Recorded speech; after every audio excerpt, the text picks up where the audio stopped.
My House of Horrors Chapter 1201-1220. Allowing Chen Ge to kill Zhuo Han was probably part of the hospital's plan from the very beginning.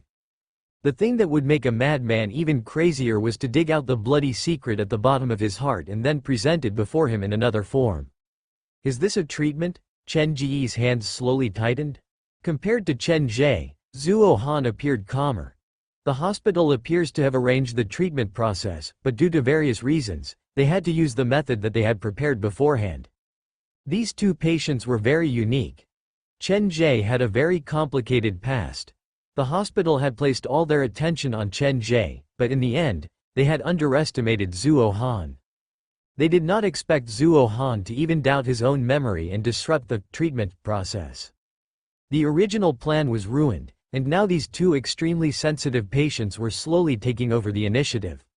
Yes, the hospital's action has once again proven our speculation. Chen Ge put down the fork. But why would they do that? Yes, that is also something that puzzles me. Be it from the perspective of intelligence or usefulness, I appear to be much more useful than you, right? Even if I am not as good as you in certain aspects, there is no need for me to become a medicine to treat you, right? Zhuo Han's voice was dark. You are a medicine to treat me. A living person is a medicine. Chen Ge seemed to be reminded of something, but he stopped thinking in time. Tonight is not a peaceful night. To avoid arousing the hospital's suspicion, I'm afraid you will have to suffer a little. Are you planning to poke a few holes in my body with a fork?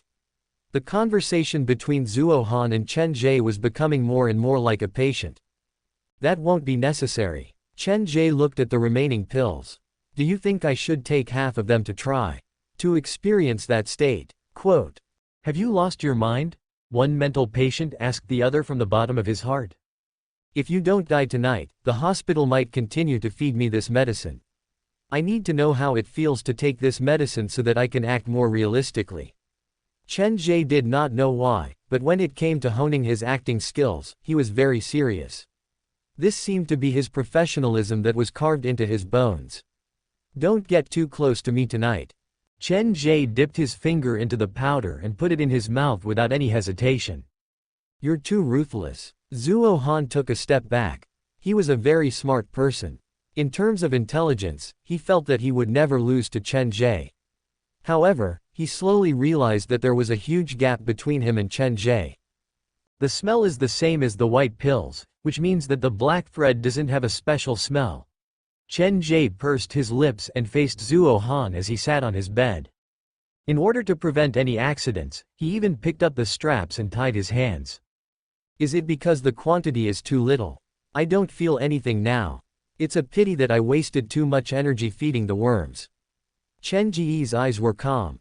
As the pain in his mind burned his soul, it also opened a small gap in the lock that was imprinted in his memory. All the pain was not for nothing. Chen Ge now knew how to avoid the pain to think.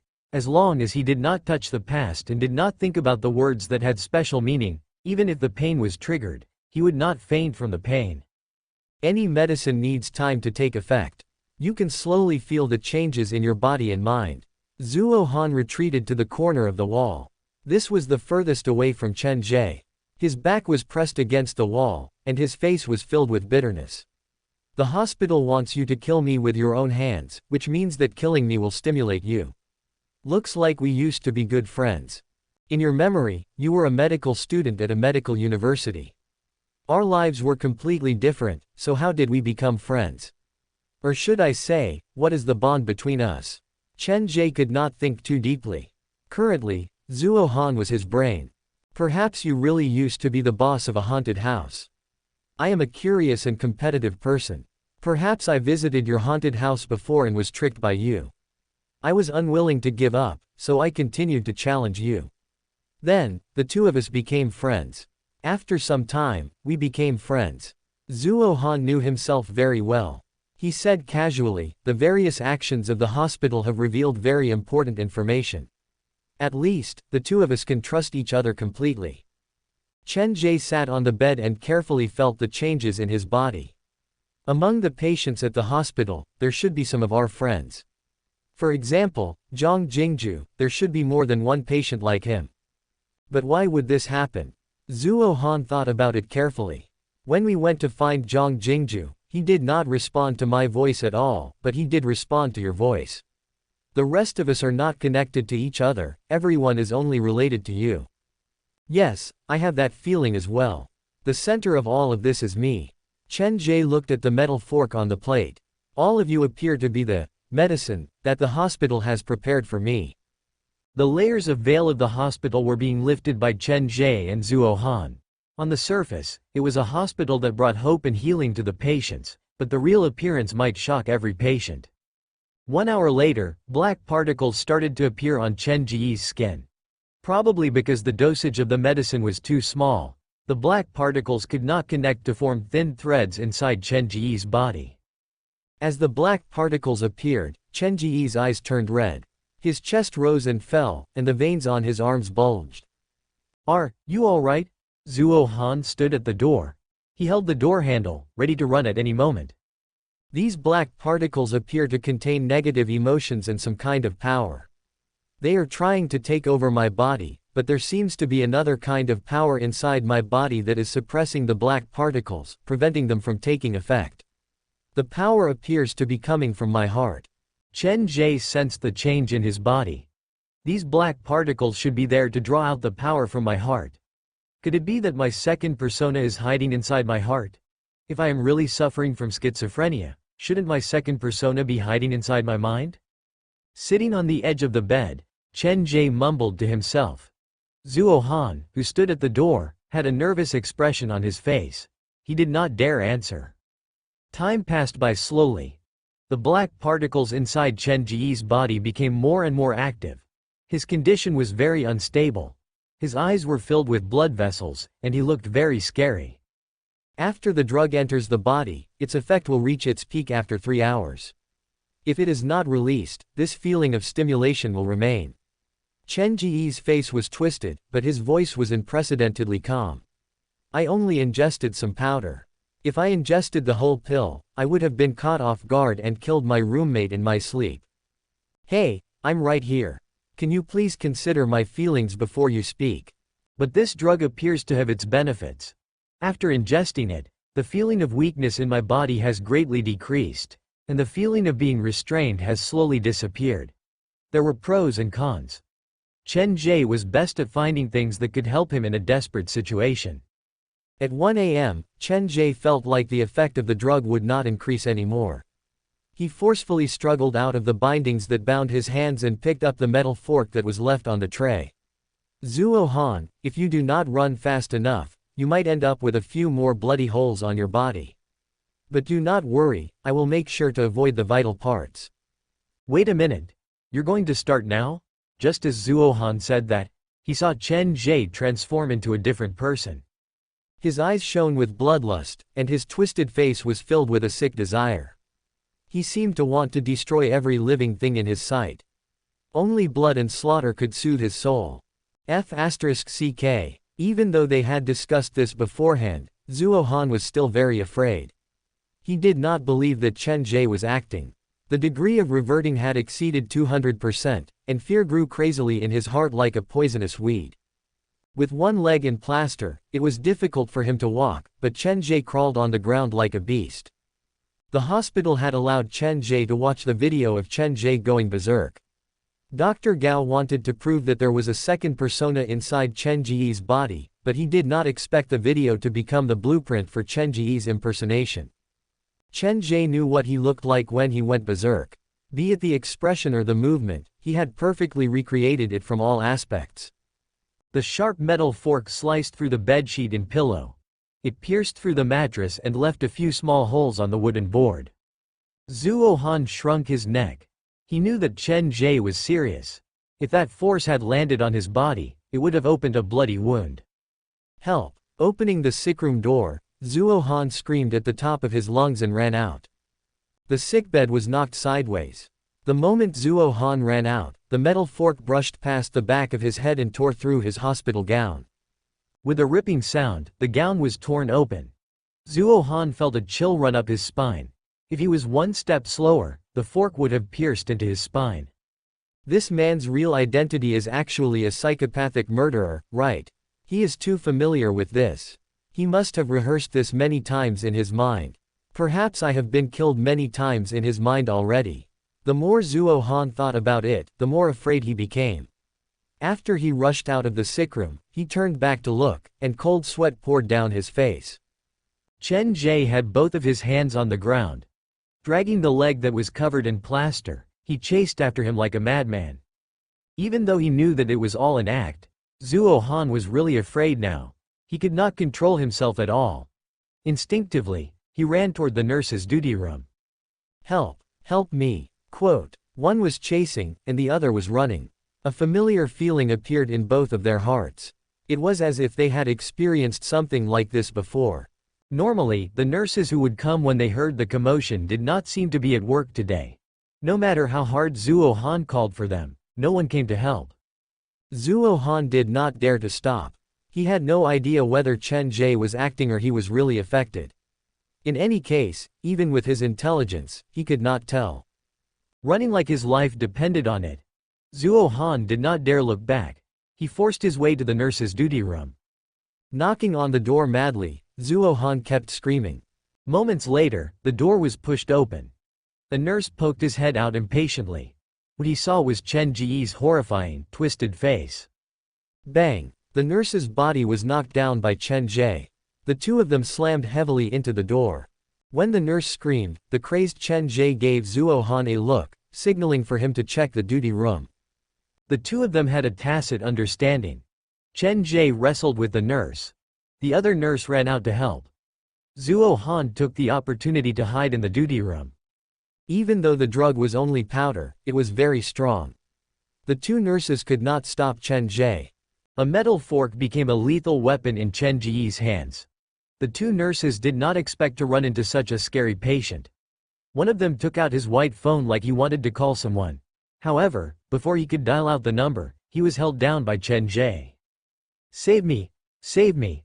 The fork fell again and again, aiming at the eyes of the nurse.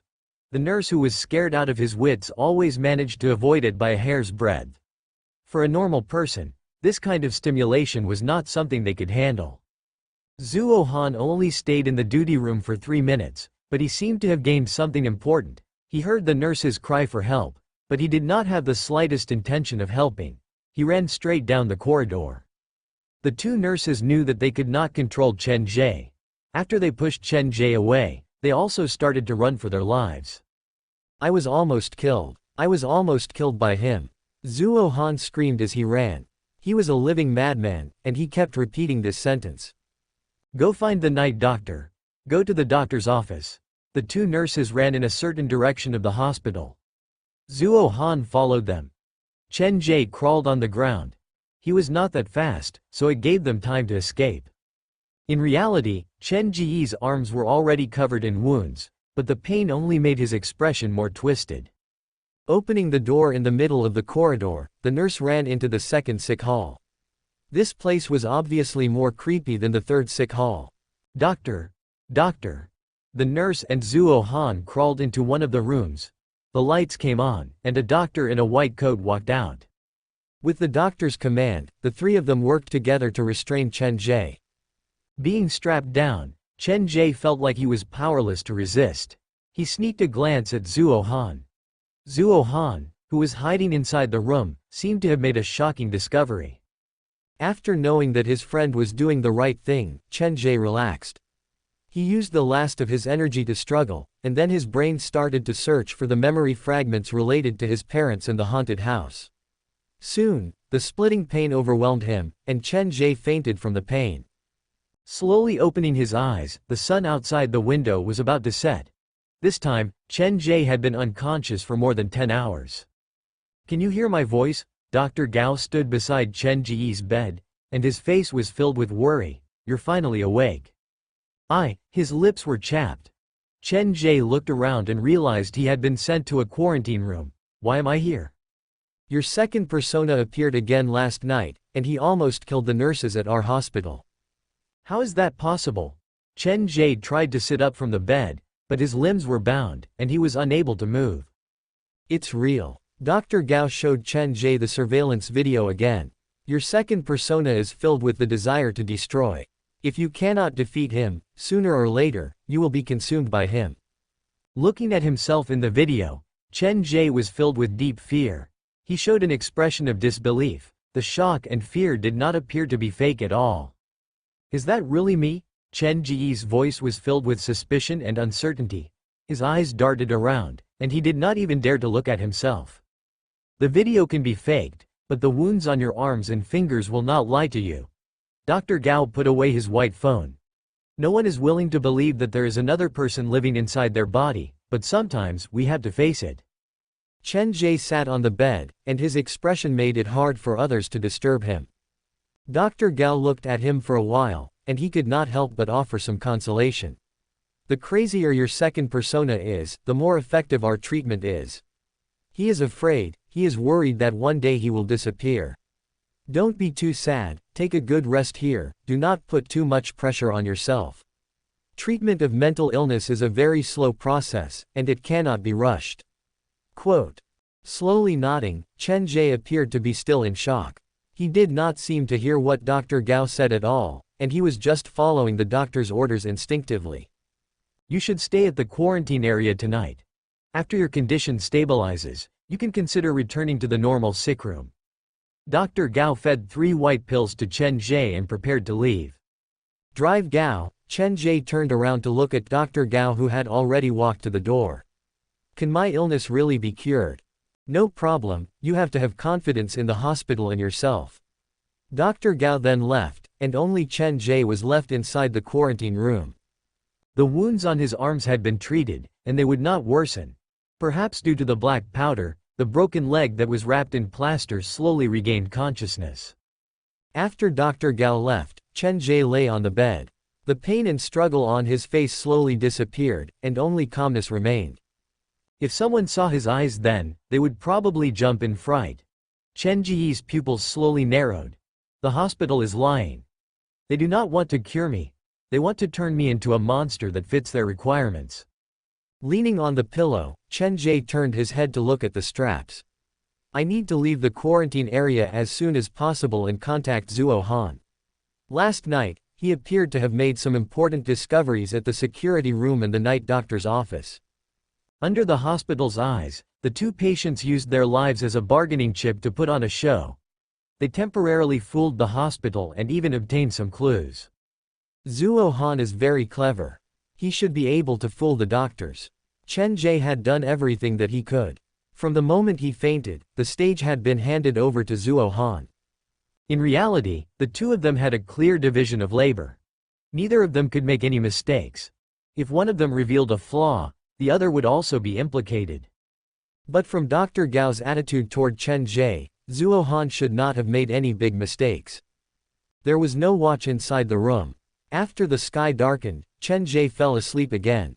After who knew how long, there was a sudden knock on the door of the quarantine room. Dong, dong, dong, dong.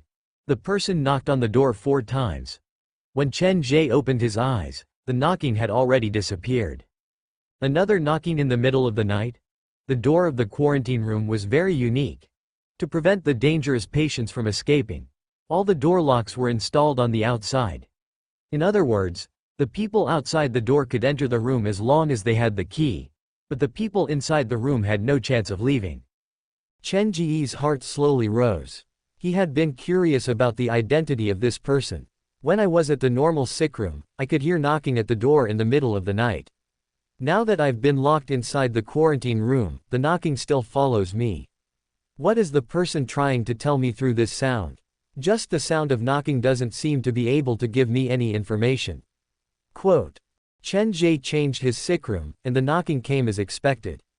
This meant that the person who knocked on the door had a deep understanding of what was happening inside the hospital.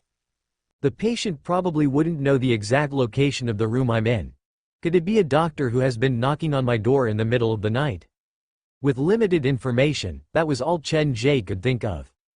This person seems to be on a different side from the other doctors. Could it be that there is someone among the doctors who is willing to help me? He can't show his face, so he's using this method to tell me something. Quote. The hospital hasn't been peaceful for the past few nights. Other than me, There are probably other people who are attracting the hospital's attention. After knowing that someone was helping him, Chen Ge became calmer. He started to try to recall his past memory. Last night, to stimulate himself to faint, he had actively tried to remember things related to his parents and the haunted house. In the end, before he fainted from the pain, bits and pieces of memory did appear in his mind. When I was young, my parents told me no matter what, I should not go to Eastern Zhejiang. With his limbs tied up, Chen Ge could not even run. He did not dare to sleep, so he kept staring at the door. Without stimulating his brain, he arranged the memory of the past few days. Reality and illusion intertwined like two different voices arguing in his mind.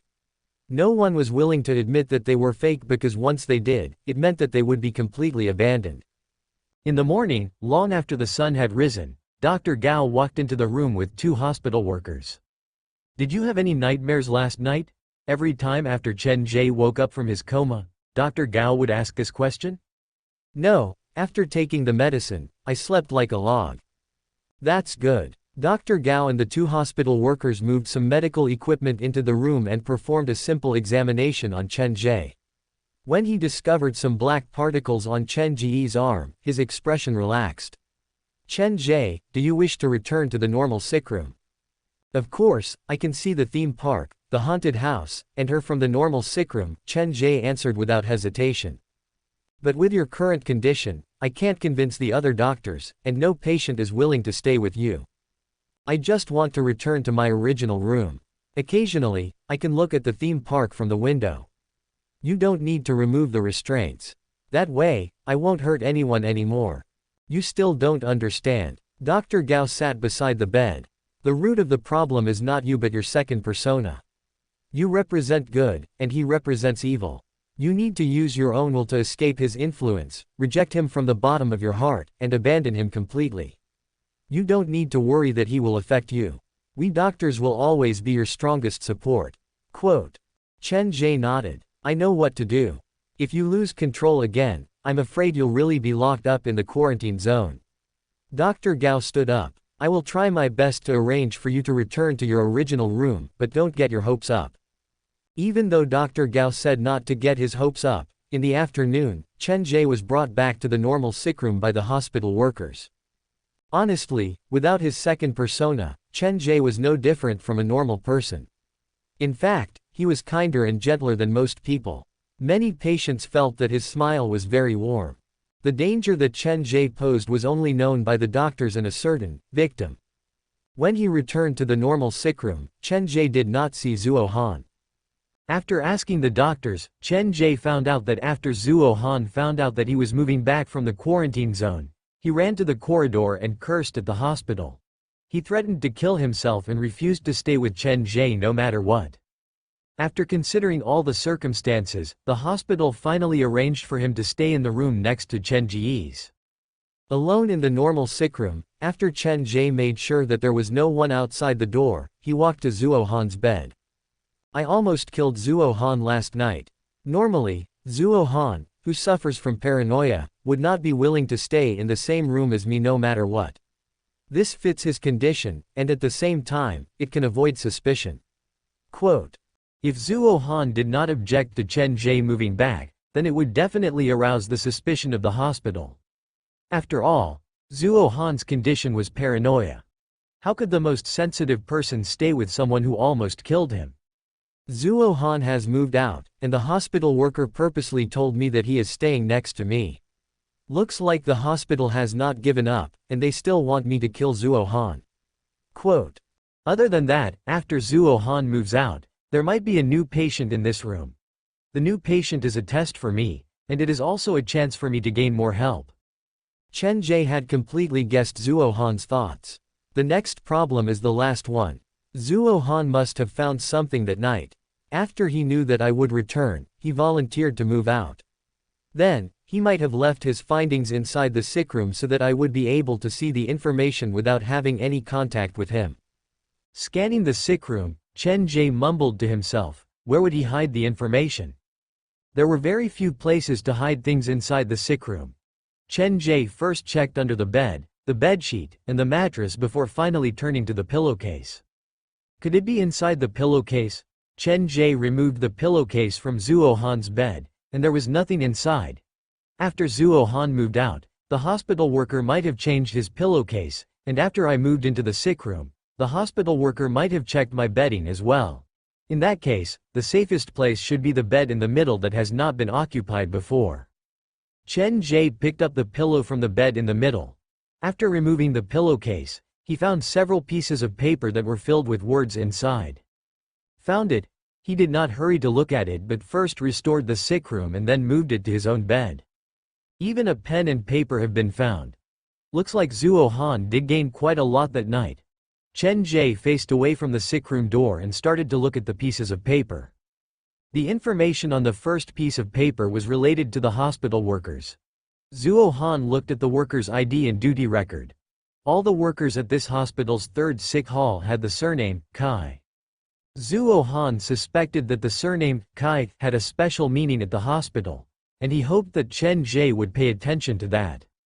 On the second piece of paper, Zhuo Han marked out the word important. He saw a cupboard that stored patients' records inside the room where the night doctor stayed. All the patients' records were placed according to the date. There were 7 slots in the cupboard, 7 days a week. 6 of the slots only had about 10 patients' records, but one of the slots was completely filled with patients' records. Perhaps due to the lack of space, there were several large cardboard boxes on the ground that were also filled with the patients' records from that day. Zhuo Han checked the dates. The ridiculous number of patients' records appeared the day before he moved into Chen Ge's room. The strangest thing was, all the patients' names were Zhang Wenyu. The age, illness, and even photos of the patients on the medical records were completely different. Only the name column showed that all the patients were named Zhang Wenyu. Counting the patients' records in the few large boxes, there were more than 10,000 patients' records with the name Zhang Wenyu. The hospital did not expect so many patients to appear on the same day. It appeared that something had gone wrong. Some of the patients had run out of the hospital without receiving any treatment. The hospital was currently severely understaffed. One of the main reasons was that part of the doctors and workers had left the hospital to go to Xinhai City to look for patients. The above information was obtained by Zhuo Han based on the night doctor's notes and the environment at the time. It was highly reliable. Zhang Wenyu. Another familiar name. His brain started to throb with pain, and Chen Ge stopped his train of thought. He continued to read. On the third piece of paper, it was written that Zhuo Han had hidden the white phone that the worker had dropped under the third willow tree in the garden. The fourth piece of paper contained some of Zhuo Han's speculations and his gratitude to Chen Ge for not killing him. This kid is too capable. He has obtained so much information. This is far more than I expected. Of the few pieces of paper, the most important one was the one related to Zhang Wenyu. The day that more than 10,000 patients' records appeared at the same time Chen Ge had just woken up from his coma. This was too much of a coincidence. Therefore, it attracted the attention of Chen Ge. He suspected that the appearance of more than 10,000 patients' records had something to do with him. Just as I woke up from my coma, the hospital received more than 10,000 patients' records. Some of these patients are still outside the hospital. If the memory of the patients inside the hospital has been tampered with by the doctors, then is it possible that the patients who are still wandering outside the hospital still have their original memory? That's right. There has to be a reason why the hospital has spent so much effort to find them. With so many people flooding into the hospital at once, the hospital would not have been able to react in time. Therefore, there has to be someone who has slipped through the net. There has to be someone whose memory has not been tampered with. Chen Ge was instantly excited. Originally, there was only one kind of voice in this world, and that was the voice of the doctors. Everything that the doctors said was the truth, but things were different now. Chen Ge knew that there was another group of people in this world who had grasped the truth. I need to find a way to communicate with the people outside the hospital. Temporarily, I am unable to escape from the hospital. I will have to trouble Zhangya with that. Hopefully, I can convince her. A plan had already formed in Chen Ge's mind. He stopped trusting Dr. Gao and started to search for the truth on his own. After dinner, Chen Ge lay in bed. His face was blank as he stared silently at the theme park outside the window. Compared to the first time he woke up, Chen Ge had become more taciturn. Perhaps in the doctor's eyes, he was now more in line with the hospital's requirements. Bang! The door was pushed open roughly. 2 hospital workers and Xu Wan walked in. Chen Ge, it's time to take your medicine. Where's Dr. Gao? Isn't Dr. Gao supposed to be the one handing out the medicine? Quote. He has something else to do at night, so I'll temporarily take his place today. Xu Wan's voice was gentle, and there was nothing out of place about it. After she saw Chen Ge swallow the 3 white pills, she added, the hospital is in dire need of patience. This is your new roommate, so don't scare him away again. The 2 hospital workers dragged a middle-aged man with a pale face into the room and arranged for him to take Zuo Han's bed. You two should get to know each other. Have a good rest, and remember not to wander around at night. Xu Wan then left with the 2 hospital workers, leaving only 2 patients in the room. Chen Ge studied the man curiously. His new roommate looked to be in his 40s. His face was not wrinkled, but his hair was completely white. He appeared to have been through inhumane torture. His mental state was extremely poor, and his body kept shivering. Brother, how should I refer to you? Chen Ge took the initiative to greet the man. He suspected that this middle-aged man was also a medicine that the hospital had prepared for him. Since he was a medicine, then he must have appeared in Chen Ge's memory before. Perhaps he could help Chen Ge remember something. Can you hear me? After calling him several times, the middle-aged man finally turned to look at Chen Ge. His eyes were filled with intense fear, but when he saw Chen Ge, he quickly lowered his head. Do you know something? The man's personality was completely different from Zuo Han's. He did not say a word, and it was impossible to communicate with him. Chen Ge did not know the man's name, nor did he know what illness he was suffering from. He only knew that the man seemed to be afraid of him. It was already late at night, but the sound of footsteps and carts could still be heard in the hospital corridor. At around 1 o'clock in the morning, someone knocked on the door of Chen Ge's room. The middle-aged man sleeping on the bed closest to the door immediately sat up. The door was knocked 5 times in a row, and the interval between each knock was extremely short. One more than last night. Does this knock represent the number of days I've been in the hospital? Quote. The corridor outside the door soon returned to silence. The middle-aged man gathered his courage and walked to the door. He opened the door a crack and looked outside. Hey, is there anyone outside? Chen Ge suddenly asked, scaring the man. He gently closed the door and shook his head at Chen Ge. There is no one outside. The middle-aged man's throat seemed to have been injured before. His voice sounded very awkward, and when he spoke, his expression was one of pain. Brother, it is fate that we are staying together. How should I refer to you? Chen Ge did not expect the middle-aged man to talk to him. He felt like this was a good opportunity to get closer to him. My surname is Fang. Brother Fang, what kind of illness were you sent here for? Chen Ge was curious. Paranoia. I used to be an ant doctor. After I fell ill, I kept feeling like there was something foreign inside my body, like now. The middle-aged man pointed at his ears and mouth. I feel like there are snails crawling inside my ears, and I feel like there is a syringe filled with drugs stuck in my throat. I know this is just my imagination, but this feeling is too real. Combining the various things that the hospital had done, the way Chen Ge looked at Dr. Fang changed. He felt like there really was something inside Dr. Fang's body, and perhaps it was not his imagination. Dr. Fang became more talkative at night. It was unclear whether it was because he wanted to communicate or because Chen Ge had made him lower his guard. Brother Fang, can I take a look at your throat? You feel like there is a syringe stuck in your throat. What if there is really something inside it? Chen Ge sat up in bed. Dr. Fang looked at Chen Ge, his expression was rather complicated.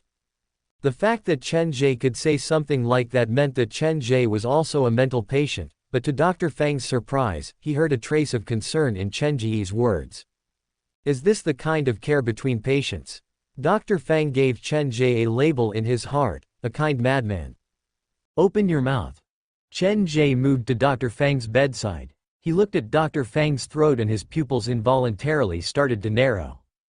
The deep esophagus was like a black hole that had no end. Chen Ge's eyes were pulled and his whole body was slowly being pulled into Dr. Fang's mouth. His consciousness continued to sink. When his pupils narrowed to the limit, he saw a human face deep inside Dr. Fang's throat. Flesh and blood covered the face. The face had its eyes closed and was hidden at the deepest part of the esophagus. There was a person inside Dr. Fang's throat. His body was pushed away. Chen Ge's pupils returned to normal. He looked at Dr. Fang with shock. "Why are you looking at me like that? Is there really a syringe inside my throat?" Dr. Fang sat at the edge of the bed. He was being stared at by Chen Ge. "There is no syringe, but I see a human face inside your throat. He looks similar to you. His eyes are closed and his face is pale." Chen Ge kept gesturing with his hands. "There is a human face inside my throat." Dr. Fang first felt strangely afraid, but then he shook his head. "Looks like your condition is more serious than mine. How can there be a human face inside a human body?" "It's real." Chen Ge did not argue with Dr. Fang on this question. He returned to his bed and started to consider which one was the real Dr. Fang or the Dr. Fang inside Dr. Fang's throat. The room quieted down. Neither of the two patients spoke again. The sun shone on his face. Chen Ge had a good night's sleep. The morning in this world is so addictive.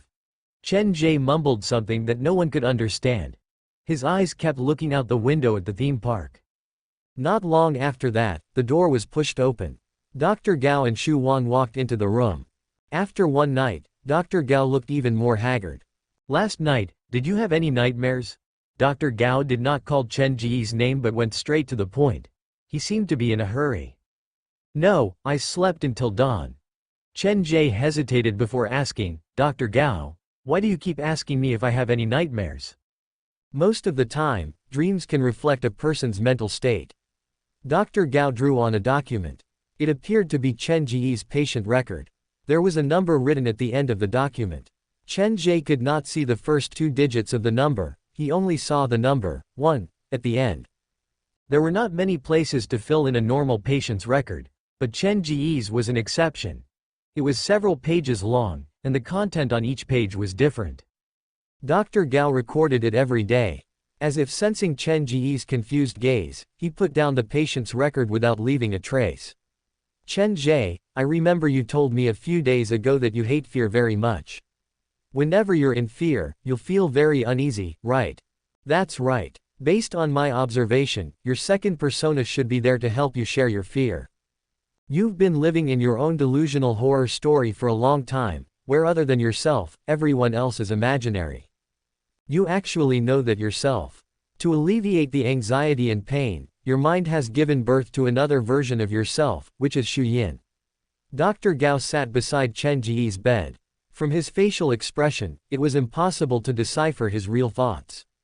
"When you're sleeping in your nightmare, living in your delusion, Xu Yin protects you, but when you return to reality and your condition starts to improve, your second persona, Xu Yin, has become the biggest obstacle to your recovery."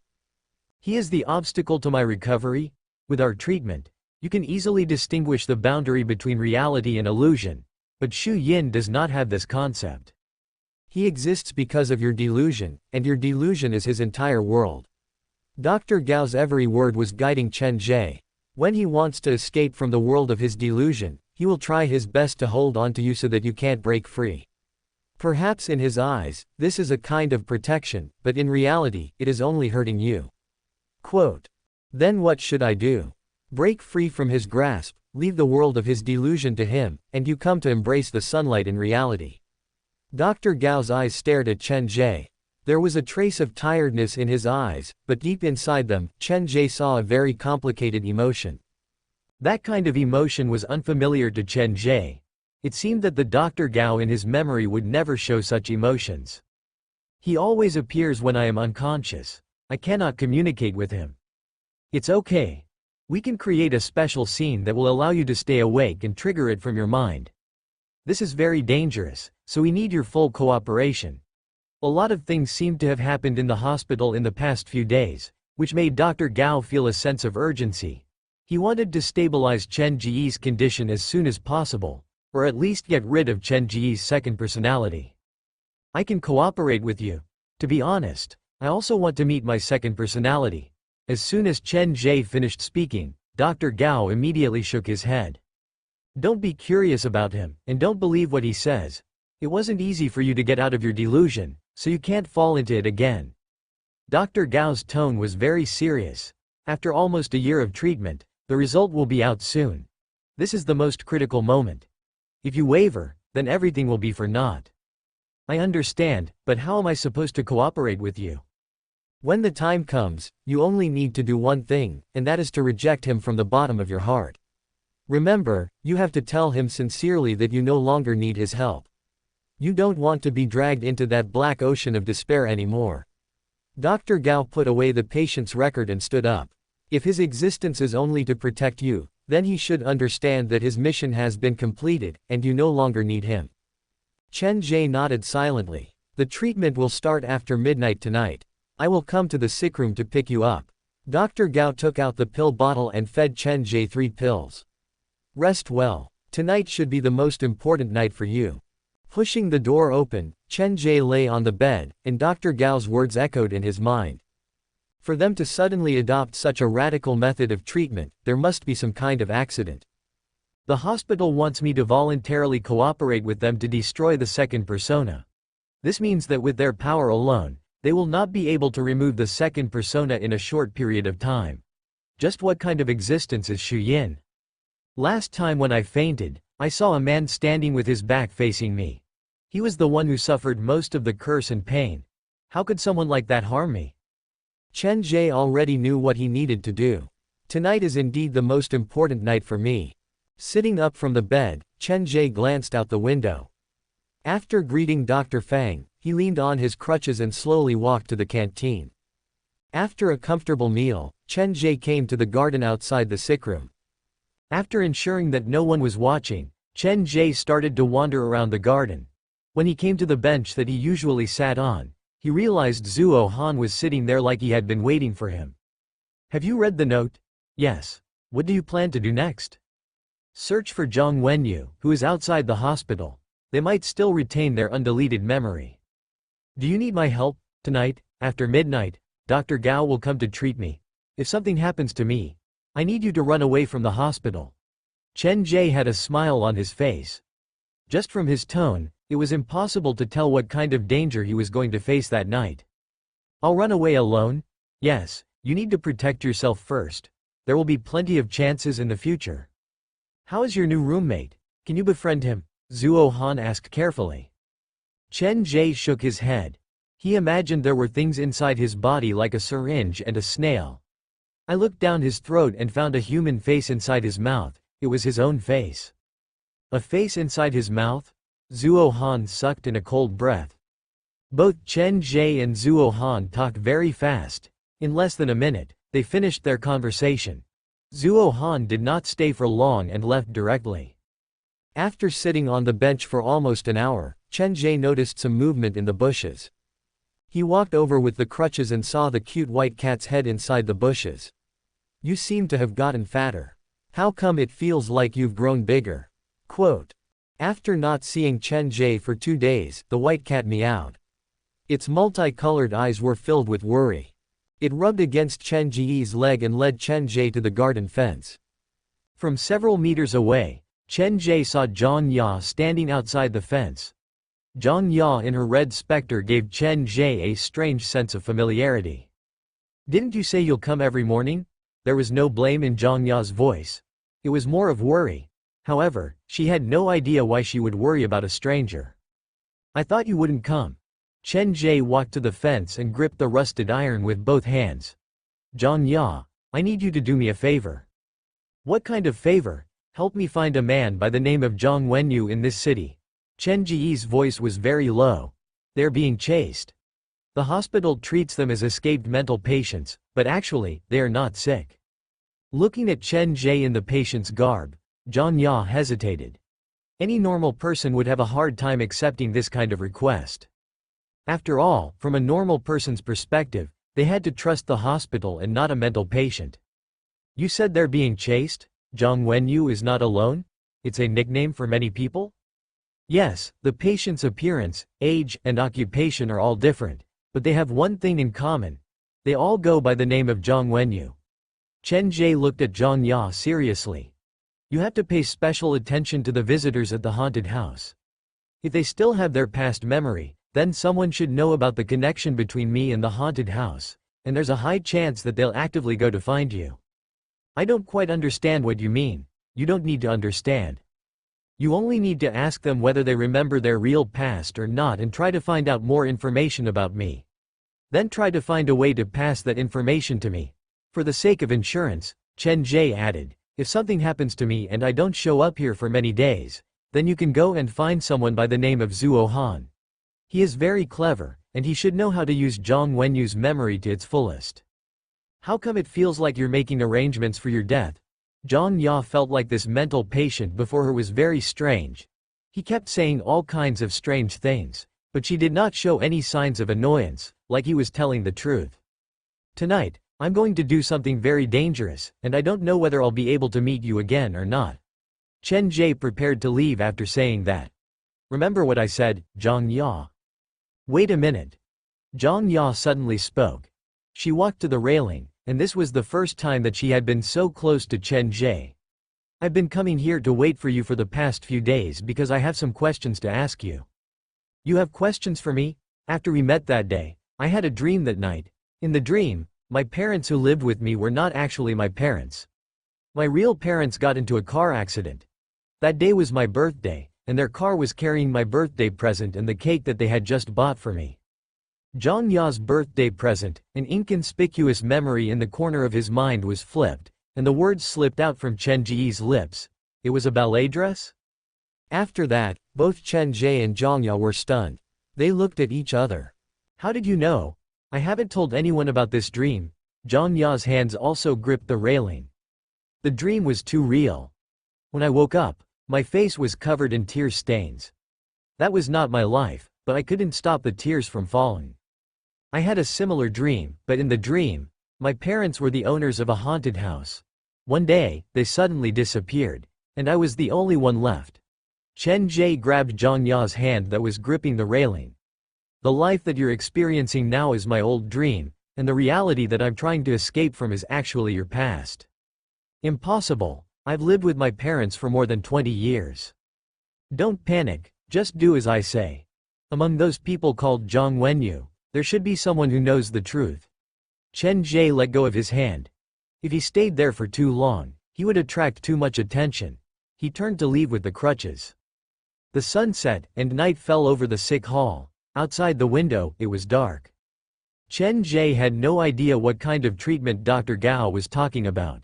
He could only adjust his breathing silently to keep himself in a good state. For the past few nights, Dr. Gao has been busy. What has he been busy with every night? This is the first time I've heard of a treatment being carried out after midnight. Could it be that the Dr. Gao in the day is different from the Dr. Gao at night? Looking out the window, Chen Ge was thinking when a flash of lightning sliced through the night sky. At that moment, the lightning sliced through the sky, and then there was the roar of thunder. The damp wind blew into the sick room, and the curtain blew against Chen Ge's face. Has the weather changed? Ever since Chen Ge woke up, the sky outside had been sunny. Basking in the warm sun every morning was the happiest thing for him. There might be a storm tonight. Thick dark clouds gathered in the night sky, and a sense of anxiety appeared in every patient's heart. Dr. Fang leaned against the wall and bit on his finger. The corner of his lips was stained with blood, but he did not seem to notice it. He kept mumbling to himself. At midnight, the sick room door was pushed open, and Dr. Gao walked in alone. Normally, when Dr. Gao came to visit Chen Ge, he would come with the hospital workers. Tonight, he came alone, and this made Chen Ge feel even more anxious. The treatment room is on the 5th floor. There was a trace of gentleness in Dr. Gao's voice. There was no emotion in his voice. It was as if all his emotions had been sucked away. The 5th floor. Chen Ge had been to the 5th floor before, and there were only sick rooms for patients with critical illness. There was no treatment room at all. Dr. Gao used straps to tie up Chen Ge's arms. He did not allow Chen Ge to use his crutches. He personally supported Chen Ge to walk out of the sick room. When they were about to leave the sick room, Dr. Gao turned back to tell Dr. Fang, "You should come with us. Your illness has dragged on long enough." The hospital that night was different from usual. All the lights in the sick rooms were switched off. The duty room and the nurse's station were empty. Chen Ge walked for a long time, but he did not see anyone. "We're here." Dr. Gao took out a bunch of keys from his pocket. Each key had a number written on it, and these keys probably corresponded to the number of the sick rooms. Opening the sick room door, Dr. Gao hung the bunch of keys on the hook next to the door as if on purpose. "Why don't you two find a place to sit?" The lights in the room were not switched on. Chen Ge frowned as he scanned the room. There were 7 chairs placed inside the small sick room, and 3 of them were occupied. They were all wearing patient garb, so they should be the hospital's patients. Dr. Fang's shoulders shook lightly. He groped around in the dark and found the first chair. Chen Ge looked around and finally chose the 7th chair that was closest to the door to sit down. Of the 7 chairs, only the 3rd and 6th chairs were empty. 2 patients who were supposed to receive treatment have disappeared, so their empty spots will be filled by me and another night doctor. Dr. Gao sat on the 3rd chair. "When the doctor arrives, we will start the treatment immediately." About 10 minutes later, footsteps came from the corridor, and then there was a knock on the sickroom door. Dong dong dong dong dong. Someone knocked on the door 6 times in a row. "The door is not locked, just come in." The sickroom door was pushed open, and a doctor in a white coat walked into the room. When he saw the empty seat next to Chen Ge, he sat down directly. "This new night doctor's surname is Sun, you can call him Dr. Sun." After Dr. Gao gave a simple introduction, he took out a bottle of medicine from his pocket. "During the treatment, no matter what happens, do not leave this room. If one of the patients suddenly acts up, I hope everyone can work together to control him and feed him the medicine." The 5th floor of the hospital was the intensive care area. The windows were equipped with protective fences and the door of the room was specially reinforced. "It is now 12:30 a.m. Our treatment will start at 12:44 a.m. Dr. Gao opened the medicine bottle on the table. "Before the treatment starts, please take 1 pill for each patient." There were only 4 pills in Dr. Gao's medicine bottle. Taking away the medicine that the 2 doctors did not need to take, there was 1 pill left for Chen Ge. Placing the empty medicine bottle on the ground, Dr. Gao took out another bottle of new medicine from his pocket. From the appearance, there was no difference between the 2 bottles. When Dr. Gao opened the packaging, Dr. Sun, who sat next to Chen Ge, took out a bottle of medicine from his pocket. "I still have some left." He poured out a pill from his own medicine bottle. The surface of the pill was pure white, but inside the pill, one could vaguely see densely packed thin black lines. When Dr. Gao saw this, he raised his hand to stop him. "Chen Ge's condition has improved. He only needs to take half a pill." "Half a pill?" Dr. Sun looked at Dr. Gao with confusion. He should know the treatment steps beforehand. "Yes, only half a pill." Dr. Gao appeared to have some concerns in his heart. "That is different from the hospital director's request." Dr. Sun shook his head expressionlessly. "Even though you are his attending doctor, some things are still decided by the hospital director." He stood up and shoved the pill into Chen Ge's mouth. Chen Ge could feel the pill rubbing against his lips, but to his surprise, Dr. Sun did not feed him the pill. He only used his hand to block his mouth, and the pill was still stuck between Dr. Sun's fingers. Dr. Sun pulled back his hand and Chen Ge subconsciously made a swallowing motion. The medicine with the thin black lines could make a person go crazy and lose their rationality. Chen Ge knew this very well. Now Dr. Sun did not want to feed him the pill, and he had secretly tricked Dr. Gao and the other patients. This made Chen Ge quite concerned. Dr. Sun, who was sitting next to him, did not seem to have the intention to hurt him. "Ever since I entered the hospital, there has been someone knocking on the door every night, and the knocking corresponds to the number of days that I have spent at the hospital. The person seems to be worried that I might get lost, so he comes to remind me every night. Yesterday, he knocked 5 times. Today, the person who knocked on the door should have knocked 6 times. Coincidentally, when Dr. Sun entered the room, he knocked on the door 6 times.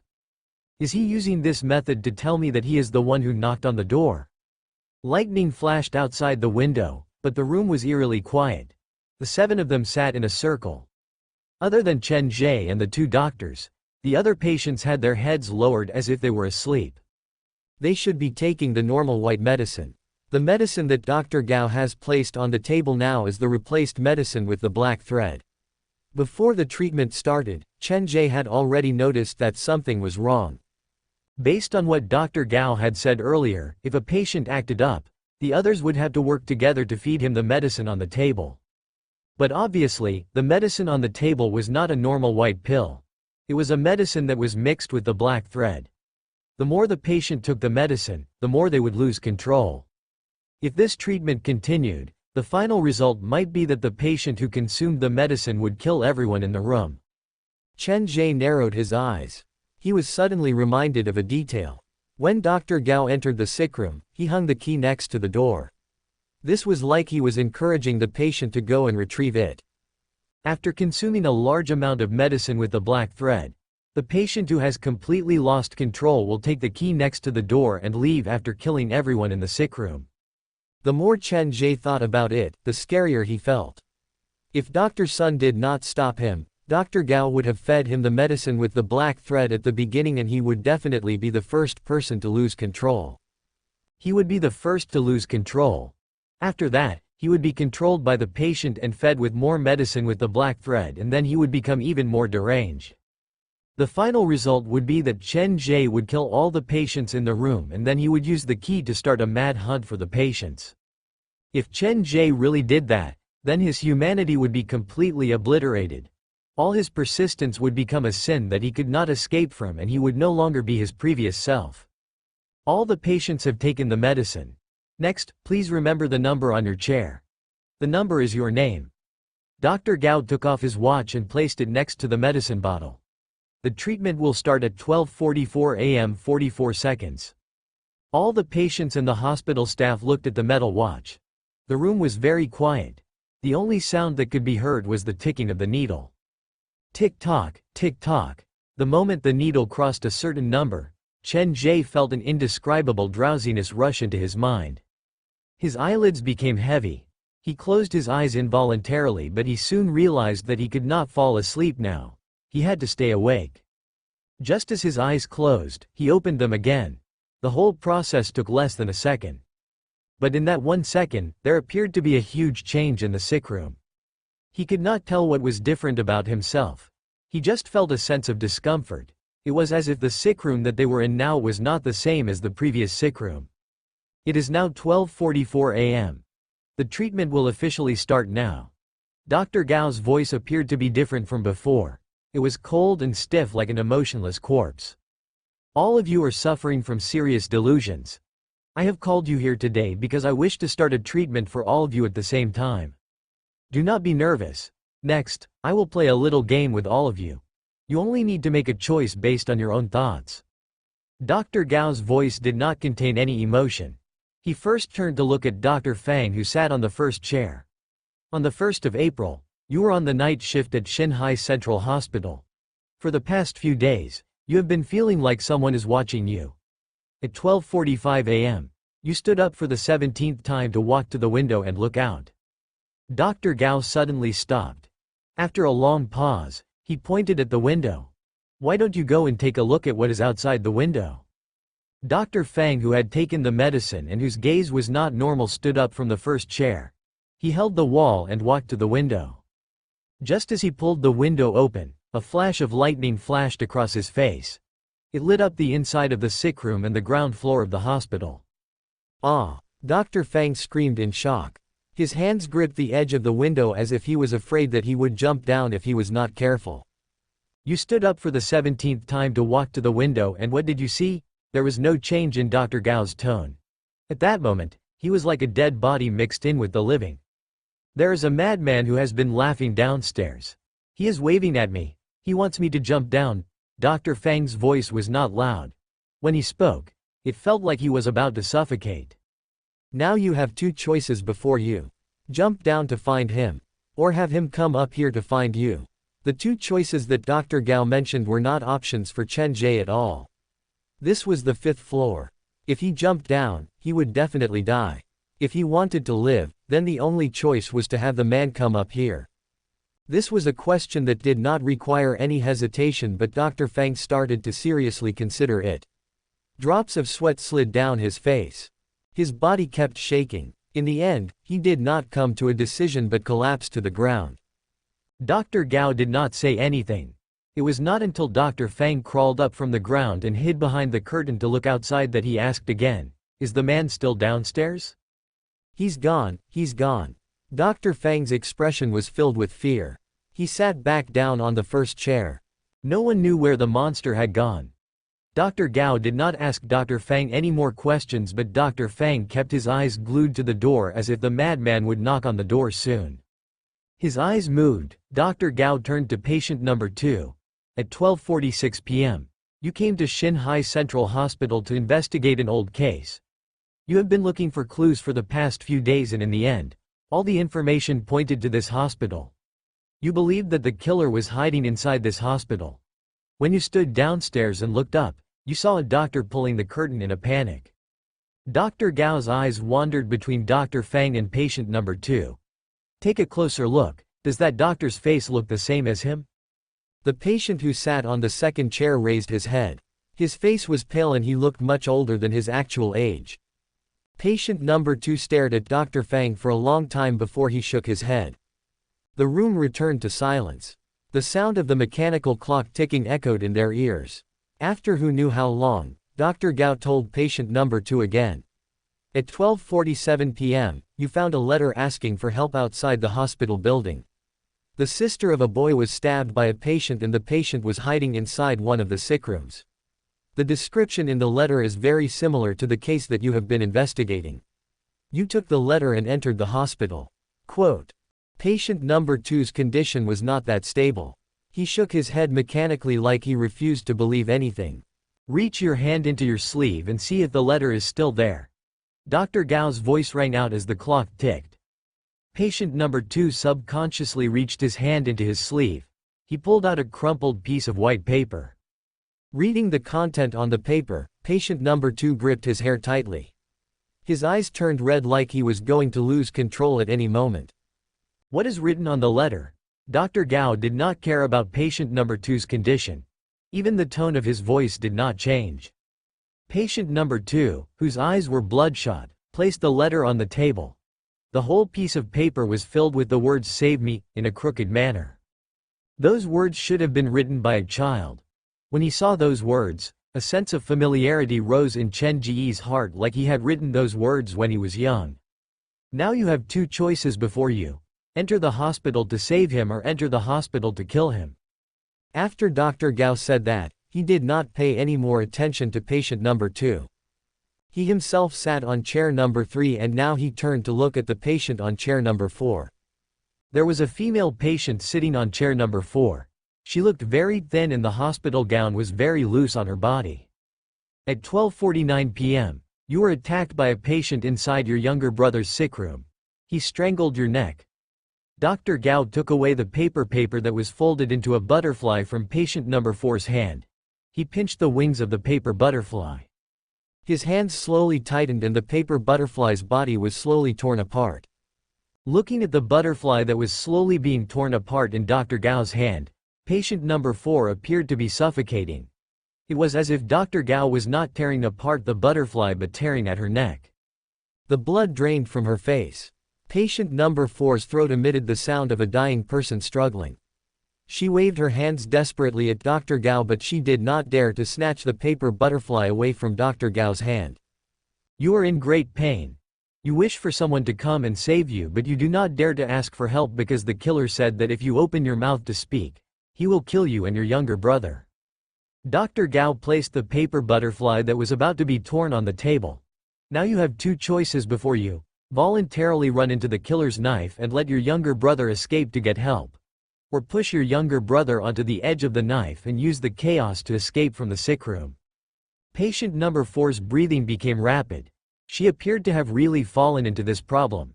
At that moment, she was in unimaginable pain and suffering. His fingers caressed the wings of the paper butterfly. Dr. Gao turned to patient number 5. At 12:50 p.m., you stand outside a sick room. Inside the sick room is the person you love the most and her younger brother. Patient number 5 was about the same age as Chen Ge.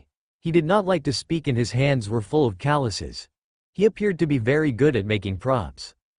You have been conflicted for a long time. Finally you have made up your mind to enter the sickroom to see her. But when you push open the sickroom door, you see a madman holding a sharp knife trying to kill the younger brother of the person you love the most, and the person you love the most is begging desperately for the madman's help.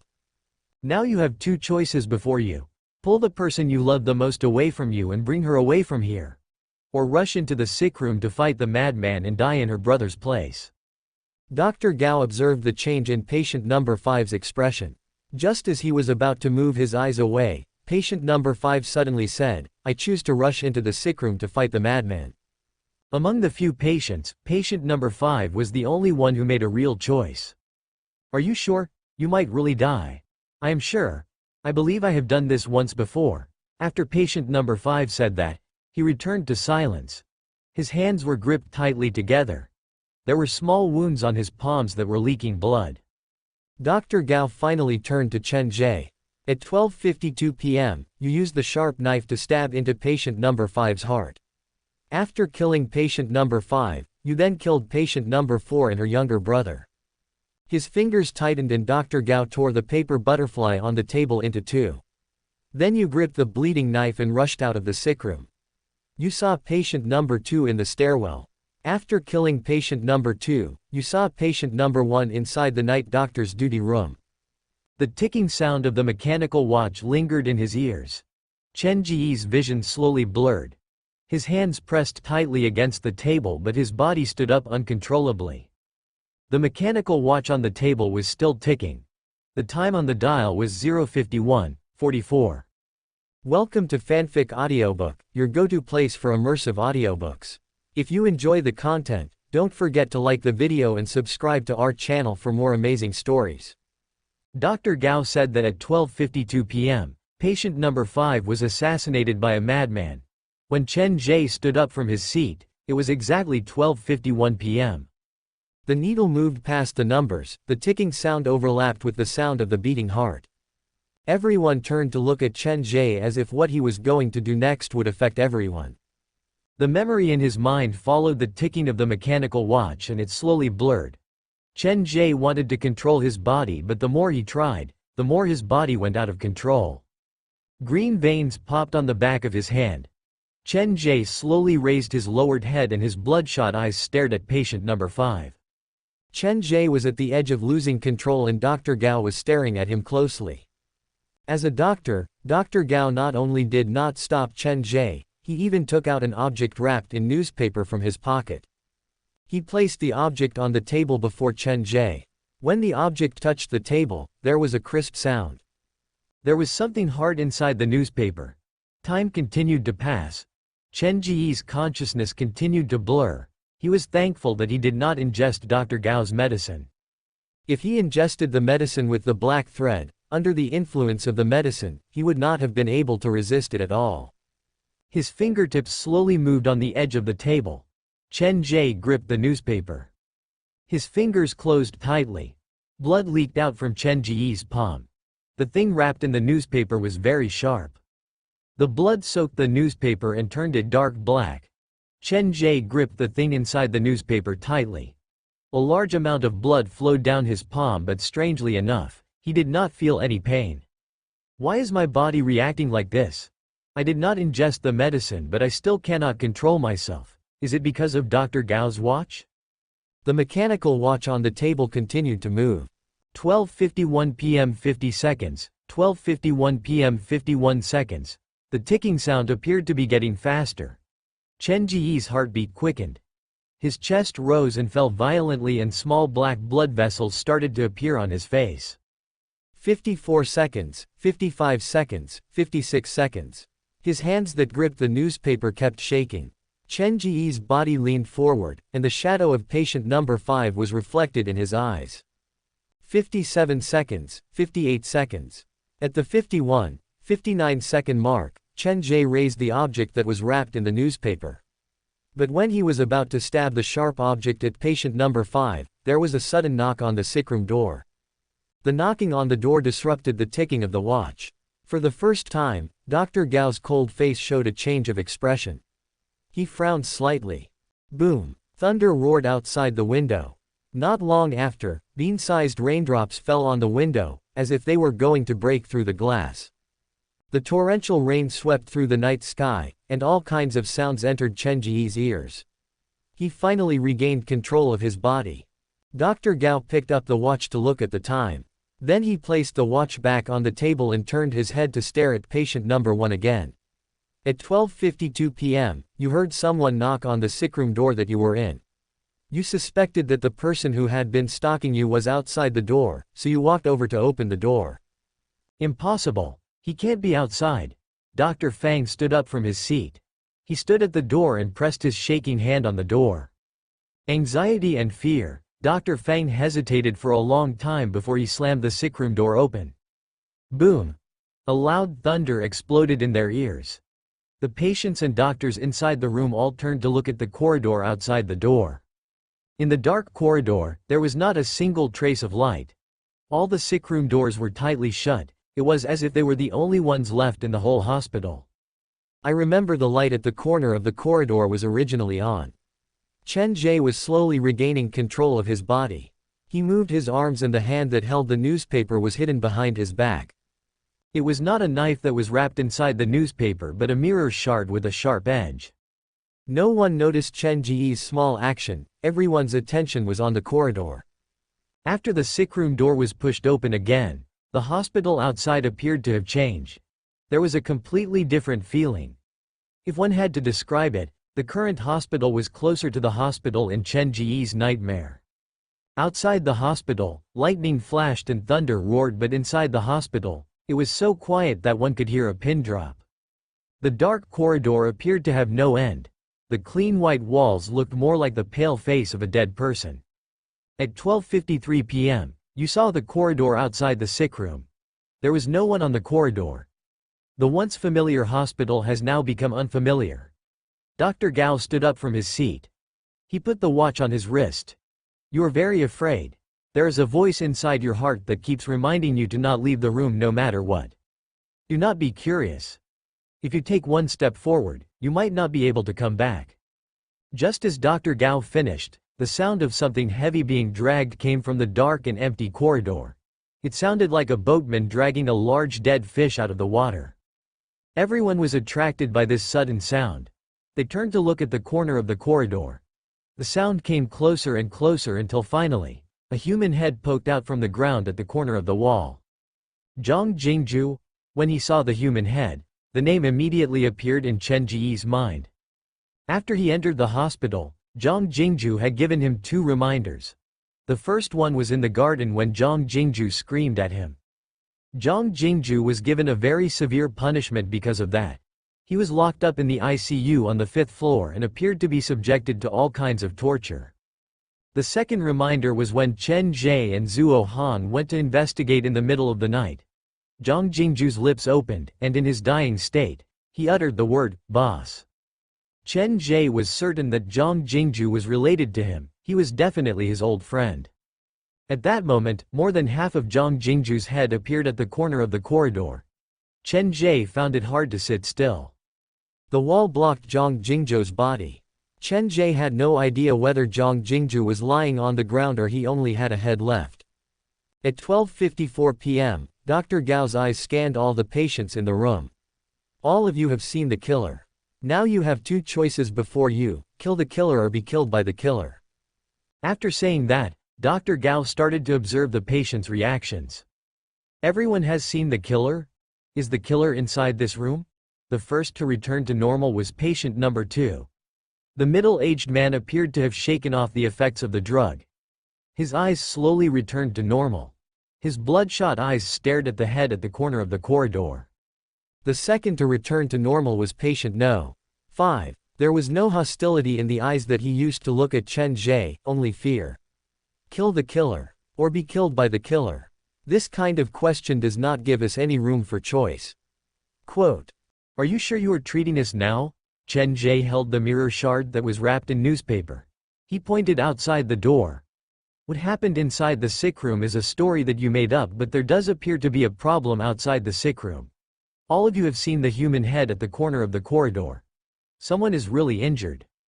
Chen Ge wanted to go and save Zhang Jingju even though he had forgotten the relationship between him and Zhang Jingju in his memory. Do you really think everything that I have said earlier is a story that I have made up? Dr. Gao lowered his head to look at his watch. Don't you often tell me the stories that you have made up? Do you think what you have said is real or fake? Chen Ge had no idea what Dr. Gao was trying to say. He gripped the mirror shard in his hand tightly and prepared to walk out of the sick room to investigate. I will go with you. Patient number 2, who was the first to return to normal, also stood up. He looked old and tired, but his gaze was extremely sharp. It appeared like he had been in the field of criminal investigation before he was hospitalized. Think about it carefully before you make your decision. After all, you only have one life.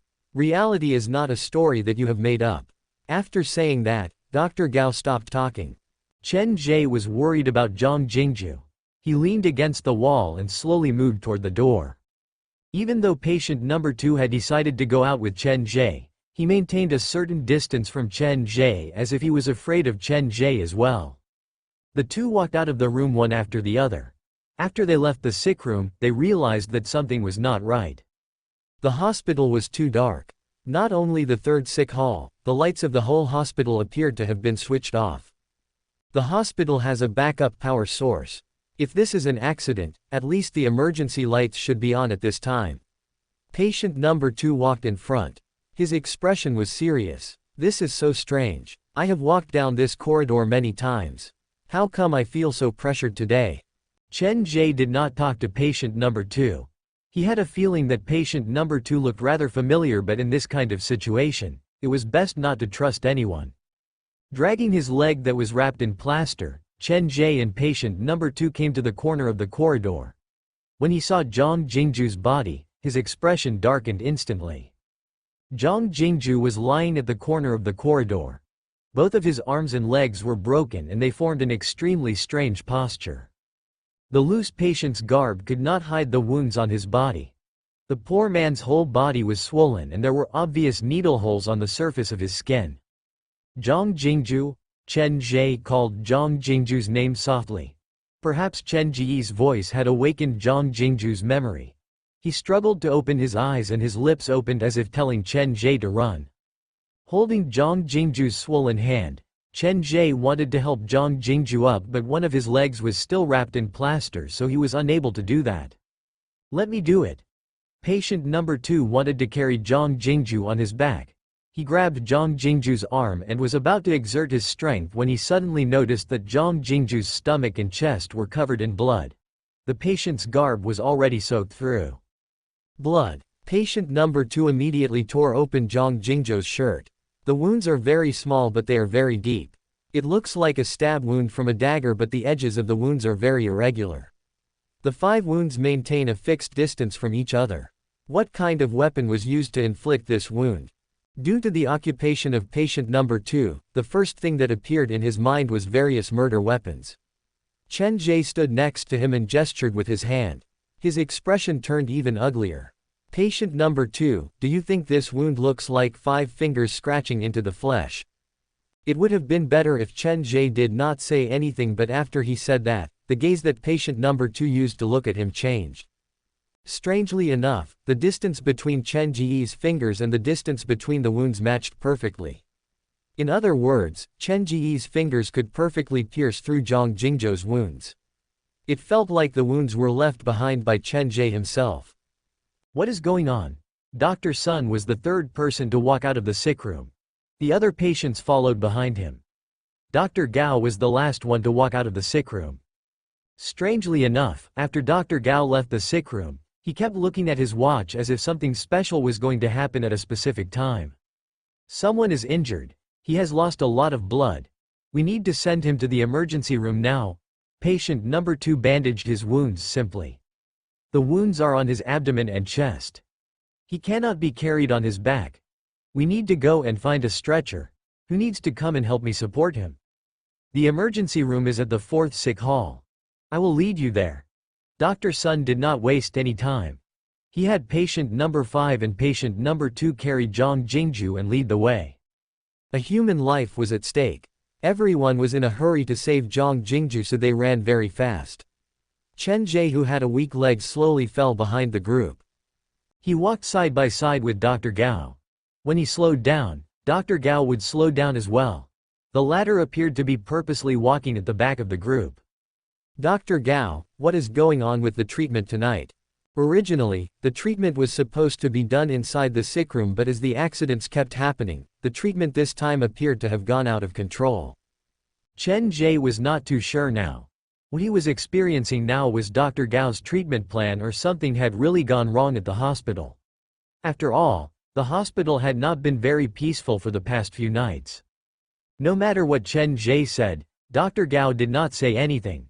After he left the sick room, other than occasionally lowering his head to look at his watch, he did not say a word. Instead, it was Dr. Sun who suddenly became lively.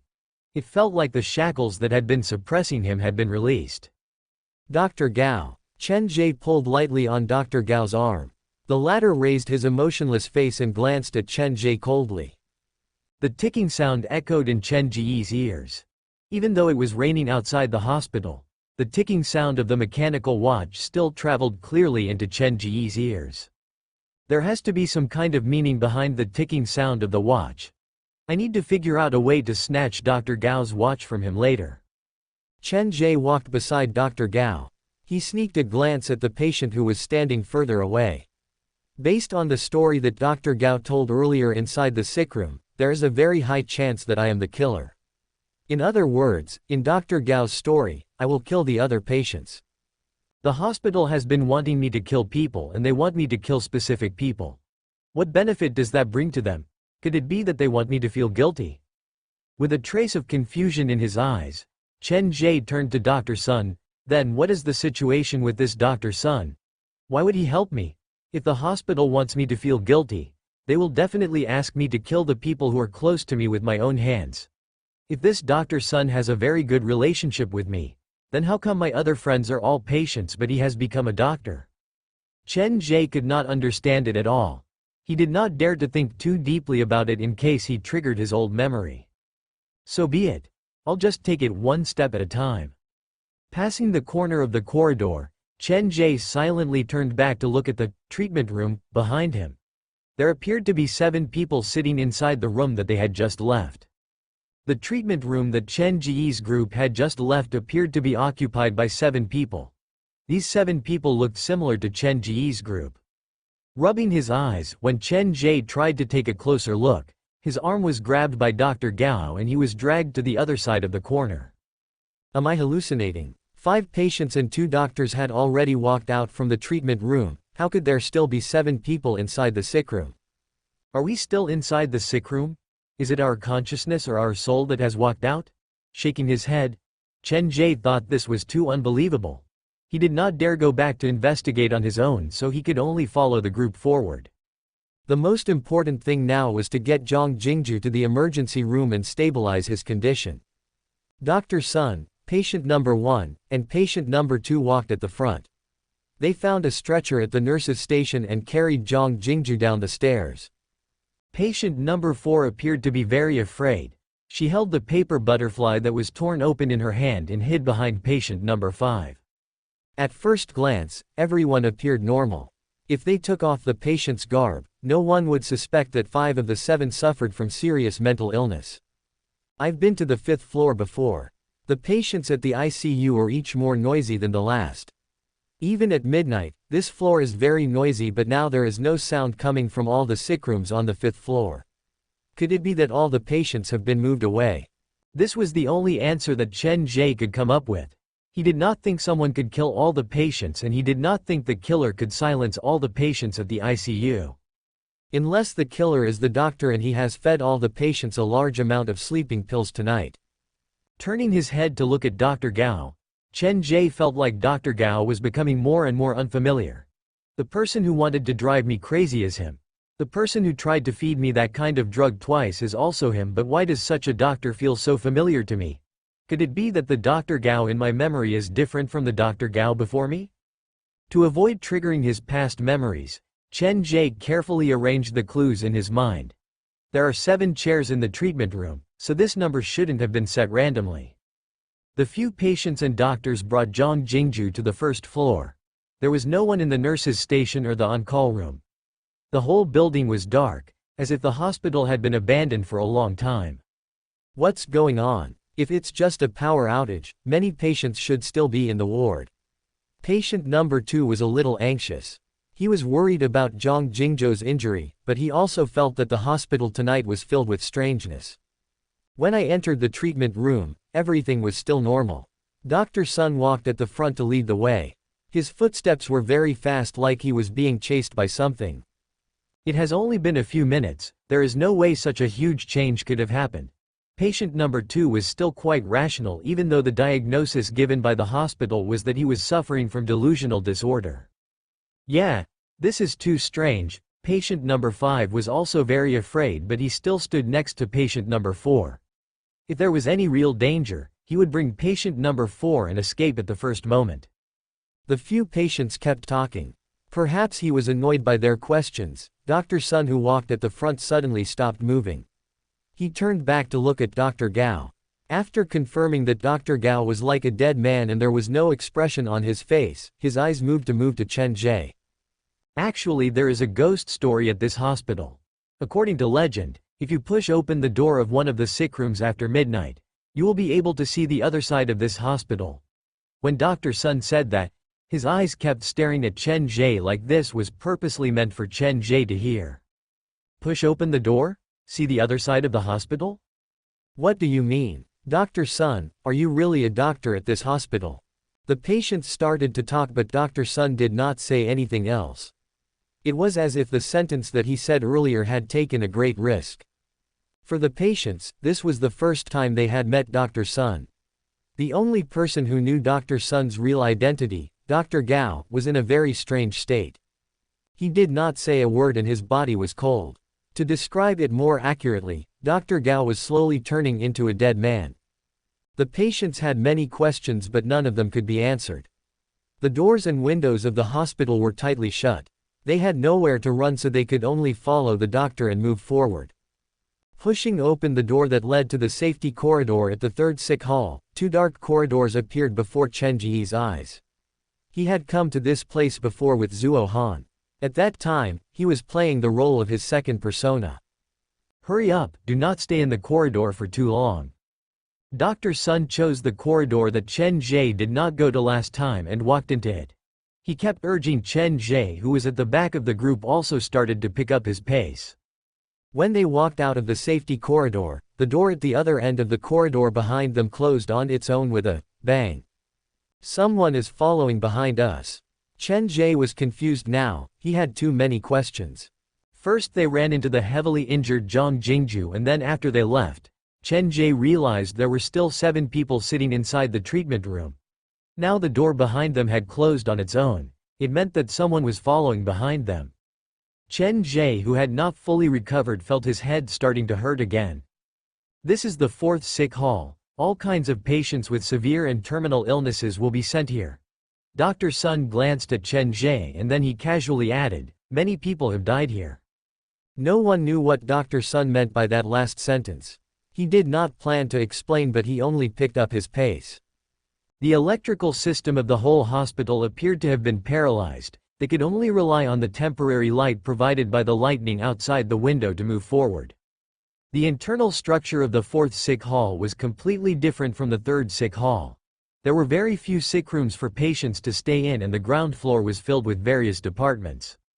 There is no one inside the duty room at this sick hall as well. Patient number 2 was panicking. We need to stop the patient's bleeding immediately, or else his life will be in danger. Why are all the pictures on the wall of the duty room at the 4th sick hall all male? Dr. Fang looked at the faces on the wall and he subconsciously took a step back. Is it that strange that they are all male? Patient number 5 asked in a small voice. I used to be a surgeon. There was a period of time when many patients at our hospital committed suicide and everyone was in a state of panic. To take care of the female doctors, when we arranged the night shift, we temporarily arranged for male doctors. After he walked out from the sick room, Dr. Fang had not calmed down. He would often look behind him for no reason, as if he was worried that there was someone around him who wanted to harm him. You used to be a surgeon? Patient number 2 was startled for a moment and then he immediately turned his head to tell Dr. Sun. We have surgeons among us. It does not matter if there is someone in the duty room or not. Now as long as we have the tools, we will be able to save this patient's life. I am an ear, nose and throat specialist, it's okay. I am a forensic doctor and I know some surgical knowledge. I can help you. Patient number 2 had a decisive personality. Even though he was about the same age as patient number 1, he was obviously better at dealing with all kinds of emergencies. Dr. Sun looked at the few patients and he only said one sentence in a light tone, "Follow me." Walking through the dim hospital corridor, Dr. Sun stopped outside one of the departments. He did not walk into it directly, but he did something very strange. Raising his arm, Dr. Sun knocked lightly on the door. Not one more, not one less, he knocked exactly 6 times. When Dr. Sun knocked on the door, Chen Ge could feel the temperature around him dropping drastically. It was as if the world was tearing away the disguise and was about to reveal his true self. But very soon, the ticking sound of the mechanical watch drilled into his ears again. There was no change in his surroundings. After he knocked on the door, Dr. Sun stood at the door. He did not say anything and he did not push the door open. The door is locked. Patient number 2 was getting anxious. He directly went over to push the door and pushed it open. "Hurry up and carry him in." Patient number 2 did not notice anything strange about Dr. Sun, but Chen Ge did notice something. The few patients carried Zhang Jingju into the room. Just as they were about to place Zhang Jingju on the hospital bed in the emergency room, they saw there was a human-shaped shadow on the hospital bed. There was a light reddish-black color. It was unclear whether it was blood or something else, but it perfectly formed the outline of a human. It feels like a bleeding person has been lying on this bed before. Chen Ge's eyes stared at the bedsheet. Before he could take a closer look, patient number 1 and patient number 2 had already placed Zhang Jingju on the hospital bed. They rummaged through the drawers and cupboards to look for various medical tools. After a long time, they finally managed to stop the bleeding for Zhang Jingju. Their methods are so professional. No matter how I look at them, they do not look like mental patients. Chen Ge observed silently from the side. He realized the strange things around him were increasing. Especially after Dr. Sun appeared, this feeling only intensified. Dr. Gao, who was like a dead man, grabbed my hand and refused to let me leave him. Dr. Sun, who was acting strangely, kept giving me hints as if trying to tell me something. The two doctors appeared to have gotten into an argument because of me. This is strange. How come I feel like this world is purposely created to target me? The two patients who were once doctors were trying their best to treat Zhang Jingju while the real doctors stood at the door and watched. This scene gave Chen Ge a feeling of absurdity. At the hospital at midnight, who was the patient and who was the doctor? His arm was slowly being gripped. Chen Ge frowned as he turned to look. He realized Dr. Gao's nails were digging into his flesh. "Dr. Gao?" Chen Ge tried to shake his arm, but Dr. Gao did not react. He only gripped Chen Ge like he would not allow Chen Ge to escape no matter what. Why would he do that? Dr. Gao, who was like a dead man next to Chen Ge, appeared to sense something. The facial features on his cold face started to twist. Just as Zhang Jingju's condition stabilized, the sound of something heavy being dragged came from outside the emergency room again. There are other victims. Chen Ge looked out the door. There appeared to be someone staring back at him in the dark corridor. Who is that? The hospital wants to drive me crazy. Their original plan was for me to kill people who are related to me like Zhuo Han and Zhang Jingju. The patients who were treated with me tonight should be people who are related to me as well. But there is one detail that I cannot ignore. There are 7 chairs but only 5 patients. Dr. Gao said the other 2 patients have gone missing. If the other 2 patients are also my acquaintances, then it is very likely that they are not missing, but have been killed. One of the victims is Zhang Jingju and the other is most likely Zhuo Han. With this in mind, Chen Ge's heart squeezed. Coincidentally, just as Chen Ge turned to look out the corridor, a flash of lightning sliced through the night sky. The pale light pierced through the glass window that was installed with protective railing. It lit up the corridor at that moment. Chen Ge's eyes slowly widened. With the help of the light from the lightning, he finally saw the figure at the end of the corridor clearly. Dr. Sun? There was another Dr. Sun standing at the end of the corridor. His white coat was stained with blood. His hair was messy and he was bleeding from all 7 orifices. There was an exaggerated smile on his face. The light from the lightning only lasted for less than a second before the corridor outside the emergency room plunged back into darkness. Dr. Sun is the killer? There are 2 Dr. Suns? Chen Ge's mind was in a mess. He had no idea whether he was in a nightmare or reality. The Dr. Sun in the emergency room mentioned the door. After pushing open the door, I can see another hospital. Could it be that there is a Dr. Sun inside the hospital and the hospital outside the door? His brain very naturally came to this conclusion, but when this thought crossed Chen Ge's mind, the heart-wrenching pain appeared again. A low growl escaped from his throat. Chen Ge gritted his teeth. Originally it was Dr. Gao who gripped his arm tightly, but now it was he who gripped Dr. Gao's arm tightly. His arm was twisted out of shape by Chen Ge, but the expression on Dr. Gao's face did not change. It was as if after he walked out from the sick room, he was no longer Dr. Gao but a dead body that had no self-consciousness. I must not faint no matter what. This place is too dangerous. The Dr. Sun in the dark is approaching us. He might arrive at any moment. Chen Ge used all his strength to close the emergency room door, but the enclosed space not only did not give him a sense of security, it only made him feel even more panicked. What did you see earlier? Dr. Sun had walked to Chen Ge's side and he suddenly opened his mouth to ask. When the lightning flashed across the sky, I saw a man standing in the corridor. He was covered in blood. Chen Ge did not directly tell him that the man had the same face as Dr. Sun. Covered in blood? Dr. Sun appeared to be reminded of something. Has he been smiling? Looking into Dr. Sun's eyes, Chen Ge did not know how to answer. If he said that the man had been smiling, then it would indirectly prove that he had seen the killer's face and knew what the killer looked like. After giving it some thought, Chen Ge still nodded. His smile is very scary, and I also realized he looks very similar to you. I know what you are afraid of. That man is not me. He is the ghost of this hospital. The smile on Dr. Sun's face slowly turned into the same smile as the ghost outside. Do you believe in the existence of ghosts in this world? Many people have asked me this question before. Then do you know what kind of ghost is the scariest? Dr. Sun appeared to be guiding Chen Ge, but his current appearance was indeed quite scary. Hearing Dr. Sun's voice, a figure in red instinctively appeared in Chen Ge's mind. He said subconsciously, a ghost in a red dress is the scariest. That's not right. Dr. Sun's voice slowly lowered. He pointed at Chen Ge's eyes. A ghost with warmth underneath their eyes is the scariest. A ghost with warmth at the bottom of his eyes? Isn't a ghost with warmth at the bottom of his eyes human? Chen Ge had a hard time understanding Dr. Sun's words. Dr. Sun, do you have any antibiotics here? Patient number 2's voice came out from inside the emergency room. We had just finished bandaging the wound and stopped the bleeding when the wound on his chest suddenly worsened and a large amount of pus leaked out. The wound suddenly worsened?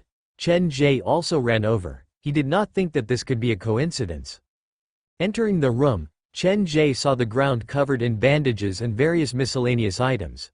Currently Zhang Jingju was lying unconscious on the surgery table. His chest had stopped rising and falling. He is still alive, but he has lost consciousness.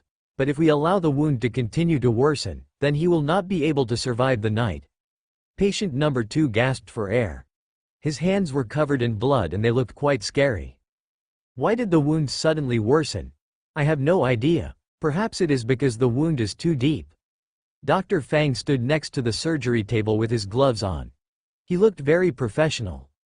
I need to use hydrogen peroxide to wash the external wound and use iodophor to disinfect it. Oh right. There are black threads stuck to the flesh on his wound. He might have been infected by some kind of fungus. To cure him, we need to do the surgery in a sterile environment. Dr. Fang's forehead was covered in sweat. I have not done a surgery like this before and the tools here are not complete. We still need to find a professional doctor. Then he turned to Dr. Sun and Dr. Gao. Let's put our treatment aside for now. Saving this patient's life is more important.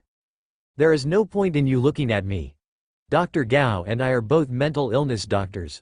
Our surgical knowledge is probably not as good as yours. We should go to the other sick rooms now. If we are lucky, we might run into other night doctors. Dr. Sun said casually.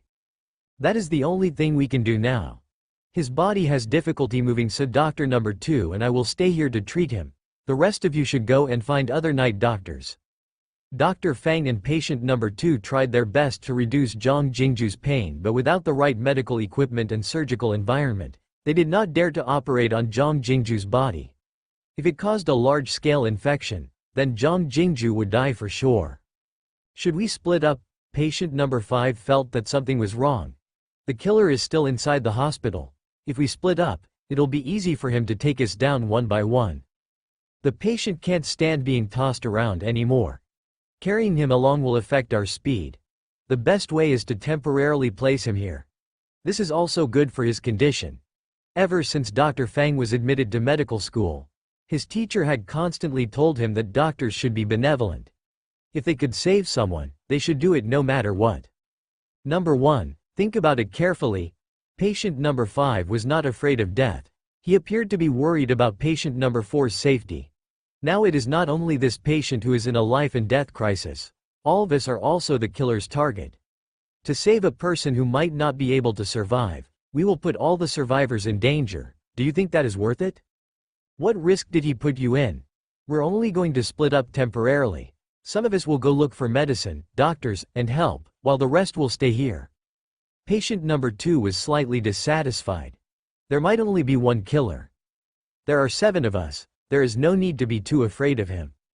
Number 2 seemed to have dealt with all kinds of vicious criminals in the past, so he did not show much fear. He even wanted to catch the murderer. 3 of us will stay behind. The other 4 will go out to look for medicine. Number 1 needs to pay attention to the patient's condition at all times. He has to stay behind. Dr. Sun and Dr. Gao know the way outside.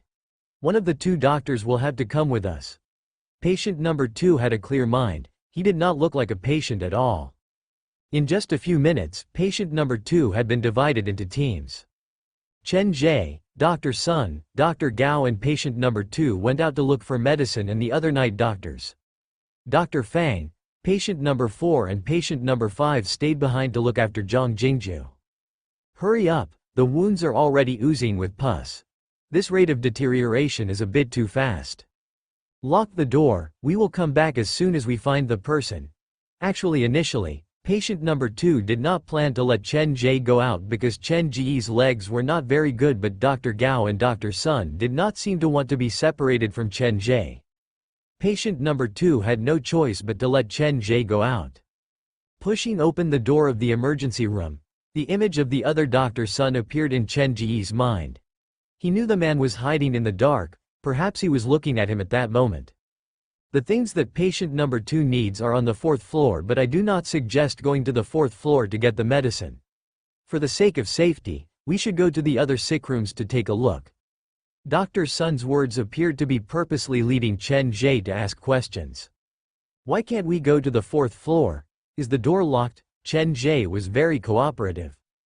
The hospital director's office used to be on the 4th floor of the 4th sick hall, but after the first hospital director committed suicide, the new hospital director moved his office to another place. Dr. Sun's expression was calm, but his words revealed a lot of information to Chen Ge. The first hospital director of this hospital committed suicide? Inside this hospital? Chen Ge was getting more and more curious. Yes, this is a taboo at the hospital. Very few people will talk about it. Dr. Sun lowered his voice. This hospital used to be the biggest hospital in Xinhai. It was built at the new district of Xinhai, but for some unknown reason, people kept dying inside the hospital. First it was a medical accident. The people who died were patients with severe illness. Then the cleaning staff started to go missing, and then it was the nurses and doctors. They were murdered, right? If they were murdered, then the things that happened later would not have happened. Dr. Sun said with deep meaning. The cause of death for each of the victims was very clear. Most of them died from suicide, but there was a small number of bodies that have not been found until now. You are making it sound quite scary. Chen Ge felt a chill run down his arm. Dr. Gao, who stood next to him, had a very low body temperature. He was no different from a dead body. The truth is scarier than what I have said. Dr. Sun and Chen Ge walked side by side. I remember the first victim that should not have died was at the 4th sick hall. Technically speaking, it was a medical accident. The patient's family was very angry and came to the hospital to make a scene. In the end, the doctor was so scared that he had to hide inside the morgue. The hospital director personally came to negotiate with the patient's family and finally managed to fool the patient's family into leaving. But when they arrived at the morgue, they discovered that the doctor was already dead. Dead? What was the cause of death? The result given by the Shanghai police was suicide. The crime scene did look like a suicide. The doctor used a cloth to hang himself and died from asphyxiation. His body was hanging on the doorbeam. Isn't it a bit too hasty to judge it directly as suicide? Chen Ge felt like there was something wrong with that. But the police relied on evidence. Everything was based on the truth. Actually, everyone can understand why the doctor committed suicide. His life was already a mess. Combined with the serious medical accident, he did not have any background. Not only would he lose his job, he might even get into a lawsuit. With so much pressure on him, it was inevitable that he would take things too hard. Dr. Sun appeared to be finding an excuse for the doctor's death. The second victim was a night nurse. The surveillance showed that she had been lying inside the duty room. She maintained the same position for the whole night. When the other people changed shifts in the morning, they discovered that her body was already completely cold. When Dr. Sun described these extremely scary things, his voice and expression did not change at all. It was as if he was just telling a simple story. Both the doctor and the nurse died one after another. The hospital director had an emergency meeting. He did not plan to solve the problem from the root, but he planned to suppress all these things. The first hospital director had his own considerations.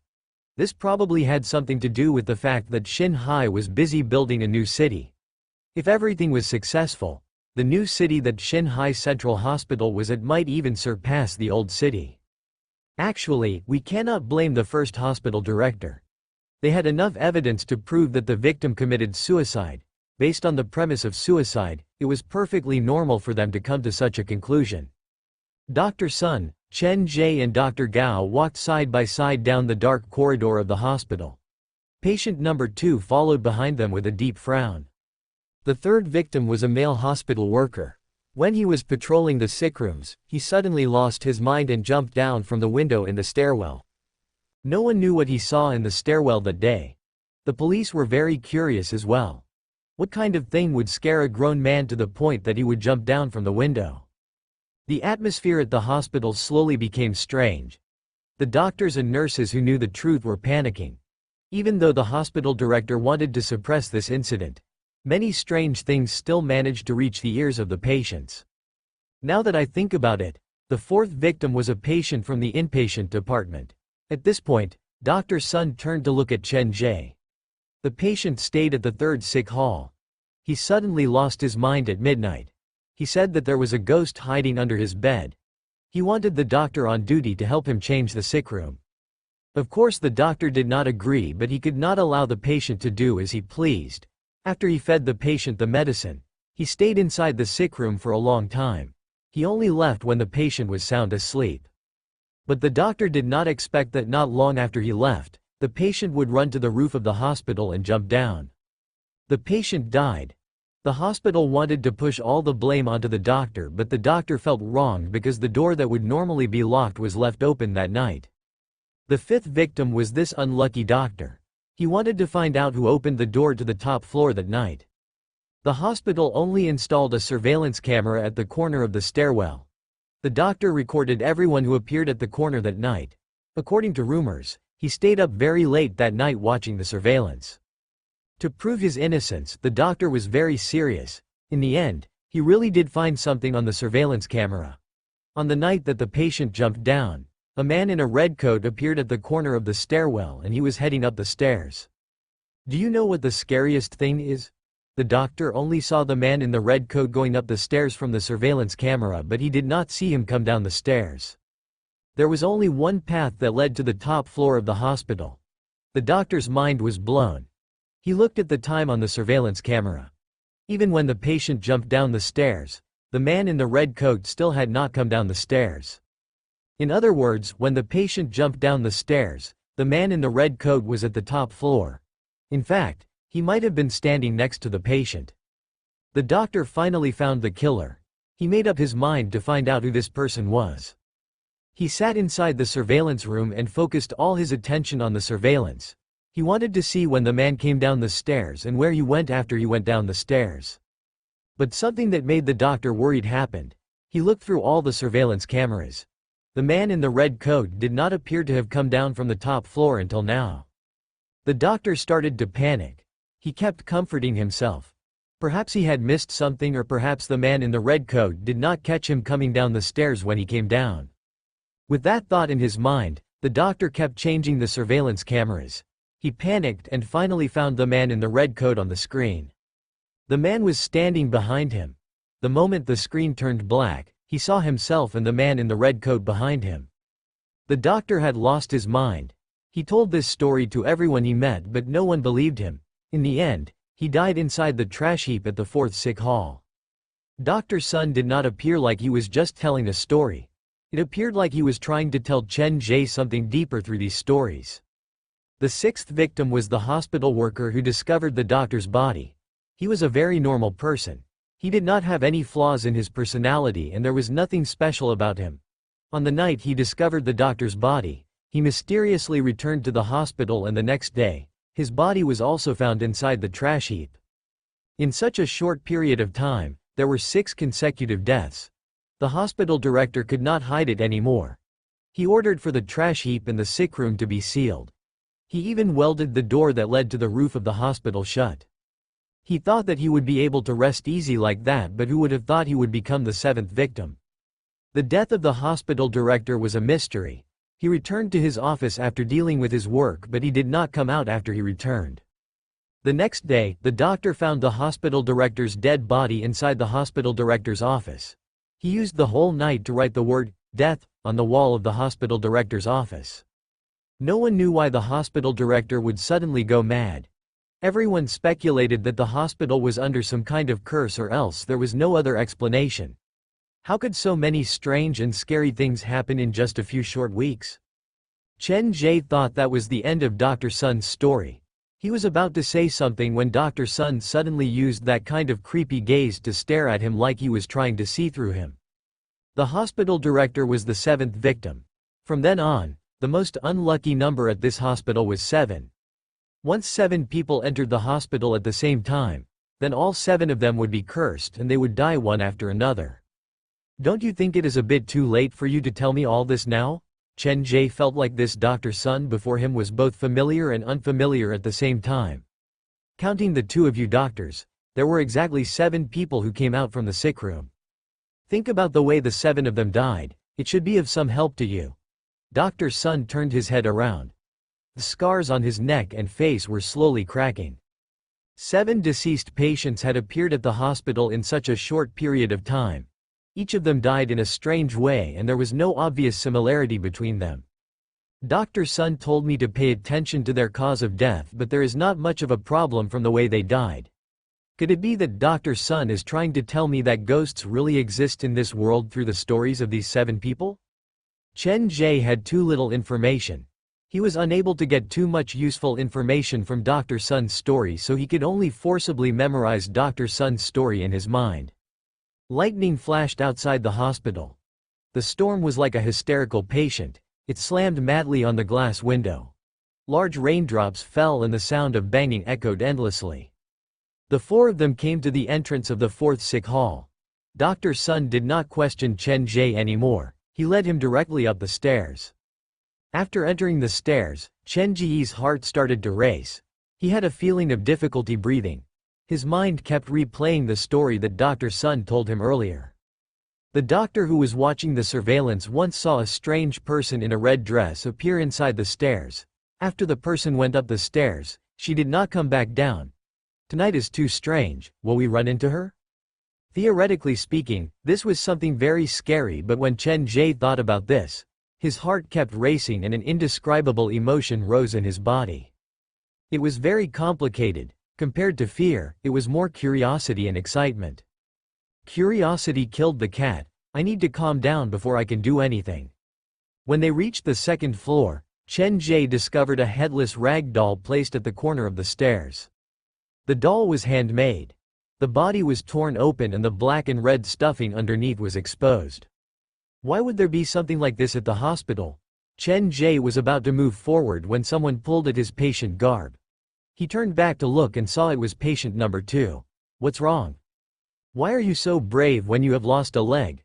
Don't wander off on your own, stay close to us. Patient number 2's tone was filled with worry. It was clear that he was really looking out for Chen Ge. Yes, I am just going to take a look. Chen Ge didn't know why, but his eyesight was very good. Even in the dark, he could see a lot of things clearly. This might be caused by some kind of eye disease, at least he thought so. When he reached the corner, Chen Ge slowly frowned. The rag doll seemed to be filled with animal organs, and it looked disgusting. Don't get too close to it. There was a pregnant woman in the hospital before. Because of the obstetrician's mistake, her child died. After the pregnant woman was saved, her mental state started to deteriorate. She was sent to the 3rd sick hall. Throughout the period of her hospitalization, she had been searching for her child. Dr. Sun stared at the doll on the ground expressionlessly.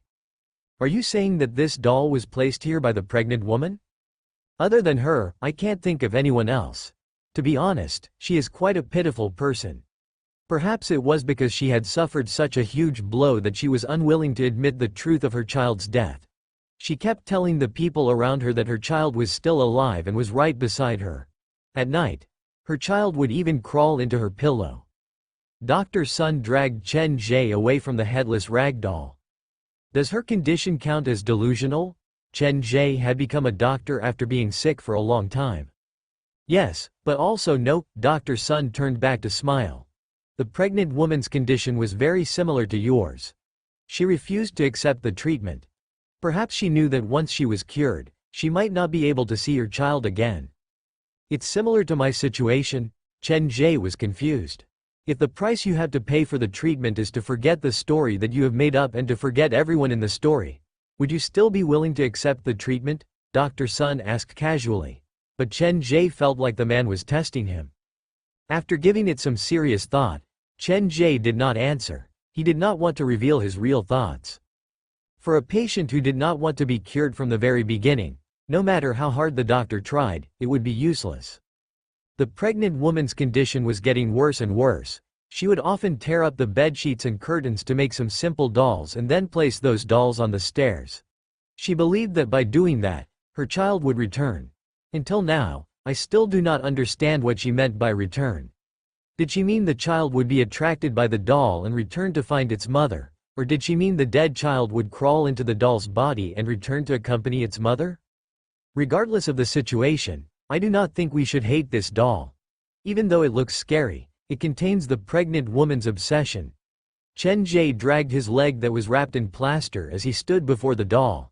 His words confused both patient number 2 and Dr. Sun. You are sympathizing with the pregnant woman? Dr. Sun wanted to confirm. I would not say that I am sympathizing with the pregnant woman. We should analyze this rationally. Is it wrong for the pregnant woman to do what she did?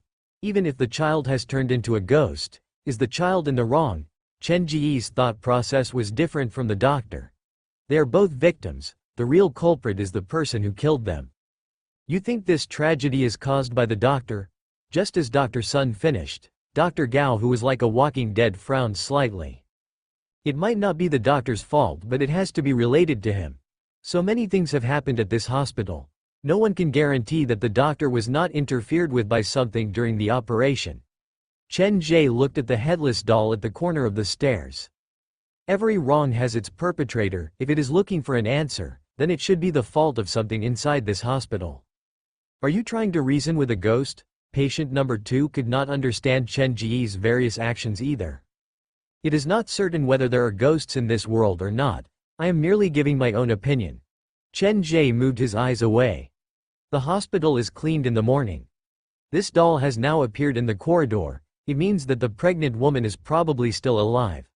There are other survivors at the hospital. This is good news for us. The pregnant woman passed away on the 3rd month of her treatment. When she died, we found a cupboard full of dolls inside it. After Dr. Sun said that, Chen Ge and patient number 2 were stunned. The person is no longer here. Then who placed the doll here? Patient number 2 still did not believe that there were ghosts in this world.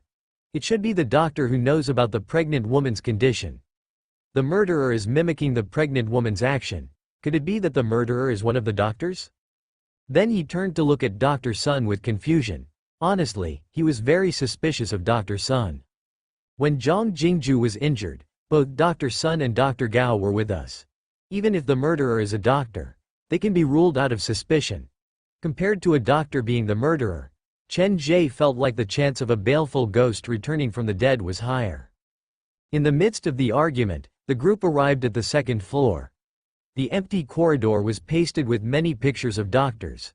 This scene gave Chen Ge a sense of déjà vu. The hospital used to post the pictures of the best doctors and their accolades on the wall.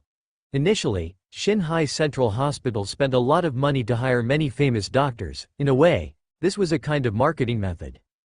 The hospital's intention was good, but later on, one of the doctors passed away in an accident. The hospital felt like it was not right to continue pasting his picture on the wall, so they removed his picture. But one night, a nurse on duty realized that the picture that was removed from the wall had reappeared on the wall. She studied it closely for a long time and came up with a rather scary answer. The picture on the wall was not the doctor's picture but the doctor's face. She reported this to the hospital. The leader arranged for the workers to stay at the hospital to investigate, but the picture never appeared again. At the time, the people at the hospital were in a panic. The leader gave the nurse a long leave so that she could rest at home. Just as everyone thought this was the end of the story, they did not expect accidents would befall the doctors who pasted the picture on the wall one after another. In the end, the hospital removed all the pictures of the doctors and refused to hang pictures of living people on the wall. After hearing what Dr. Sun had to say, Chen Ge was even more confused. You said the hospital refused to hang pictures on the wall, then what is with the pictures on the two sides of the corridor? Someone purposely hung them up tonight? That is what I said earlier. Dr. Sun pointed at the door next to them. After you walk past a door, the inside and outside are two different sides of the same place. You are now inside the hospital but not the original hospital. By the way, there is one more thing I need to tell you. The doctor whose picture still appeared on the wall after his death was the doctor who operated on the pregnant woman earlier. Dr. Sun emphasized this point. Chen Ge thought about it carefully. He realized most of the victims at this hospital had interacted with other victims before. Their deaths were not accidental, it was more like a kind of inevitability disguised as accident. Let's not stay here for too long. Lightning flashed and it lit up the pale faces on both sides of the corridor. Chen Ge even had the illusion that the pictures on the wall were not pictures at all. The group reached the fourth floor in one go. Dr. Sun walked at the front. If I remember correctly, the emergency medical storage room is the seventh room. The corridor on the fourth floor appeared to be deserted. Most of the doors here were locked and the locks were covered in dust. After the first hospital director's accident, the fourth floor of the fourth sick hall was basically abandoned. Normally, the doctors and nurses would rather take a detour than walk down this corridor. Is it really that scary? Chen Ge realized he was not that sensitive to fear. There was once a cleaner who refused to believe it. He came to clean the hospital at dusk when there were not many people around. Then he saw someone holding something and writing on the wall on the fourth floor corridor. He saw the person was wearing a doctor's coat, so he thought it was a doctor. When he walked over, he realized the thing in the person's hand was his own severed finger, and he kept writing the word, death, on the wall. The cleaner saw the old hospital director who had committed suicide. Yes. Dr. Sun's voice turned chilling. But do you know what is scarier? The cleaner also died in an accident. This was already the scariest thing that Chen Ge could think of. The cleaner resigned. After that, he went to work at a small private hospital. On the seventh day after he arrived at the hospital, he died inside the hospital director's office. His death was very similar to the old hospital director's.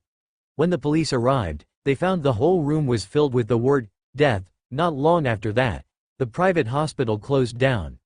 The related people who ran the hospital disappeared. I heard that the doctors and nurses at the hospital all stopped working in the field of medicine. How come it sounds like some kind of curse to me? The hospital itself is the curse. Everyone who is cursed will continue to spread misfortune unless they leave the hospital forever. Chen Ge himself thought that was quite unbelievable. Using the hospital as the medium of the curse and turning the place that saved lives into the source of tragedy. The person who planted this curse is too evil. Baleful specter, curse? Your ability to accept and diverge thinking is too strong. Patient number 2 shook his head. He did not agree with Chen Ge's thought. From his perspective, the source of all strange things was human beings. But he did not plan to argue with Chen Ge. After all, Chen Ge was a patient. With his hands on the wall, Chen Ge followed the 2 doctors into the 4th-floor corridor. Initially, there was nothing out of the ordinary, but after walking for about 10 seconds, Chen Ge felt like something was not right. The corridor did not appear to be that long, one could see the end of it with one glance. But they walked for more than 10 seconds and still had not reached the end. This is so strange. Chen Ge stopped moving. The other 3 looked at Chen Ge with confusion, as if they were wondering why he had stopped. What's wrong? None of you have noticed? Chen Ge pointed at the door of the room next to him. This is the second time this sealed door has appeared. We seem to have run into a ghost wall. After being reminded by Chen Ge, patient number 2 finally reacted. You're right, I also feel like I've been walking for a long time. I thought it was just my imagination caused by my nerves. Perhaps it is because of this door. Ever since Chen Ge heard the story of the first hospital director, he had been very curious about the hospital director's office. He was dying to see what this secret room looked like. Before the 2 doctors stopped him, Chen Ge pushed lightly on the door of the hospital director's office. Who knew the door was not locked? A pungent foul odor drifted out from behind the door. Patient number 2 covered his mouth and nose directly. Dr. Sun and Dr. Gao also took a step back. Only Chen Ge stood dumbly at the door. Sniffing his nose, Chen Ge took in a deep breath. The stench that almost suffocated him stirred up the memory in his mind. Many scary images flashed across his mind. I've smelled this smell somewhere else before. He was very sure of it. His brain started to recall the memory involuntarily. The pain returned. Holding the door frame, Chen Ge gritted his teeth and entered the hospital director's office. He looked at the word, death, that filled the room. His brain felt like it was being torn apart. I am very familiar with this stench. I have smelled this smell at the edge of death. Whenever I smell this stench, something bad will happen. With his back against the door frame, Chen Ge forced himself not to fall. He tried his best to open his eyes and finally confirmed the source of the stench. On the table in the middle of the hospital director's office sat a glass jar. Inside the jar sat a heart that was entangled with black threads. After the hospital director's death, his office was preserved in its original state? The people outside the door were filled with confusion. Other than Chen Ge, including the 2 doctors, no one dared to enter the room. At that moment, Chen Ge's condition was very bad. The memory related to the stench in his brain started to go out of control. Pieces of memory fragments started to explode in his mind. Hey, don't stay in there alone. Patient number 2 was worried about Chen Ge's safety. He slowly approached the hospital director's office, but when he reached the door, his body refused to enter the room no matter what. Every cell in his body was resisting, as if he would definitely die if he entered the room. In that moment, Chen Ge heard the voice of patient number 2, but his nerves were already drowned by intense pain. He started to lose control of his body. Under the doubled torture of the stench and pain, he fell headfirst toward the hospital director's table. His hands grabbed the surface of the table. Chen Ge's face that was twisted from pain almost knocked into the glass jar on the table. Whose heart is this? His chest rose and fell. As Chen Ge's pain deepened, the heart that was entangled by countless black threads started to beat inside the glass jar. It was like Chen Ge's own heart. Every beat tugged on Chen Ge's nerves. Could it be that the heart inside the jar is mine? Chen Ge felt like his heart was beating at the same frequency as the heart inside the jar. He stared at the jar. His soul felt like it was being sucked into the glass jar. Indescribable pain and despair continued to rush into his body. The world before his eyes started to blur. The countless death characters inside the room enlarged before his eyes like they had all come alive. Chen Ge wanted to wave his arms to resist, but his body and mind were already at the edge of collapse. It was difficult to even move. Being trapped inside a room filled with the word death. Why does this scene feel so familiar? An image flashed through Chen Ge's memory. A mud statuette with the name Chen Ge carved on its chest was shoved inside an altar with the word death carved on its inner wall. What Chen Ge was experiencing now was the same as the clay statue with his name carved on it. However, he wasn't locked up in the shrine. Instead, he was trapped in the dean's office, which was filled with the word death. Someone is cursing me. The scattered memories made Chen Ge realize that he had been cursed before, but due to various reasons, the person did not succeed. Now that he was cursed again, he had no idea why he was so familiar with these things that normal people would not be able to come into contact with. His hands moved slowly. Chen Ge gritted his teeth so hard that they bled. He hugged the glass jar on the table. Initially, he wanted to smash the glass jar to see if he could break the curse, but to his surprise, when his hands touched the glass jar, the black thread that was stuck to the heart crawled out from the heart and started to hit the glass jar madly.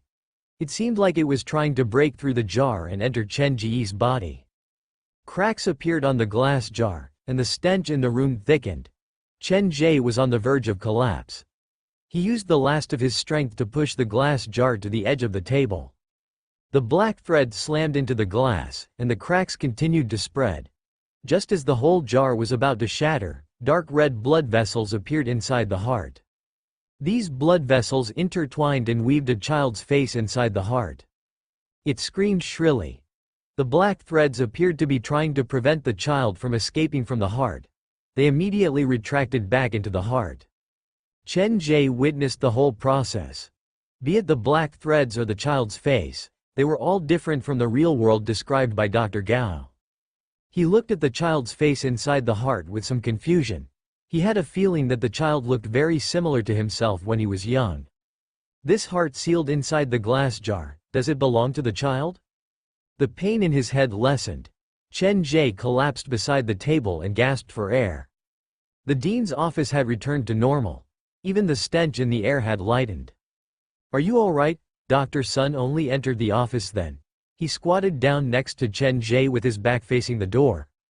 Do I look fine to you?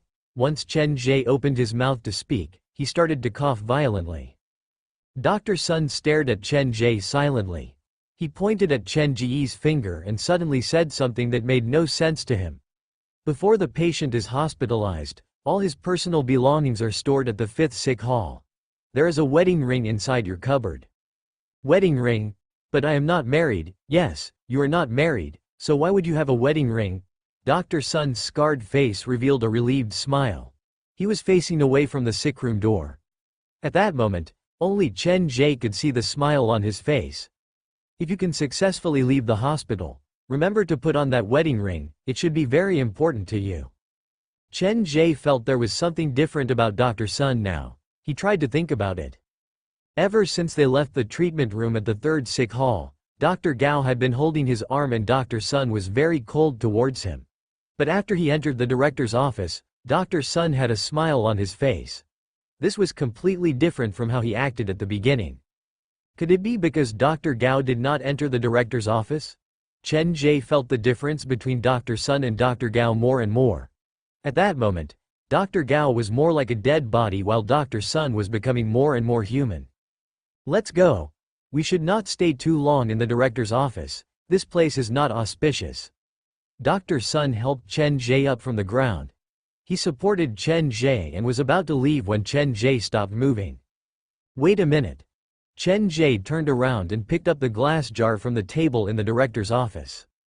What are you doing? Dr. Sun sucked in a cold breath. He subconsciously moved away from Chen Ge who was hugging the glass jar. The glass jar appeared to be something very dangerous. I wish to bring this thing with me. Chen Ge knew the black thread that was wrapped around the heart could take his life at any moment, but he still wanted to bring this thing with him because he felt the face that appeared inside the heart was very important to him. Do you know what this is? The stories that I have told you before. Did you really just treat them as stories? Dr. Sun's expression changed instantly. He knew very well how scary the glass jar was, but due to certain reasons, he was not allowed to say anything. I know this thing is very dangerous, but it is because it is dangerous that I wish to bring it with me. Chen Ge answered very seriously. What kind of logic is that? Dr. Sun suspected that Chen Ge's condition had worsened. Actually, I did not plan to bring this thing with me initially, but the stories that you have told me have changed my mind. Chen Ge hugged the glass jar and his eyes stared at the heart inside the glass jar. This hospital might really be haunted. Against ghosts. We do not have any method to resist them, but if we bring this thing with us, then that might not be the case. If the ghost really appears, we can use this glass jar with the heart to smash it. Smash it? Dr. Sun frowned deeply. He asked with uncertainty, are you serious? Of course, the thing left behind at the scene of the first director's death is definitely something very dangerous, but you have to understand one thing. If we carry it with us, we might die, but if we really run into a ghost, then one of us will definitely die. Chen Ge hugged the glass jar and started to walk out of the office. Choose the lesser of two evils. I would like to see which one is more dangerous, this glass jar or the ghost. Ghosts were intangible, but the glass jar was real. Chen Ge wanted to use something that a living person could actually touch to deal with an intangible ghost. This idea confused Dr. Sun quite a bit. Perhaps you really are a madman. Dr. Sun's words appeared to have a deeper meaning, but Chen Ge did not seem to understand it. Of course, with Chen Ge's current situation, even if he did understand it, he would just pretend that he did not understand it. I am already sick, but I will try my best to cooperate with your treatment. Chen Ge's attitude was quite scary. Seeing Chen Ge walk out of the office hugging the glass jar, Dr. Gao, who was like a zombie, not only did not reach out to grab Chen Ge's arm, he even actively moved away from Chen Ge. The two of them maintained a distance of about 3 meters. Both doctors were unwilling to stand next to Chen Ge. Even though patient number 2 did not quite understand the reason behind it, he also wisely moved away from Chen Ge. Why did you take out this heart specimen? Patient number 2 did not have any aversion towards human organ specimens. He was just worried that Chen Ge had some kind of strange hobby. Specimen? Chen Ge looked at the living heart inside the glass jar. He had a feeling that everyone's heart appeared to be different. Dr. Sun said that the hospital is not clean, so I carried the glass jar left behind by the first hospital director. This can be considered as fighting poison with poison. Patient number 2 also had no idea what Chen Ge was thinking. He very wisely stopped communicating with Chen Ge but turned to Dr. Sun. Where is the medicine storage room that you mentioned? We are already at the end, but I still do not see it. I must have remembered wrongly. After the strange death of the first hospital director, many doctors did not dare come to this floor to retrieve the medicine, so the hospital moved the medicine storage room to the 4th floor of the 5th sick hall. Dr. Sun said very perfunctorily. Are you sure? Patient number 2 felt there was a big problem with Dr. Sun. He did not trust Dr. Sun to begin with. Chen Ge also noticed something was wrong. He felt like Dr. Sun did not care about other people's lives at all. The reason he said the medicine storage room was on the 4th floor was probably to lure Chen Ge to the hospital director's office. Saving people was just an excuse for Dr. Sun to complete his own goal. The only person he really cared about was Chen Ge. Could it be that as long as I do not run into too big of a problem, everyone will be safe? Chen Ge had already noticed the difference between this place and other hospitals. Dr. Sun had mentioned the door before, and in his memory, the door was also a very unique place. Other than me, even if other people die here, they will not really die? Shaking his head, Chen Ge chased this thought out from his mind. He was not willing, and he could not risk Zhang Jingju's life to test it out. If they could not find the medicine, Zhang Jingju could die at any moment. Dr. Gao did not say a word like a dead body, so now Chen Ge and patient number 2 could only trust Dr. Sun. They followed Dr. Sun's instructions and ran from the 4th sick hall to the 5th sick hall. Along the way, Dr. Sun told Chen Ge many more strange things that happened at this hospital. When they were running, some things that could not be explained by science also happened inside the building, but thankfully they did not run into any danger. Those strange things did not get close to Chen Ge's group, they only flashed past them from afar. They arrived at the 4th floor of the 5th sick hall. This time Dr. Sun did not lie to Chen Ge. They finally found the medicine storage room. But things were not that simple. The room next to the medicine storage room was sealed. The gap under the door was still leaking blood, it was impossible to ignore it. This sealed room was the office of the second hospital director. He was once the vice director of this hospital and he had 7 children at home. After the strange death of the first hospital director, he was temporarily taken over as the acting hospital director. But unfortunately, on the 7th day after he took over as the hospital director, he disappeared and until now he has not been found. Dr. Sun stood at the door like he was encouraging Chen Ge to go in and investigate. The second hospital director only took over for 7 days before he disappeared? Looks like being the hospital director of this hospital is a very dangerous occupation. Chen Ge avoided the blood stain on the ground. I am very curious, how many hospital directors have there been in total at this hospital? Counting the acting hospital directors and temporary hospital directors, this hospital has had a total of 7 hospital directors.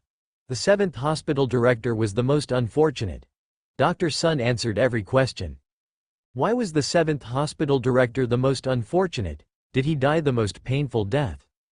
Because he has been working at this hospital until now. Dr. Sun then used his finger to knock on the door. Whenever there was a knock on the door, the ticking from Dr. Gao's watch would become much weaker.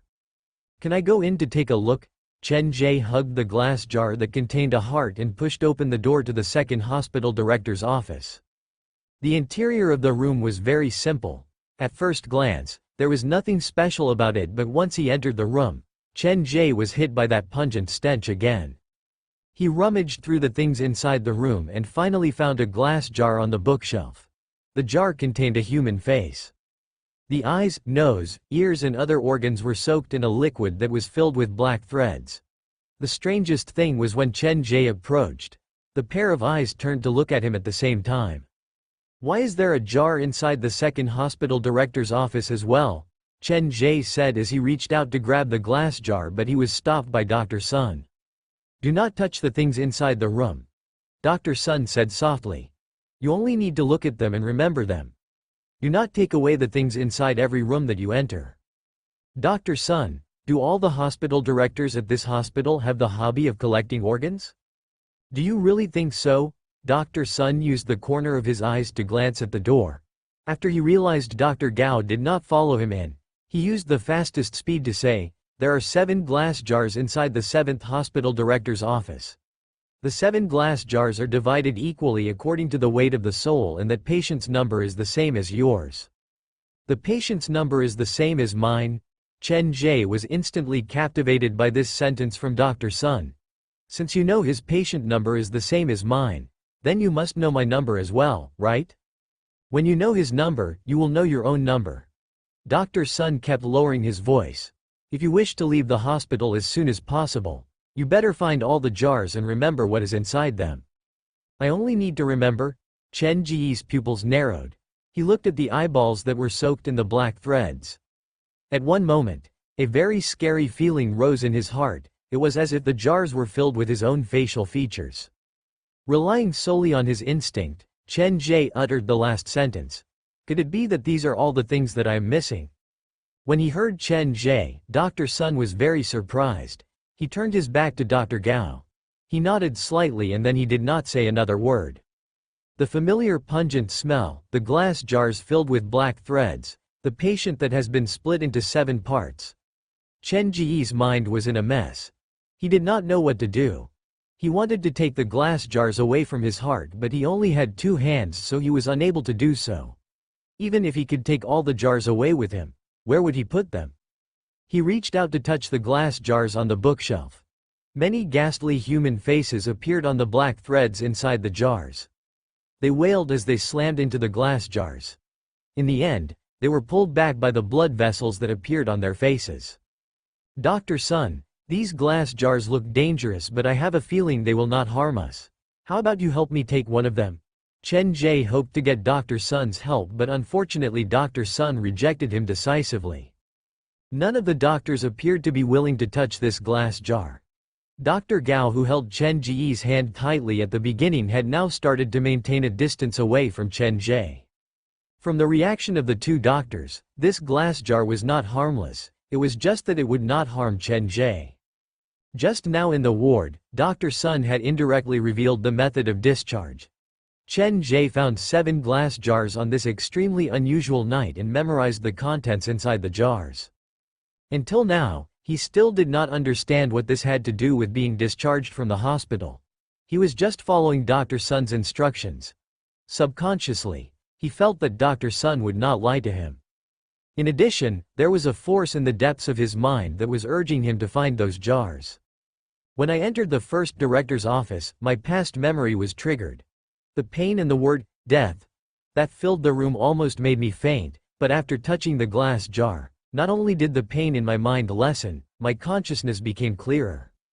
A bold idea came to Chen Ge's mind. He wanted to secretly try to recall the past while hugging the glass jar. The 2 doctors were keeping a close eye on him. Chen Ge could not find a chance for the time being, so he kept hugging the glass jar, treating the thing that everyone feared as his own treasure. Chen Ge had mastered the trick of borrowing the tiger's power. After leaving the second director's office, Chen Ge and Dr. Sun also entered the medicine storage room next door to search for different kinds of medicine.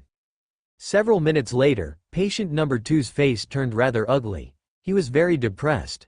There is no medicine that we are looking for in this room. There is no other way, then we will have to go to the other sick rooms to try our luck. Dr. Sun appeared to have expected this result. He walked in front with Chen Ge, who was hugging the glass jar. He started to tell Chen Ge about the scary ghost stories that had happened at the hospital. Looking at his 3 teammates next to him, the cold sweat on patient number 2's forehead could not stop falling. A doctor who did not care about the life and death of the patient, a madman who was hugging a glass jar filled with human organs, and an attending doctor whose face was as pale as a corpse. Could it be that the murderers are the doctors? He felt like he was the main character in a horror movie, experiencing the most despairing thing and walking step by step into the abyss. It was too difficult to survive alone. There was no other way. Patient number 2 gritted his teeth. He forced himself to follow beside Dr. Gao. Chen Ge and Dr. Sun obviously did not notice the psychological activity of patient number 2. They kept stopping and walking. They discovered many strange places at this hospital. Xinhai Central Hospital had 7 sick rooms in total. It was once the biggest hospital in Xinhai. Too much despair and horror had happened here. The word, suffering, was closely linked. The many emotions of the human world were perfectly reflected at this hospital. Behind every ghost story, there was a story. With Dr. Sun leading the way, they visited all the sick rooms. The offices of the 7 hospital directors were located in 7 different sick rooms. Inside each office was a glass jar that reeked of foul odor. Inside the glass jar was part of a human organ. The organs were all submerged in the black threads. Some of them had already turned completely black. Chen Ge followed Dr. Sun's instructions and memorized all the organs inside the glass jars. Whenever he entered a room, he would personally touch the thing inside the glass jar. Initially, he planned to stimulate the memory fragments of his past during the process of touching the glass jars so that he could remember as many things as he could, but then he discovered a very scary thing. Whenever he touched the glass jar, the black threads would go on a rampage. They wanted to pierce through the jar to attack Chen Ge, but at that moment, there would always be dark red blood vessels that would pull the black threads back into the organs. That was when the strange thing happened. Chen Ge wanted the black threads to go on a rampage. His hands would have to touch the glass jar, and when the blood vessels pulled the black threads away, they would also drag something away from Chen Ge's body. This was a feeling that was hard to describe. Chen Ge felt like the shackles on his body had lightened. Some of his past memories would become blurry, but most importantly, new memory fragments started to appear in his mind. They did not belong to his past memory, and they did not belong to the memory that Dr. Gao had described to him. They were the memory of a third person that he was completely unfamiliar with. When Chen Ge flipped through this third person's memory, he did not feel a headache, but he would have a feeling of fear and trepidation. It was as if reading this third person's memory would lead to a great disaster. Chen Ge did not tell anyone about this. He planned to wait until it was safe before he went through the third person's memory fragments. He had no idea how long had passed. It felt like it had been at least several hours, but the sky outside the window was still dark. There was no sign of dawn. Chen Ge and his group searched the entire sick hall but they could not find the medicine. In the end, they returned to the third sick hall. This was where Chen Ge first stayed, and at the same time it was also where the office of the 7th hospital director was located. They came to the 7th floor of the third sick hall, and at the end of the corridor, they found the office of the 7th hospital director. Pushing open the door, there was an office table in the middle of the simple room. On the table was a large glass jar, and inside the jar was a human head that was facing away from the office door. It was a child's head. It had no facial features, it was like an empty shell that had lost its soul. When they saw this thing, everyone stopped outside the door. No one dared to rush in recklessly. These hospital directors sure have a unique fetish. Due to his occupation, patient number 2 was used to seeing dead bodies and different kinds of organs, but when he saw the human head inside the glass jar, he still shivered involuntarily. The fear that the human head brought was not a physical one but a psychological one. It was as if the head itself was a symbol of fear and despair. Patient number 2 and the 2 doctors stood at the door. Chen Ge walked into the room directly. He did not even hesitate. Isn't the 7th hospital director the current hospital director? As the only surviving hospital director, he might be different from the other hospital directors. Chen Ge did not miss this rare opportunity. Before he got close to the glass jar, he first looked around. He wanted to get a better understanding of the current hospital director's personality through the decorations inside the room. There were no decorations inside the office. Other than the glass jar on the office table, there was nothing special about the room. After walking around the room, Chen Ge came to the side of the office table. He walked to the front of the glass jar and looked at the human head that was floating in the middle of the endless black threads. It is still a child. The glass jar that contained the human head was much bigger than the glass jars that Chen Ge had seen before. The number of black threads was also the highest, and if one looked closer, one would notice that every single thread appeared to be written with strange characters. It looked like some kind of seal or some kind of curse. Ever since Chen Ge entered the room, the black threads inside the glass jar started to come alive. When Chen Ge stood next to the table, the black threads weaved to form many human faces inside the glass jar. The scary human faces stuck to the human head like they were trying to cover up the human head's own face. The black threads feel like they are trying to block the human head's vision, but can a human head with all its features still see me? Almost as soon as Chen Ge said that, the scary human head started to ooze out a large amount of red blood vessels. The black threads tried their best to suppress it, and the blood vessels were slowly wrapped up. If this was someone else, even if they did not run away in fear, they would have stopped to watch, but Chen Ge was different. He reached out to hug the glass jar like he was trying to carry the biggest glass jar away with him. The moment his hands touched the glass jar, the black threads and the blood vessels inside the jar boiled at the same time. They collided with each other like lightning. Then a huge suction force came out from the glass jar like it was trying to suck Chen Ge's whole body into the jar. The situation was dangerous. Chen Ge had no idea what the black threads and blood vessels represented, but he could sense the danger they posed. If any of the black threads or blood vessels drilled into his body, he would die on the spot. Dr. Sun entered the office. After he took a few steps, his body was unable to move forward anymore. Perhaps it had absorbed something from Chen Ge's soul. The blood vessels completely suppressed the black threads, and the head inside the jar started to slowly turn. The faces that were weaved from the black threads were peeled off one by one. Finally, the head was exposed before Chen Ge. It revealed the horrifying face that had no features. Bang! Thunder exploded outside the window. It almost shattered the glass. The mouth of the head inside the jar moved up and down. It suddenly slammed into the glass jar. Bang! The sound of impact was mixed with the thunder. The dark eye sockets were filled with endless fear. Even though it had been cut apart, even though it had lost its facial features and skin, the head appeared to still retain its own consciousness. The eyeballs were dug out and the blood vessels inside the 2 dark holes were rolling. They were slowly weaving into a human puppet. Seeing the puppet was about to take shape, Dr. Gao retreated without hesitation. He ran as far away as he could. When Dr. Gao left, Dr. Sun appeared to have finally found his chance. Suppressing the anxiety in his heart, He rushed into the office and slammed the door behind him. At that moment, he avoided Dr. Gao's gaze. There were only him and Chen Ge left in the room. Chen Ge. I know the way to leave the hospital. His voice was completely different from usual. There was a trace of friendliness in it, and he sounded much younger. The hospital wants you to become their patient, and for that, they have prepared 2 plans. The first is to create a false beauty for you so that you will sink into it forever and actively give up on your past memories. That way, you will slowly turn into a puppet that lives in their palm. You will be cursed unknowingly. Your friends and employees will also be affected by the curse, and in the end, they will all become the hospital's patients.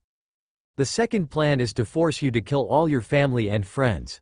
Since they cannot make you sink into it, then they will force you to personally destroy your past. That way, the beautiful memory will turn into a pain that you will never be able to remember. You will become a monster that has lost control, and you will be trapped at the deepest part of the hospital. Dr. Sun's words shocked Chen Ge back to reality. He hugged the glass jar with both of his hands and turned around with difficulty to look at Dr. Sun. Most of the scars on the doctor's face and body were bleeding. What he said appeared to have triggered some kind of curse. His body was suffering from an extremely scary punishment. The hospital will not stop until they achieve their goal. You will be trapped inside the hospital forever unless they feel like you are slowly turning into the person that they want you to be. Dr. Sun pointed at the glass jar before Chen Ge. We are now inside your brain maze. This is the power of one of the night doctors. You can understand it as hypnosis. This hospital behind the door is made up based on the memory of the night doctor. His goal is to make you kill all the patients here and drive you crazy. When you become the last survivor, you will see yourself covered in blood and you will realize that you are the real killer. But it does not matter. I have already swapped the drugs for you. The killer inside the hospital will also be played by my evil spirit. I have also killed all the patients' illusions. You only need to insist that you are the one who killed all the patients and you will forget everything else. The scars on Dr. Sun's body continued to crack open. He was covered in blood, but he spoke faster and faster. Time is running out. You have to remember the location of the 7 glass jars and the organs inside them. I have found some information. The 7 glass jars contain the most important thing to you. Even in other people's memory, it can still affect you. This proves that the relationship between you and the doctor is far beyond my imagination. You have to find them. They are the only thing that belongs to you in this hospital. The skulls inside the glass jars started to slam against the glass jars. Following the escape of Dr. Gao, the whole hospital appeared to be experiencing an earthquake. Footsteps came from outside the corridor. A human figure covered in blood appeared. The killer played by Dr. Sun's evil spirit rushed into the room dragging a long string of skulls behind him. The giant glass jar also exploded at that moment. Endless black threads and dark red blood vessels surged into Chen Ge's body. The feeling was so real, it did not feel like hypnosis at all. Perhaps it was due to some special reason that Dr. Sun had. The perfect plan that he came up with had an unknown change. The dark red blood vessels filled with despair crawled into Chen Ge's soul. The black threads that represented the curse and pain curled around his body. The 2 forces fought with Chen Ge as the battlefield. They were about to crush him into pieces. From his body to his soul, the pain was indescribable. The most terrifying thing was Chen Ge realized he was unable to faint. His body's self-protection mechanism had completely lost its effect at that moment. He could only endure the extreme pain. Is this all part of your plan, Dr. Sun? Chen Ge's mind was still clear. In this most desperate and difficult moment, he knew he was unable to resist, so he gave up resisting and voluntarily embraced the pain. He did something that no one else dared to do. When the 2 forces clashed, he used his brain to its maximum capacity and started to recall the memory fragments from his past without restraint. Sealed memories resurfaced in his mind. Familiar faces flashed across his mind. Chen Ge was in so much pain that he thought he was going to die. If this was at the hospital, he would have fainted from the pain already, but at this place, his body and soul were taken over by the 2 forces. He could not faint even if he wanted to. Looking at Chen Ge's condition, Dr. Sun touched the scar on his face. He did not know what to do at that moment. The brain maze is just the natural talent of the night doctor. Why would it cause such a strong stimulation to him? Is this the power of patient number 1? Once he thinks about him, he will be affected by him? Chen Ge was in so much pain that he wanted to die, but he could not. Dr. Sun was flustered, but there was nothing he could do. In the end, he could only look at Chen Ge apologetically. If this continues, he might die from the pain. Even though dying here will not affect him in real life, but his situation looks quite unique. Dr. Sun met up with his evil spirit. He did not dare get close to Chen Ge, so he had the evil spirit drag all the heads to find Chen Ge. His original intention was to have the evil spirit bring Chen Ge away from the office, but who knew once the evil spirit got close to Chen Ge, it would be torn apart by the blood vessels and curse. Countless drops of blood dripped onto Chen Ge's body. Coupled with Chen Ge's ferocious face, he looked like a devil that had just crawled out of hell. It's over. Dr. Sun did not have a backup plan, he could only watch helplessly. After an unknown period of time, the crimson blood veins completely suppressed the cursed threads under Chen Ge's active cooperation. Some unfamiliar memory fragments began to appear in Chen Ge's mind. These memories did not belong to Chen Ge. They should be the memories of the child's head. His memory was occupied by death, the many different ways of dying and the many ways of returning. The child was walking in a red city. He kept pushing open the doors covered in blood vessels. The child's memory was embedded into the gap in Chen Ge's memory. The pain slowly disappeared, and in the end, there was only one sentence left in Chen Ge's mind. I will wait for you deep inside that city. Paralyzed on the ground, Chen Ge did not faint, but he did not even have the energy to blink his eyes anymore. The glass jar in the hospital director's office was shattered. Chen Ge's patient garb was covered in glass shards and blood stains. There were several human heads that rolled around him, but upon closer inspection, one would realize the child's head was not among the human heads. Dr. Sun searched the entire office, but he could not find the child's head. A chill ran down his spine. He tried to touch Chen Ge. He realized the blood vessels and cursed threads had already disappeared. He quickly dragged Chen Ge out of the office. Can you hear me? Dr. Sun collected all the human heads and then he dragged Chen Ge up to the 5th floor of the 3rd sick hall. Even though there have been some accidents, but on the whole, everything is still going according to my plan. You have to remember what I have told you. Using about 15 minutes, Dr. Sun dragged Chen Ge and the human heads to the door of the treatment room on the 5th floor. Whether you can escape from this hospital or not will depend on this. The hospital is filled with their people.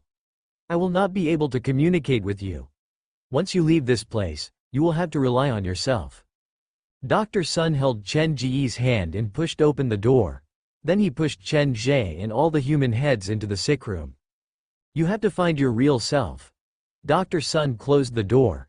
Just as the door closed, Chen Ge's eyes flew open. Ah! Chen Ge's scream echoed inside the treatment room. The chair toppled over and his body slammed heavily to the ground. Chen Ge? Number 7?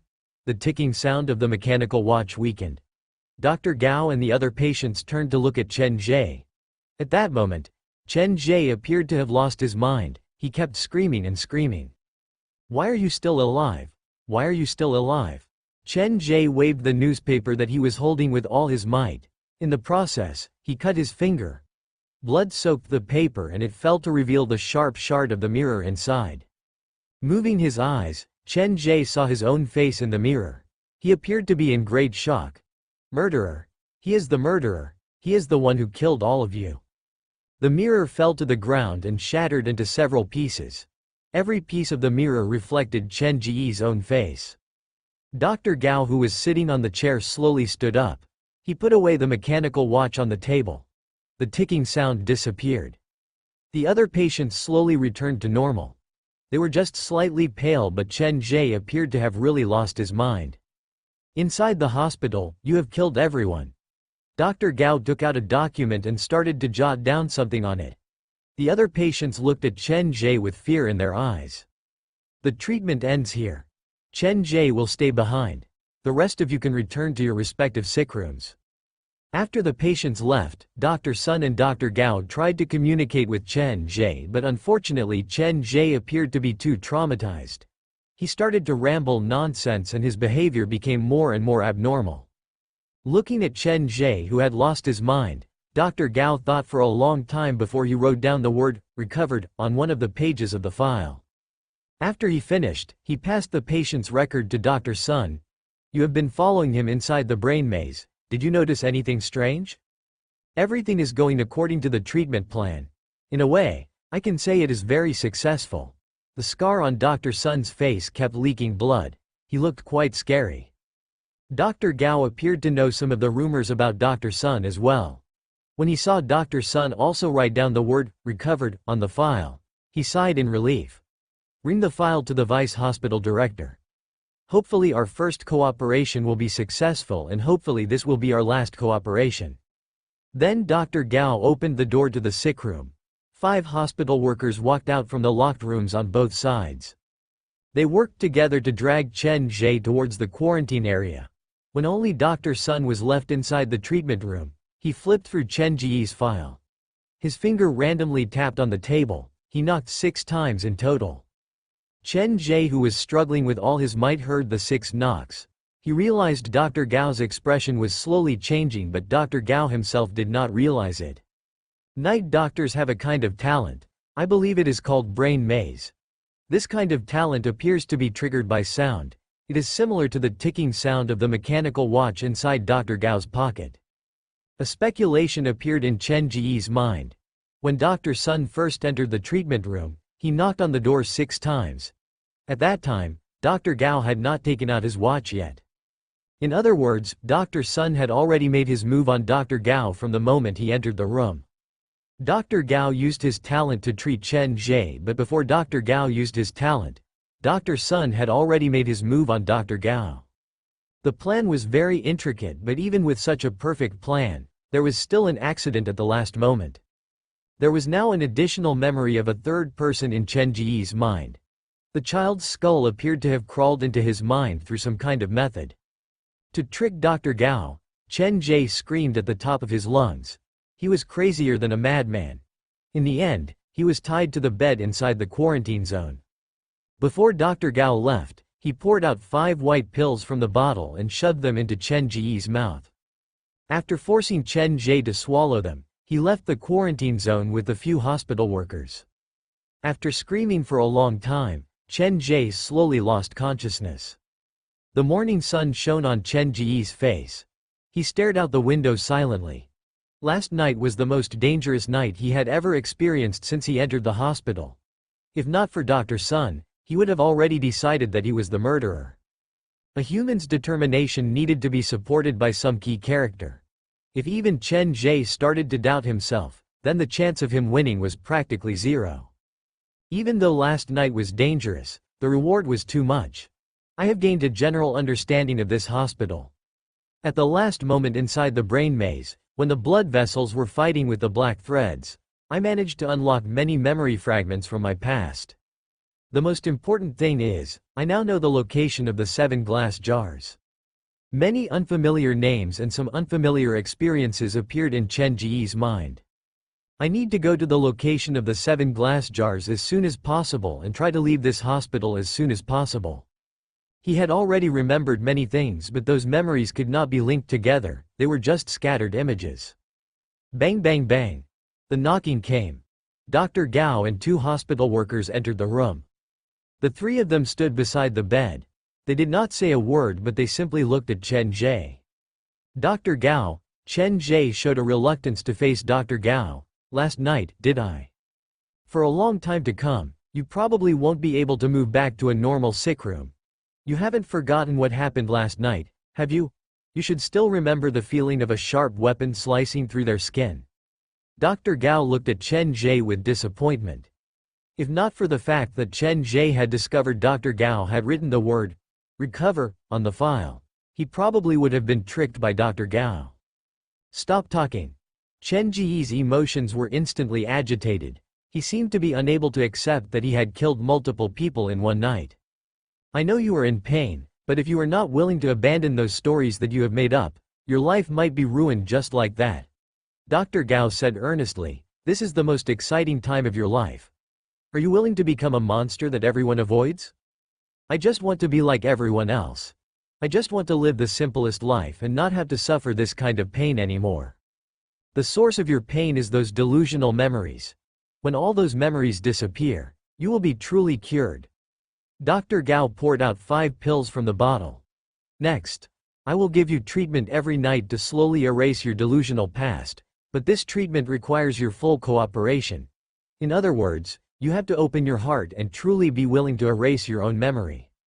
Seeing Chen Ge's pained expression, Dr. Gao sighed. Between delusion and reality, you can only choose one. Stop being so stupid. After feeding the pills to Chen Ge, Dr. Gao left. Chen Ge was tied to the bed. When it was time, Xu Wan would come to bring him food and wash his face and arms. The haunted house could not be seen from the quarantine room. The only person that Chen Ge could talk to was Xu Wan. Thankfully, Xu Wan never lost her patience with Chen Ge. She kept telling Chen Ge about the beauty of the outside world. When night fell, Chen Ge was sent to the treatment room again.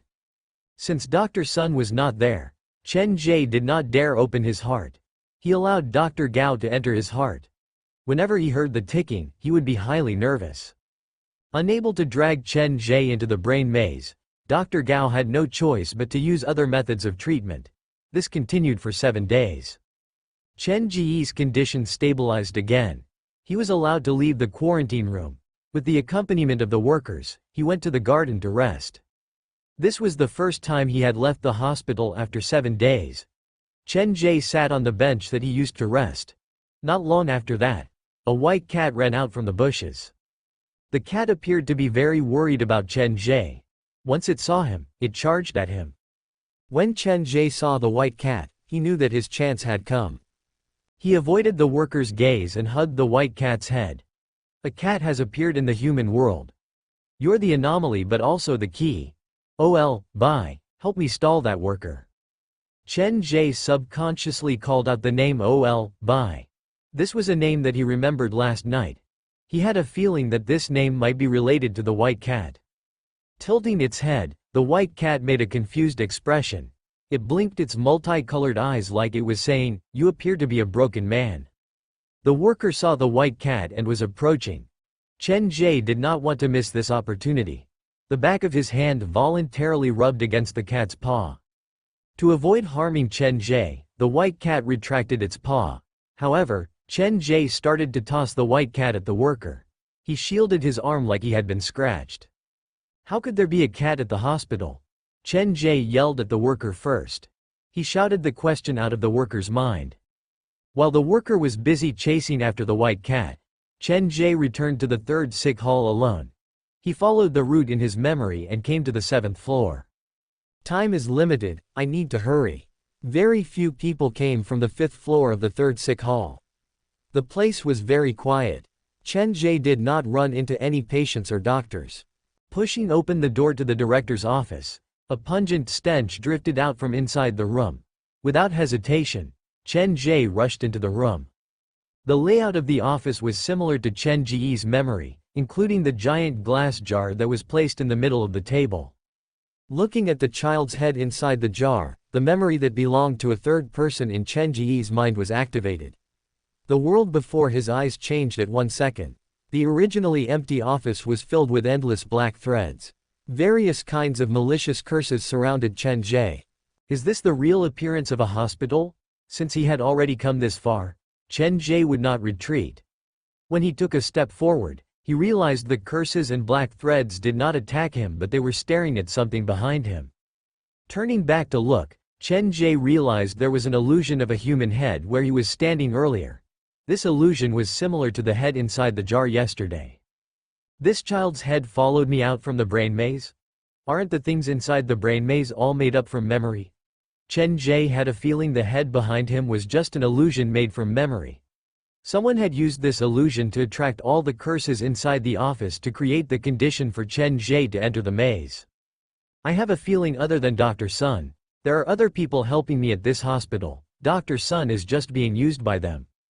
In the blink of an eye, the world in Chen Ge's eyes returned to normal. He strode to the glass jar and reached out to touch it. There seemed to be a special connection between Chen Ge and the human head inside the glass jar.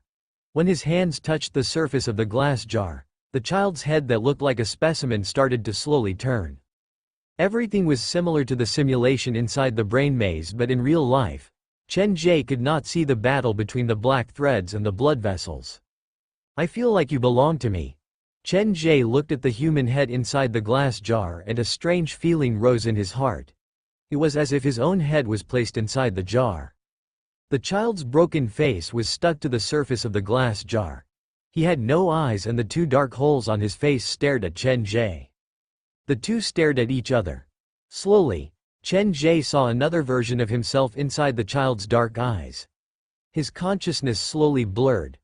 The memory of his past was sucked away by the head inside the jar and was replaced by the unfamiliar memory of a third person. What is he trying to do?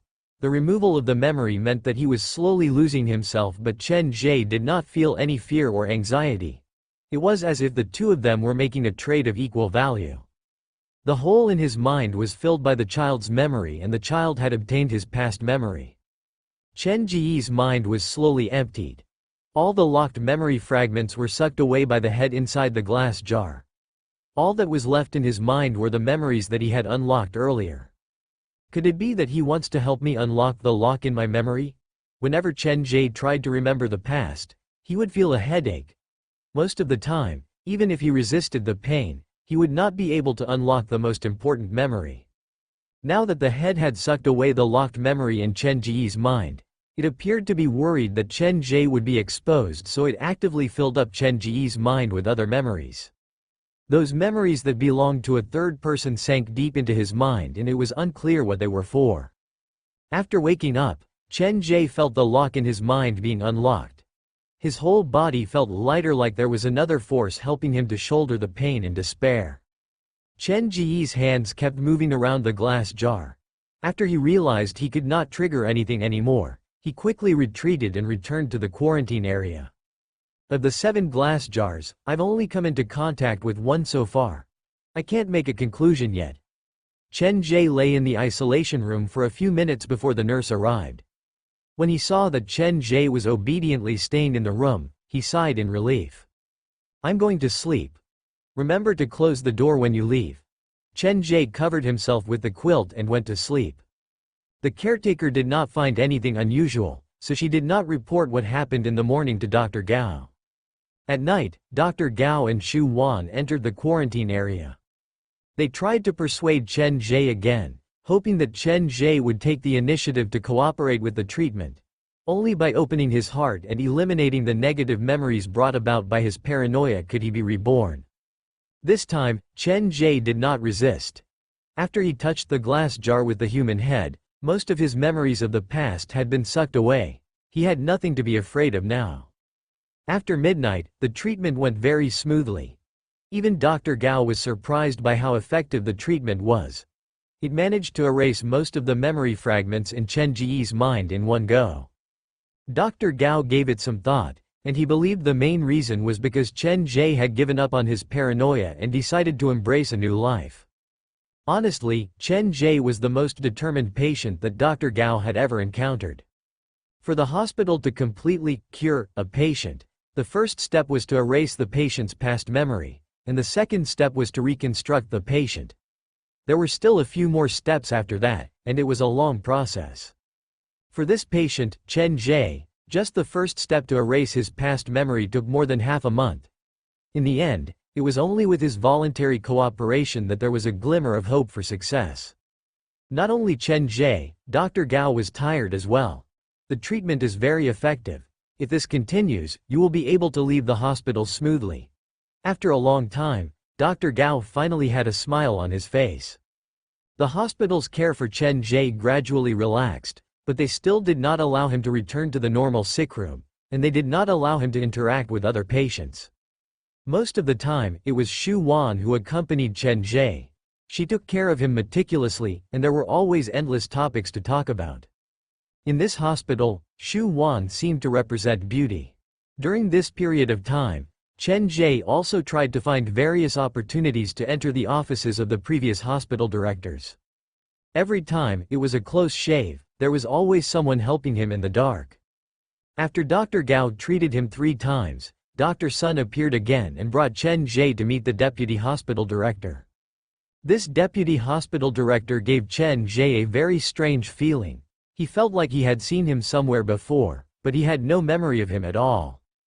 If Chen Ge wanted to leave the hospital, he had to get the consent of the deputy hospital director. In other words, the deputy hospital director was actually the most important person to Chen Ge in this hospital. He had to pass the examination of the deputy hospital director before he could leave the hospital successfully. After being treated by Dr. Gao several times, after repeated examinations by both Dr. Gao and Dr. Sun, they felt that there was no problem with Chen Ge, but the deputy hospital director still did not agree. Chen Ge had no choice but to stay in the hospital. Another 2 weeks passed. He finally found the chance to touch the last glass jar. All the fragments of his memory about the past were hidden inside the glass jars. Now the memory in his mind had been replaced. The memory from the 7 glass jars intertwined deep inside his mind to form a child who was covered in wounds. Even though the 7 glass jars were still in the hospital, the memory that was stored in the organs inside the glass jars had escaped. They used this opportunity to hide inside Chen Ge's mind. Until now, Chen Ge still had no idea what this meant. He only knew that he would be discharged from the hospital very soon. On the 7th day after touching all the glass jars, Dr. Gao prepared to carry out the 17th treatment on Chen Ge. This treatment was very unique. He did not reveal any information to Chen Ge beforehand. It was not until Chen Ge pushed open the door to the treatment room that he realized Dr. Sun and the deputy hospital director were still standing inside the room. Without giving Chen Ge the chance to speak, when he pushed open the door, he appeared to have fallen into a brain maze. He had no idea when he was trapped. Chen Ge, this will be the last treatment for you. If everything goes smoothly, you can leave the hospital in the morning. Dr. Gao looked at Chen Ge with a smile on his face. He, Dr. Sun and the deputy hospital director were standing on the other side of the table. How do I need to cooperate with you? Very simple. Dr. Gao took out a tray from under the table. There was a scalpel placed on the tray. Your second persona is hiding inside your heart. Dig out your heart. He is the last obsession that you have created from your delusion. After digging out my heart, will I still be able to live? Chen Ge did not expect the last treatment to be like this. He thought he would be able to leave the hospital successfully, but he did not expect the hospital to be so cautious. They did not stop even after removing all the memory fragments. Only one of you and your second persona can survive. If you cannot make the decision, then let your second persona make the choice for you. Dr. Sun said darkly. The scar on his face was twitching. Not only Dr. Gao, even the deputy hospital director was unwilling to stand with Dr. Sun. They all felt that Dr. Sun was too extreme. He took out a whole bottle of medicine from his pocket. Dr. Sun opened the cap. It was filled with the kind of pills that were mixed with black threads. Let me think about it. It is time to say goodbye to the past. This is beneficial for both you and him. Dr. Sun poured out 7 pills from the bottle. He did not seem to count them at all. He shoved all the pills directly into Chen Ge's mouth. Swallow them. Swallowing 7 pills at once. Both the deputy hospital director and Dr. Gao were stunned, but it was too late for them to stop him. Chen Ge's body started to change almost instantly. His blood vessels popped out, and they wiggled on his skin like poisonous snakes. His skin turned bright red, and his eyes were bloodshot like they were about to explode. His rationality was drowned in that moment. A beast-like roar came out from Chen Ge's throat. Seeing Chen Ge in pain, Dr. Sun appeared like he was admiring the most beautiful painting. He caressed the scar on his face and there was an intoxicated expression on his face. Do not control yourself, let your second persona come out. Dr. Sun screamed hysterically. He kept pouring the pills from the bottle onto the table. If not for Dr. Gao stopping him, he probably would have shoved the rest of the pills into Chen Ge's mouth. The black flame of the curse burned his consciousness. Chen Ge started to hallucinate. He felt like his soul was being grabbed by multiple hands and his body was slowly falling into a sea of curse. His consciousness started to blur. In a trance, he He saw the man who was facing away from him again. In the wave of curse, he had taken 90% of Chen Ge's pain. This man who looked very familiar to Chen Ge did not turn his head around. He was protecting his heart and he stood like a rock in the middle of the ocean. You are my second persona. The last time he saw this man, Chen Ge's consciousness was also on the verge of collapsing. This time it was the same situation. After swallowing too many pills at once, the wave of curse turned his mind upside down. But even if the world was about to collapse, the figure still did not take a step back. All his memory was messed up. Just as Chen Ge's consciousness and mind were about to completely collapse, a child covered in wounds walked out from the deepest part of his mind. The curse did not affect him too much. The child appeared to be just an illusion. He walked to the man who was facing away from Chen Ge and whispered something to the man. Chen Ge had no idea what he said. He only saw that when the man heard what the child said, his body shivered slightly. Then he slowly turned around to look at Chen Ge behind him.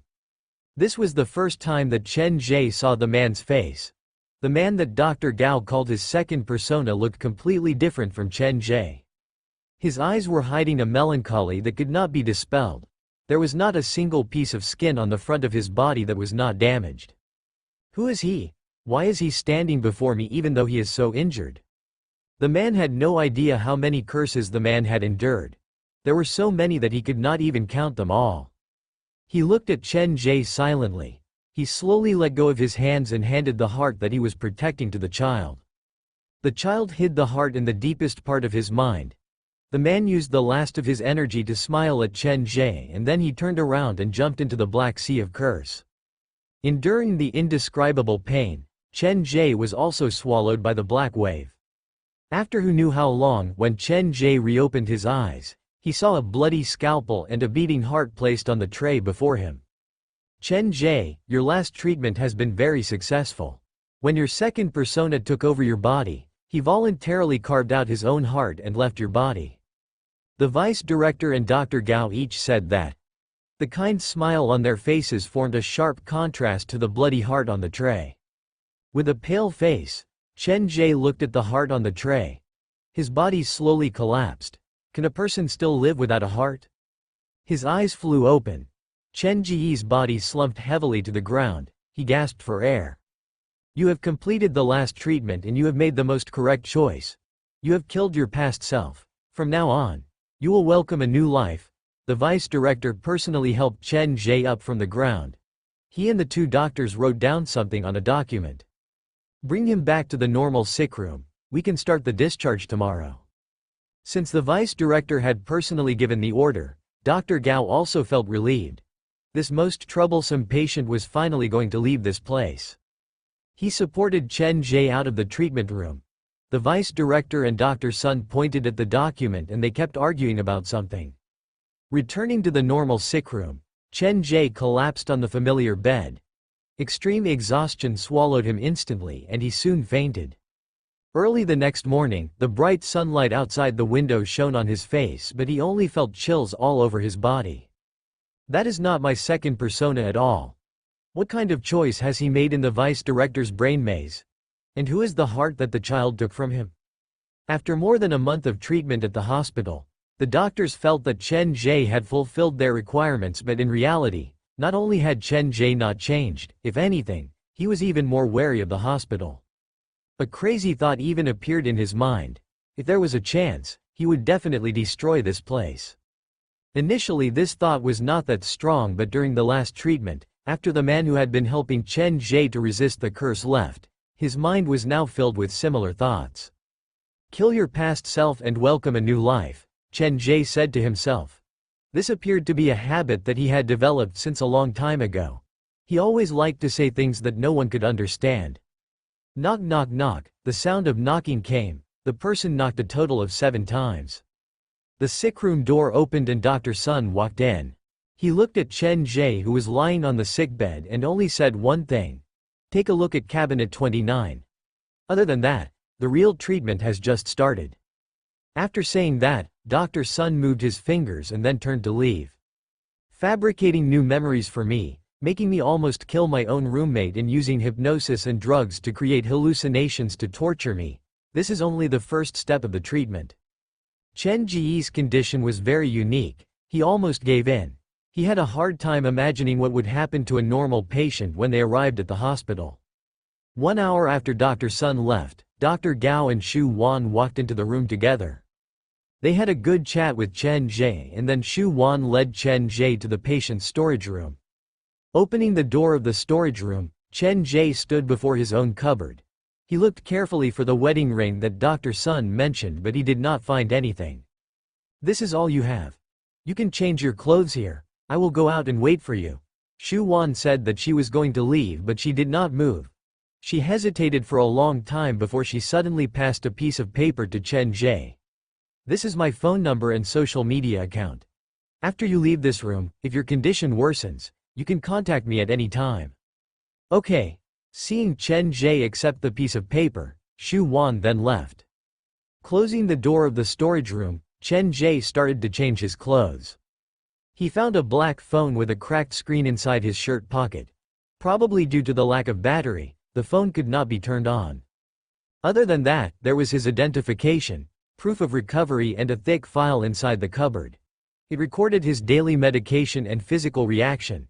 The date of treatment started 1.5 years ago. He even found a bill at the very back of the file. The 1.5 years of treatment had used up all the savings left behind by his parents. Why is there no wedding ring? Chen Ge looked through it again and suddenly remembered that Xiao Sun had told him to take a look at cupboard 29 that morning. Moving his eyes around, Chen Ge found cupboard 29 under his own cupboard. The cupboard door was not locked. Inside it were the belongings of a female patient, her patient's record and urn. It can't be inside the urn, right? This place is too well hidden. Chen Ge opened the urn and rummaged through it. Finally, he found the ring. He silently placed the ring inside his pocket and then returned everything back to normal. This ring is probably some kind of keepsake. Now is not the time. I will study it after I leave the hospital. Going through the procedures to leave the hospital was very troublesome. Chen Ge wasted a whole day doing it. While running to the various windows to complete the procedures, Chen Ge once again had that feeling of being in a trance. Everything was too real. He was just an insignificant person in this world, not that this was his world.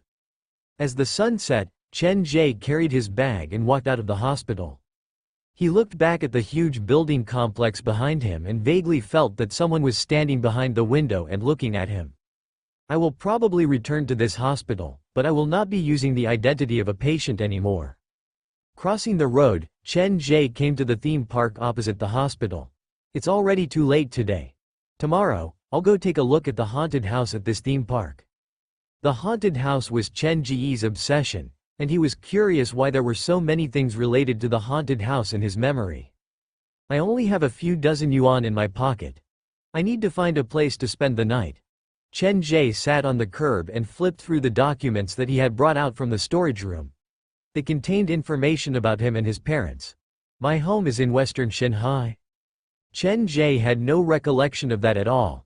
He looked at the key inside the document and stared at it for a long time. This is the key to my home? The location of his home was recorded in the document. Before the sky darkened, Chen Ge hailed a cab and returned to his home. When he was paying the fare, the driver gave Chen Ge a strange look. After all, it was rare to see a limping person like Chen Ge who was carrying so many things on his back. "Do you need me to help you carry your stuff upstairs?" the driver asked out of kindness. Chen Ge shook his head to reject the driver's kindness. "It's fine, I can do it myself." Seeing the taxi leave, that familiar feeling appeared in Chen Ge's heart again. It felt like he was often looked at by taxi drivers with this strange gaze. Such a kind person. Chen Ge carried his stuff and entered the residential area. He had no recollection of this place at all. He only followed the instructions on the document and slowly found his own house number. Building 3, Unit 3, 303, using the key to open the door. Chen Ge looked at the rather luxurious furniture inside the house. He shook his head lightly. This does not feel like home at all. This does not feel like my home at all.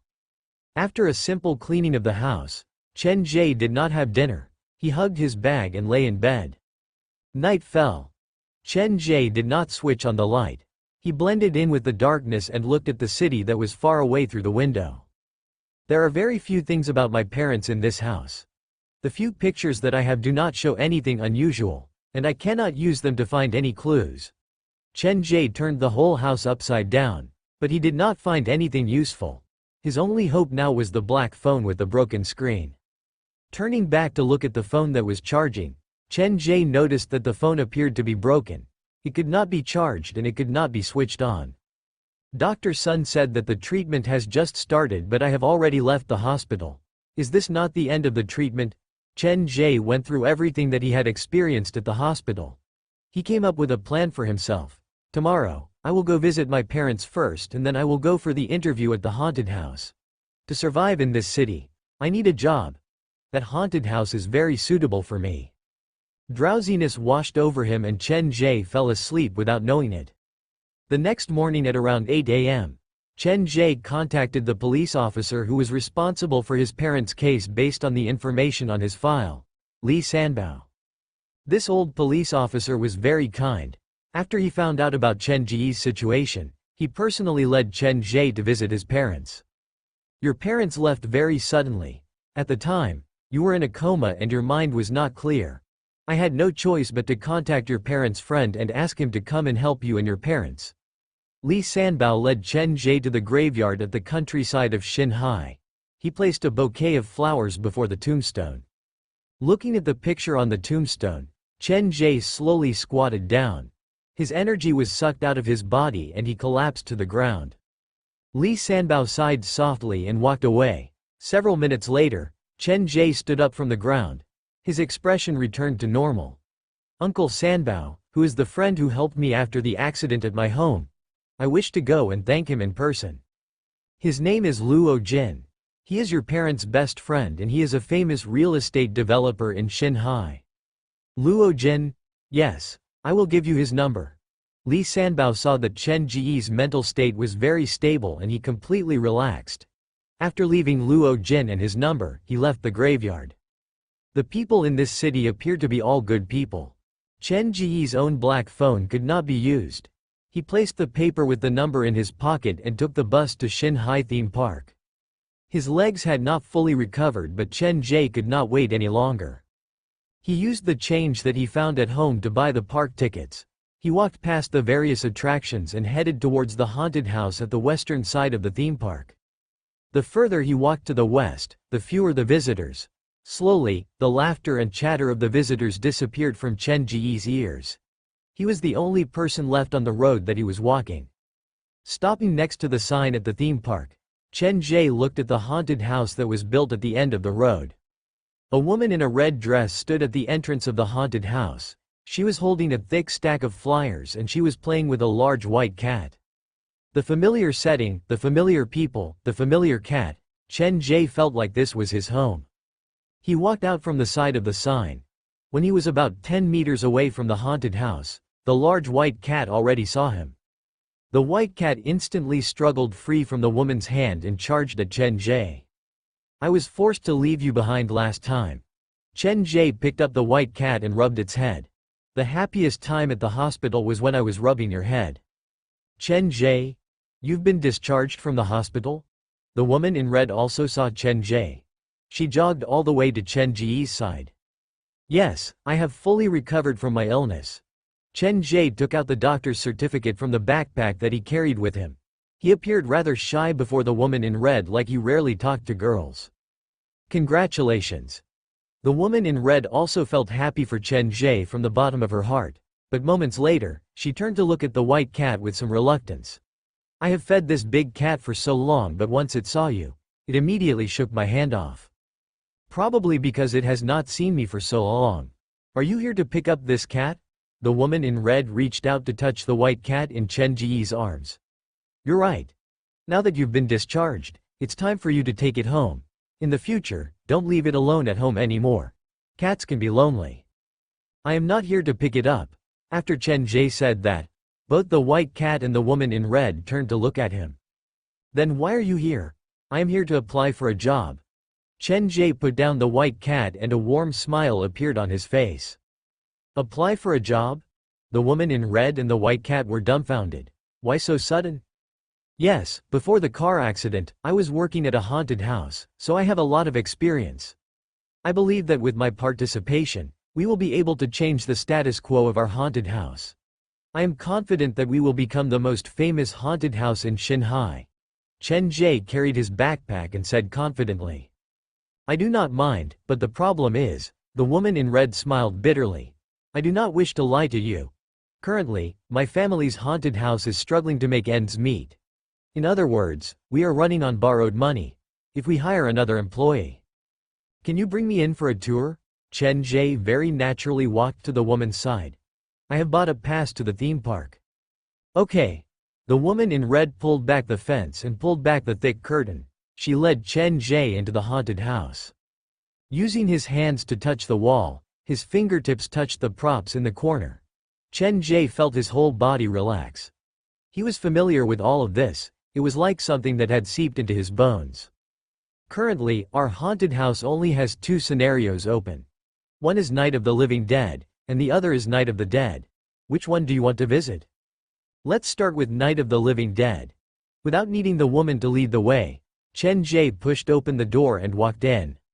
Night of the Living Dead was the haunted house's preserved scenario, and it was also the first scenario to be abandoned. Looking at the old set and the broken props in the room, Chen Ge picked up the plastic head from the ground and hugged it in his arms. I've been here before. The props here feel like they were created by me and my family. They are like my children. Hugging the plastic head, Chen Ge sank into his memory. He did not realize that there was a zombie looking at him speechlessly from afar. Did my parents bring me here? How come this place feels like my home?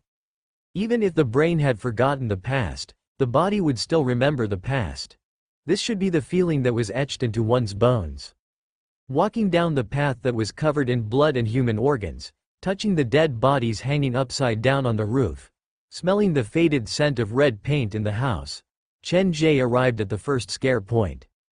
Other than the mannequins, there was an actor among the dead bodies. After triggering the trap, the actor would come back to life and start to chase after the visitors. Chen Ge stopped before the pile of dead bodies. He avoided the trap, and his heart seemed to be anticipating something. In my memory when I was young, I used to play hide and seek here. My father was hiding among the dead bodies, and he even shamelessly dressed up as a zombie. Pushing away the dead bodies, when Chen Ge saw the zombie in the middle of the pile who was facing away from him, he raised his hand involuntarily, his mouth moved before his brain, and he called softly, "Dad." Everything before him overlapped with that blurry memory, and he wanted to reach out to grab the man. But to his surprise, the zombie started to run without turning back. The complicated path, the dense traps, but be it the zombie or Chen Ge, they seemed to know this scenario like the back of their hands. Chen Ge followed closely behind the zombie like he was not going to let it get away this time. The dark and bloody path widened, and light appeared before his eyes. Chen Ge and the zombie ran out of the scenario together. "Dad? Why did you come out?" The woman in red was worried about Chen Ge while holding the flyer. Once she lifted her head, she saw her father run out of the haunted house in the zombie costume. "That man is more familiar with the traps than I am. I did not find the chance to stop." A middle-aged man's voice came from under the costume. Probably because he was running too fast, he coughed several times after he said that. Just as the middle-aged man finished, Chen Ge, who was hugging the human head, also ran out. When he heard the middle-aged man's voice, the light in his eyes dimmed. He knew that the person inside the costume was not his father. "Chen Ge, why did you take the head out as well?" The woman in red hurried over to take the human head from Chen Ge's hands. "You're not scared, are you?" She looked at Chen Ge, who stopped at the entrance of the haunted house. At that moment, Chen Ge's eyes were hazy and hazy. "You don't look like you've just visited a haunted house. Why are you crying?" "Zhang Ya, is he your friend?" The middle-aged man removed the zombie costume and gasped for air. "There is something wrong with this kid." Once he entered the door, he picked up the human head and carried it all the way. Chen Ge, Zhang Ya was still trying to come up with an excuse for Chen Ge when Chen Ge voluntarily walked to stand before the middle-aged man. Uncle, I'm here to apply for a job. Uncle, apply for a job? The middle-aged man hugged the zombie costume, and his eyes moved between Chen Ge and Zhang Ya. Let me gather my thoughts first. The middle-aged man did not believe Chen Ge at all. He stared at Chen Ge cautiously and then pulled Zhang Ya to his side. Daughter, is this man your friend or not? Yes, he is. Zhang Ya smiled bitterly. The scene before her was very strange. The zombie was pulling a red specter away from a normal person. Dad, Chen Ge has just been discharged from the hospital. How about we go inside to talk? After all, there are no visitors now. Why do we have to talk inside? Have you been tricked by him?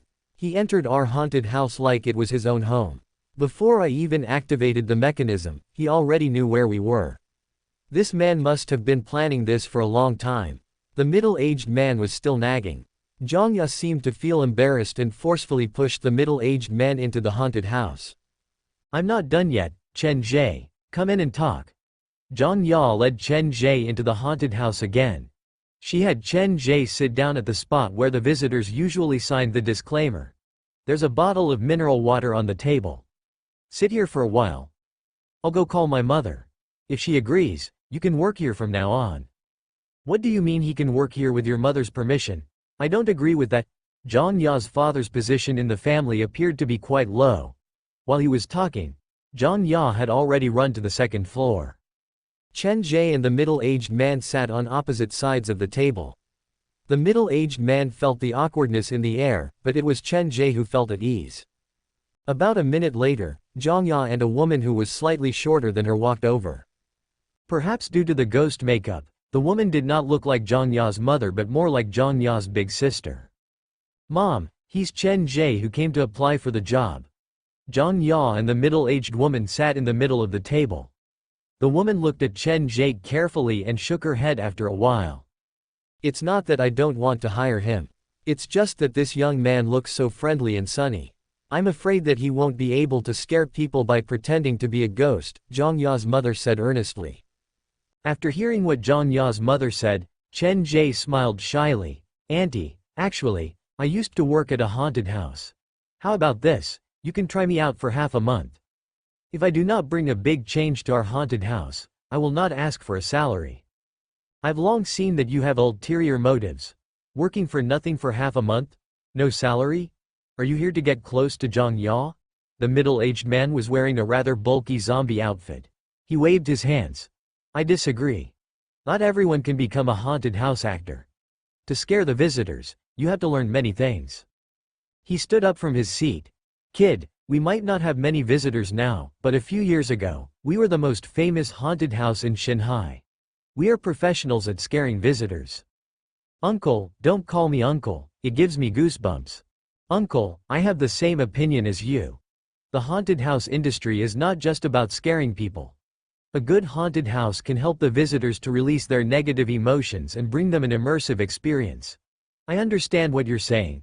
Chen Ge was very professional once he opened his mouth. He followed up on the topic that Zhang Ya's father had mentioned. With just one visit, Chen Ge had pointed out all the problems that the haunted house currently had. More importantly, he had not only pointed out the problems, he had also come up with a solution. Initially, Zhang Ya's parents did not care about it, but as time went by, they were fascinated. They talked for half an hour before Chen Ge stopped. Zhang Ya's parents' impression of him had changed a lot. I think Xiao Chen is quite talented.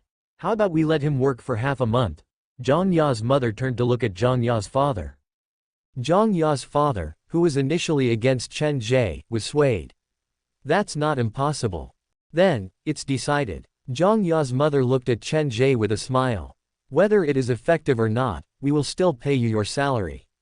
Don't worry, just do it. Thank you, Auntie and Uncle, but there is one thing that I need to make clear to you. Chen Ge opened his backpack and took out the recovery certificate from the hospital and his identification card.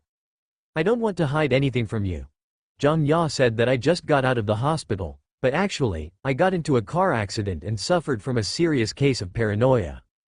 Normal companies would not consider people with a history of mental illness, and many candidates would try their best to hide their past, but Chen Ge did not want to do that. Paranoia? That won't do. Zhang Ya's father slammed the table. Working at a haunted house is already stressful and stressful. Don't let your illness relapse. I suggest you find a job that is more relaxing. When Zhang Ya's father spoke, Zhang Ya's mother flipped through Chen Ge's recovery certificate seriously. She even saw Chen Ge's leg that had not fully recovered. This says that the reason for your paranoia is because of your parents? Yes, that car accident took away many things from me. Chen Ge's eyes were filled with pain that could not be hidden. Starting from tomorrow, you will come to work at my place. Before your leg fully recovers, let Zhang Ya take care of you. Zhang Ya's mother made the decision directly. She looked at Chen Ge with heartache. Honey, don't you want to reconsider? What if he suddenly acts up and injures the visitors? What if his illness worsens because of this job? Zhang Ya's father was more rational.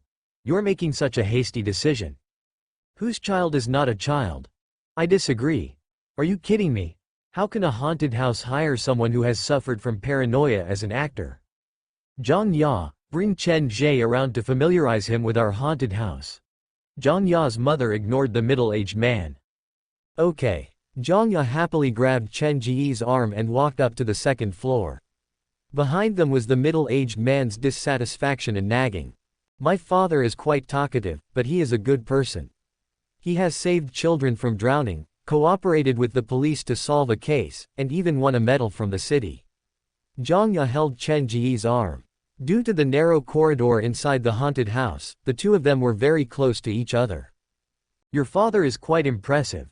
When Chen Ge heard that Zhang Ya's father had cooperated with the police to solve a case, he instinctively felt a sense of respect, as if anyone who had done something like that was worthy of his respect and learning. He has a sharp tongue but a soft heart. He was the first to discover the white cat, and he even tried to sneak over to feed the cat. In the end, his face was scratched. As Zhang Ya spoke, she could not help but laugh. Your cat seems to be very smart. It won't let anyone get close to it, not even a touch. But it is very obedient to me. It will do whatever I tell it to do. Perhaps that cat remembers something that we don't, Chen Ge whispered. The haunted house was not big, and in half an hour, Chen Ge had visited all the scenarios. Almost as soon as he finished, he came up with a complete modification plan. The first floor is the Night of the Living Dead, the second floor is the sex scenario, and the third floor is not open due to the lack of manpower. If I want to change the haunted house's current situation, I can only start with these three scenarios. Without Zhang Ya's guidance, Chen Ge came to the staff break room, found a pen and paper, and started to write down his modification plan. There seemed to be an endless supply of scare points in his mind, and he started to write. Zhang Ya, who stood to the side, looked at Chen Ge's serious expression and did not disturb him. In about 10 minutes, Chen Ge had completed the initial stage of his design. These scare points don't need too many props. I only need to add some small traps to achieve this. How did you come up with these ideas? That's amazing. It feels like they're already in my mind. Chen Ge smiled embarrassedly. Uncle and Auntie will be responsible for the Night of the Living Dead and the sex scenario. I've decided to name the new scenario Murder by Midnight, and I'll be responsible for this scenario. Can you do it? Zhang Ya hugged the white cat and questioned Chen Ge's ability. Scaring people is a technical job. It can't be too deliberate, and it can't be too boring. Don't worry. Chen Ge took the design plan and found Zhang Ya's parents. The other party was obviously knowledgeable. Chen Ge only needed to give a simple explanation, and they all understood what was going on. To forge iron, we need to be strong. We'll modify the haunted house first, and after that, we'll come up with a way to promote it. Chen Ge found another disclaimer, and after reading it, he said, we need to add a few more clauses. If the visitors faint inside the haunted house, it has nothing to do with the haunted house. Won't that be hard? It's better to be safe than sorry. Chen Ge still had the smile on his face. After the interior of the haunted house is modified, the next step is promotion. We need to try our best to attract the visitors inside the theme park.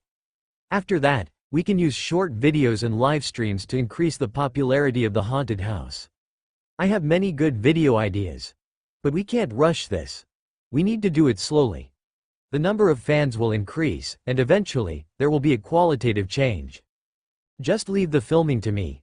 We'll choose the third floor of the haunted house. Before Chen Ge said that, he had already thought about it. Won't you expose the interior of the haunted house if you film inside the haunted house? If the visitors know what's inside the haunted house, their desire to visit will definitely decrease. Zhang Ya's father did not agree. First, we need to arouse the interest of the visitors. You don't need to worry about exposing the interior of the haunted house. I know a lot of scary scenarios that don't need to be changed. As long as we keep adding to the original foundation, it will bring a completely different experience. Chen Ge paused. In other words, if the visitors enter the haunted house based on my videos, they will get double the joy. Zhang Ya's father did not quite understand what Chen Ge meant. He was still worried about Chen Ge. Are you sure you can handle a scenario alone? The injury on your leg hasn't healed yet. It's fine. I only need to walk slowly inside the haunted house. Sometimes, I don't need to run too fast to act as a murderer. I just need to let the visitors know that I'm approaching and give them enough pressure. Chen Ge handed all the plans that he had written to Zhang Ya's father. Why don't we go and modify the haunted house now? The faster we finish it, the better our business will be. You're such a good worker. I have a feeling you're up to no good. Zhang Ya's father's eyes started to move between Chen Ge and Zhang Ya again until he was forcefully dragged away by Zhang Ya's mother. Chen Ge was a man of action. He did not waste time. With Zhang Ya's accompaniment, he went to the third floor and started to modify the haunted house bit by bit. Even though Zhang Ya's father did not seem to like Chen Ge, in reality, no matter what materials or items Chen Ge needed, he would get them at the first moment. Immersed in his work, Chen Ge did not feel tired with Zhang Ya's company. This kind of peaceful life seemed to be what he had been chasing. In 3 days, Chen Ge and Zhang Ya's parents slowly got to know each other. After the theme park closed, Zhang Ya and her parents would return to their own home. Chen Ge stayed at the staff break room. He worked at night and rarely rested. Every morning, Zhang Ya would bring an extra breakfast for Chen Ge. At noon, Chen Ge would follow Zhang Ya's family to the haunted house for lunch. Even though they had not spent much time together, the more Zhang Ya's mother looked at Chen Ge, the more she liked him. She realized that Chen Ge had no flaws. He was not only hardworking, but he was also very good with his hands. He could sew, install surveillance, make mannequins, and even his makeup skills were top-notch. Zhang Ya also liked to stay with Chen Ge. Even if they did not talk, she would not feel bored just watching Chen Ge work. Even though Zhang Ya's father would still nag, he had accepted Chen Ge. He would only occasionally complain that his status in the family seemed to have dropped again. Life was like a stream in the mountains, flowing, peaceful and beautiful. The smile on Chen Ge's face grew wider. He worked until late every day and was so tired that he did not even dream. He loved everything that he had. After another 2 days, the interior of the haunted house was completely remodeled. Chen Ge persuaded Zhang Ya's father and the park management to organize an event. Those who could clear 3 scenarios at once and whose scream did not exceed 120 decibels would be rewarded 10,000 RMB. This 10,000 RMB would be sponsored by Zhang Ya's father. The park was only responsible for repeating the announcement. With this event, Chen Ge's group attracted a large group of visitors. The deserted western part of the park instantly became lively. Seeing so many people, Zhang Ya's father regretted his decision immediately. However, the most exciting part came later. The first batch of visitors all died in the murder by midnight scenario. Chen Ge was forced to do this. 10,000 RMB was a large sum of money for him. To protect his prize money, this patient who could even deceive a doctor gave it his all. The visitors visited the haunted house until they fainted or cried. The popularity of the haunted house soared, and more people knew about this place. When the park closed, Chen Ge, Zhang Ya, and Zhang Ya's father all collapsed on the table from exhaustion like 3 dried fish. Zhang Ya's mother stared at the computer screen with glowing eyes. She calculated the admission fee for the day and was so happy that she could not close her mouth. The more she looked at Chen Ge, the more she admired him. "Wake up. Tonight, we'll go out to eat." The group changed and went out for dinner. Zhang Ya's mother dragged Zhang Ya's father to sit at the table. She looked at Zhang Ya and Chen Ge who sat across the table, and a mysterious smile would occasionally appear on her face. At the end of the dinner, Zhang Ya's mother suddenly said that she had forgotten to lock the door. After she paid the bill, she dragged Zhang Ya's father away, and only Chen Ge and Zhang Ya were left at the table. Uncle and auntie are so nice. They even invited me to dinner. This feeling of home was something that Chen Ge had not experienced for a long time. In his memory, there was no image of eating with his family or friends. He felt like even if he did not lose his memory, the one who accompanied him the most would be the white cat. You've been working too hard these few days. Eat more. Zhang Ya seemed to have guessed the reason for her mother's sudden departure. She lowered her head, and her voice became softer and softer. The two ate and chatted, and they could always find a topic to talk about. It was as if their hearts were connected, and there was a resonance between their souls. Chen Ge and Zhang Ya chatted until late at night before they left the hotel. They stood under the dim streetlight and looked at the city before them. Your leg hasn't recovered yet. I'll take you home. Without the ghost makeup, Zhang Ya had a different kind of beauty. I'll take you home. It's too late. I'm worried about you going home alone. Chen Ge flagged down a taxi and got into it with Zhang Ya. Both of them sat in the back seat. Probably due to the presence of the driver, neither of them said anything. One looked out the window quietly, and the other looked down at his hands. When they reached the entrance to Zhang Ya's residential area, Chen Ge dropped her off and watched her walk down the stairs before he left. Looking at Zhang Ya's back, Chen Ge had an indescribable feeling in his heart. It was not love, but there was a trace of pain in the sweetness. Reality is too beautiful. I haven't dreamt for a long time already. Walking down the sidewalk, Chen Ge did not want to call for a taxi, so he walked aimlessly. The city before him was prosperous and beautiful, but for some reason, he felt like he did not fit in with it, like he was a lonely person who had been forgotten. I'll stop working tonight and have a good sleep. At around midnight, Chen Ge returned to the haunted house. He skillfully opened the gate, pulled back the curtain, and entered the staff break room. The white cat was lying on the table, chewing on the box of cat food. When it saw Chen Ge, it immediately jumped to the side like it had nothing to do with the cat food on the floor. I seem to have done this many times before. I feel like I've stayed in this room for a long time.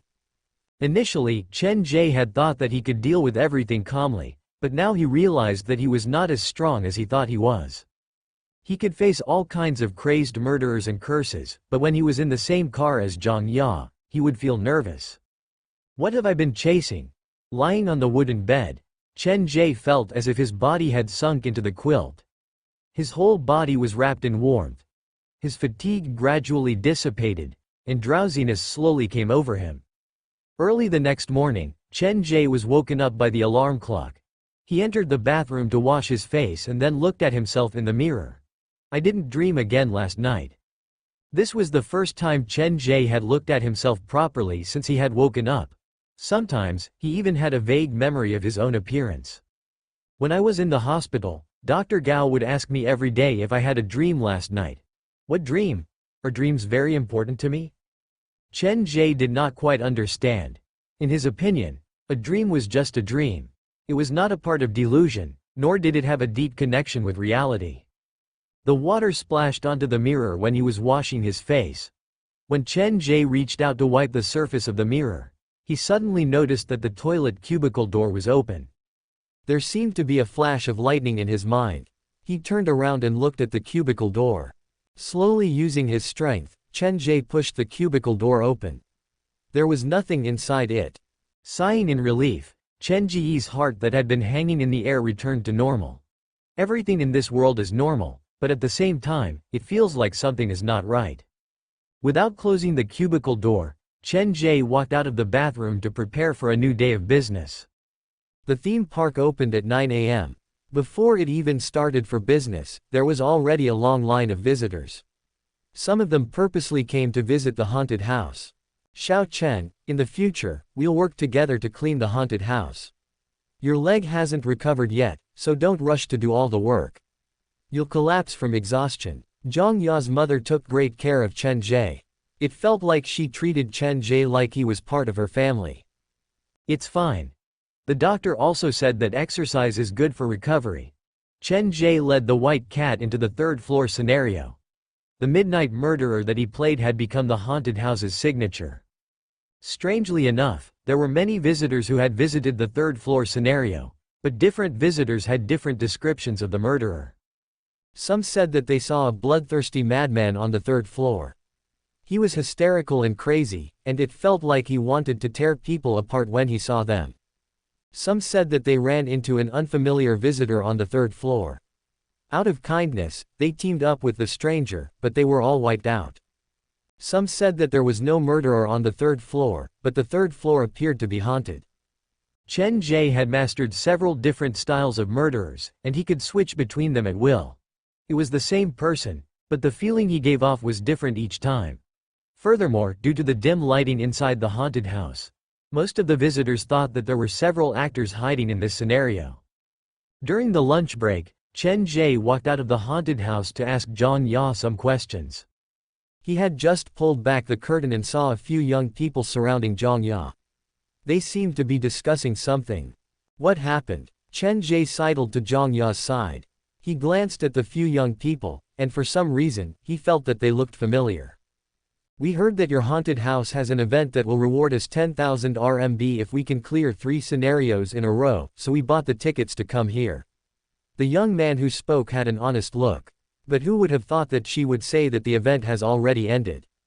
The event has indeed ended, but if you insist on a prize, I can pay 5,000 RMB from my own pocket to play with you. Chen Ge had a smile on his face like a cheerful big brother next door.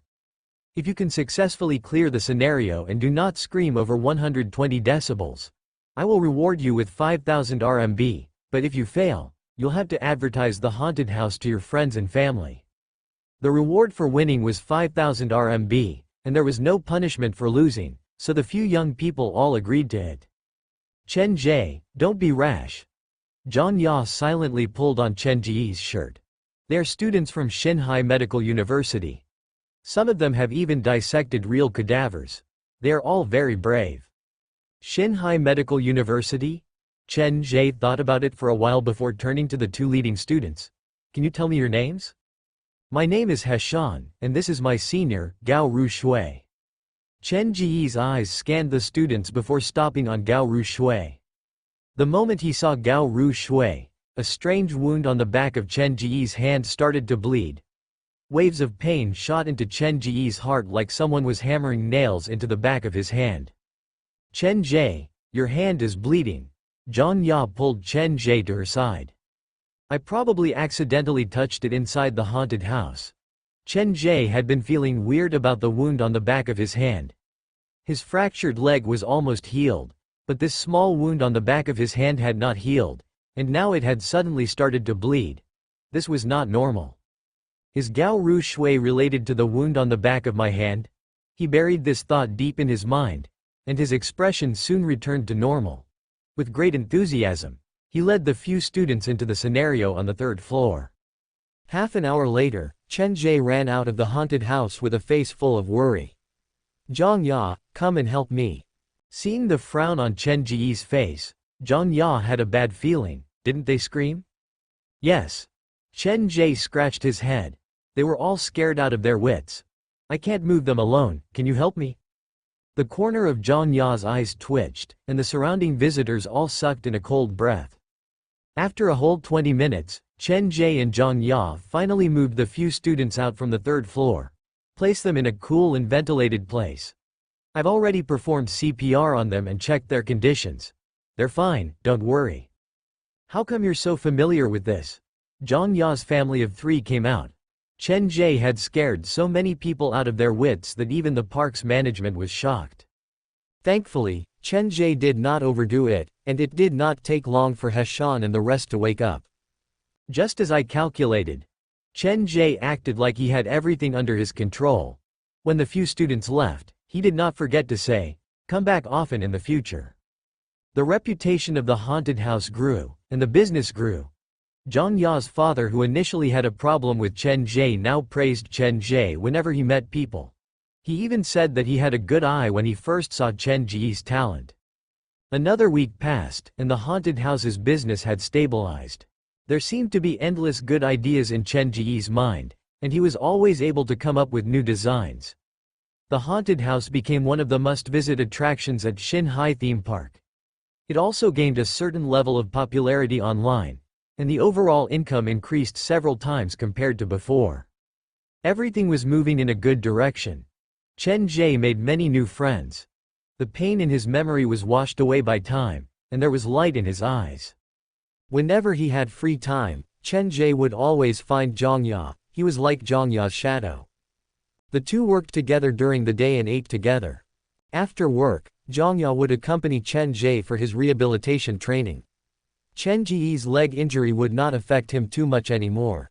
After working together for a long time, Zhang Ya also noticed that Chen Ge seemed to be very attached to her, but she quite liked this kind of inseparable feeling.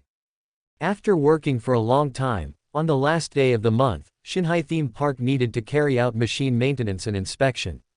Coincidentally, it was raining that day, so the management decided to close the park for a day. Today, I can finally have a good rest. Zhang Ya removed her ghost makeup and changed into a very pretty outfit. She ran to the prop room to find Chen Ge. Chen Ge, there are no visitors today, do you have any plans? The theme park needs to carry out machine maintenance. There might be people coming to inspect in the afternoon. I need to tidy up these props first. Chen Ge buried his head in the pile of plastic, body parts, and organs. It is so rare for us to have a day off. You plan to spend it inside the prop room? Zhang Ya bent over to lie next to Chen Ge. Do you want to go watch a movie? A horror movie? Chen Ge did not even turn around. The white cat next to him could not stand it anymore. It licked its paws like it was considering whether it should give Chen Ge a paw to help him gain some enlightenment. Instead of watching a horror movie, why don't we go and act it out ourselves? Zhang Ya grabbed Chen Ge's arm. Let's go, don't just stay inside the house all the time, we need to go out for some fresh air. Wait, I have red paint on me, I'm going to stain your shirt, hey. Wait. Zhang Ya grabbed Chen Ge's arm and the two of them walked out of the haunted house together under the umbrella. Tisk tisk, it's good to be young. Zhang Ya's father stood at the window on the second floor, watching everything. After he sighed, he turned to look at the window next to him. Zhang Ya's mother was standing there. Honey, it is so rare for us to have a day off, how about we go watch a movie? There will be a big inspection at the park in the afternoon. You need to go and tidy up the props. Fix what needs to be fixed and what needs to be patched. It is so rare for us to have a day off, quick. Chen Ge liked rainy days, but he had no idea why he liked the rain so much. After the movie, the two of them walked around the mall for a long time. Zhang Ya even picked out a set of clothes for Chen Ge. When they passed a small DIY shop, Zhang Ya pulled Chen Ge into it. Here, you could make your own pin dough keychain, cream blue phone case, and soft ceramic couple dolls. Once they entered the shop, the owner ran over enthusiastically. She chose a quiet spot for them and then started to introduce the items in the shop. After listening for a while, Zhang Ya decided to make the soft ceramic dolls with Chen Ge. The owner took out a picture book. There were various cartoon characters and production instructions, but before she finished, Chen Ge had already made a prototype. Your boyfriend is so skilled. The owner was really surprised. Compared to Chen Ge, she felt like she was an amateur. Which character are you making? The owner flipped through the picture book and could not find the corresponding person. Didn't you compare it with the picture book? You just have an impression in your mind? That's amazing. I will never forget her face, but unfortunately, my skill is still not good enough. Even if I use all my skills, I can only restore 1% of her beauty. The soft ceramic doll in Chen Ge's hands slowly took shape. She was wearing a red dress and holding a love letter. This beautiful woman was Zhang Ya. The owner smelled the sweetness in the air, and she left. Before she left, she gave Chen Ge and Zhang Ya 2 drinks. Zhang Ya, this is for you. When Chen Ge was making the mannequin, it was as if some kind of muscle memory had been awakened in his hands. The small ceramic mannequin seemed to have come alive, and it was as if it had truly replicated Zhang Ya's breathtaking beauty. Really? Zhang Ya looked at the doll happily and carefully placed it in front of her, but after a while, she became distressed again. I also want to make one for you. Half an hour later, Zhang Ya picked out a slightly more presentable Chen Ge's mannequin from the pile of broken limbs. She embarrassedly placed the doll next to Chen Ge and then lowered her head to take big gulps of the drink. The two sat next to each other, very close to each other, and time passed without them noticing. They made the doll, the key ring, and then went out for dinner. They did many things that they wanted to do. Night fell, and the rain slowly became heavier. There were not many pedestrians on the road. Chen Ge and Zhang Ya shared an umbrella. Initially, Zhang Ya only held onto Chen Ge's arm, but slowly, she leaned against Chen Ge's side. Do you want me to take you home? How about we continue to walk? The raindrops slid down the leaves and the umbrella, and the puddles of water by the roadside reflected the neon lights at the intersection. Chen Ge and Zhang Ya walked on the sidewalk of the old street. Chen Ge, what's wrong? Actually, ever since I met you, I've been dreaming every night. Zhang Ya leaned against Chen Ge. They're very scary dreams. I keep dreaming that my parents died in a car accident and I'm lying in a pool of blood.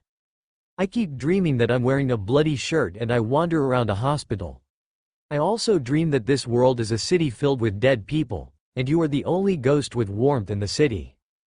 In the rainy city, on the empty street, Chen Ge and Zhang Ya stood next to each other under the umbrella. Those dreams are too real, like the world in the dream is reality. Looking into Zhang Ya's eyes, Chen Ge's lips opened, but he did not say what he wanted to say. He hesitated for a while before moving his eyes away. I can't tell which is reality, but it doesn't matter. No matter where we are, I will stand by your side. The raindrops fell into the puddles by the roadside, and the reflected neon lights rippled. Zhang Ya leaned lightly against Chen Ge. She had not told anyone about the pain that she had been suffering, and now that she had said it, the anxiety and fear in her heart slowly disappeared. Neither of them wanted to break this temporary happiness. They walked in the rain for a long time. The rain continued to fall, and Chen Ge called a taxi to send Zhang Ya home. When Zhang Ya got out, she told Chen Ge something else. Some time ago, a young man by the name of Zhang Wenyu had visited the haunted house. He looked no different from the other visitors, and Zhang Ya only found out that his name was Zhang Wenyu after reading the disclaimer. After Zhang Ya returned home, Chen Ge called a taxi to return to the haunted house. He opened the cabinet that stored the disclaimers and looked through them one by one. In the end, he found 12 disclaimers with Zhang Wenyu's name on them. Looking at the dates, Zhang Wenyu's appearance has become more and more frequent. Originally, he only appeared once a week, but ever since I arrived at the haunted house, this name has appeared almost every day. Chen Ge was responsible for acting as the ghost on the third floor, and the visitors outside were mainly handled by Zhang Ya. Due to the busy schedule, no one had paid attention to the disclaimers. Zhang Wenyu came to find me, so perhaps he has already seen me. Chen Ge held the disclaimer and sat down next to the wooden table.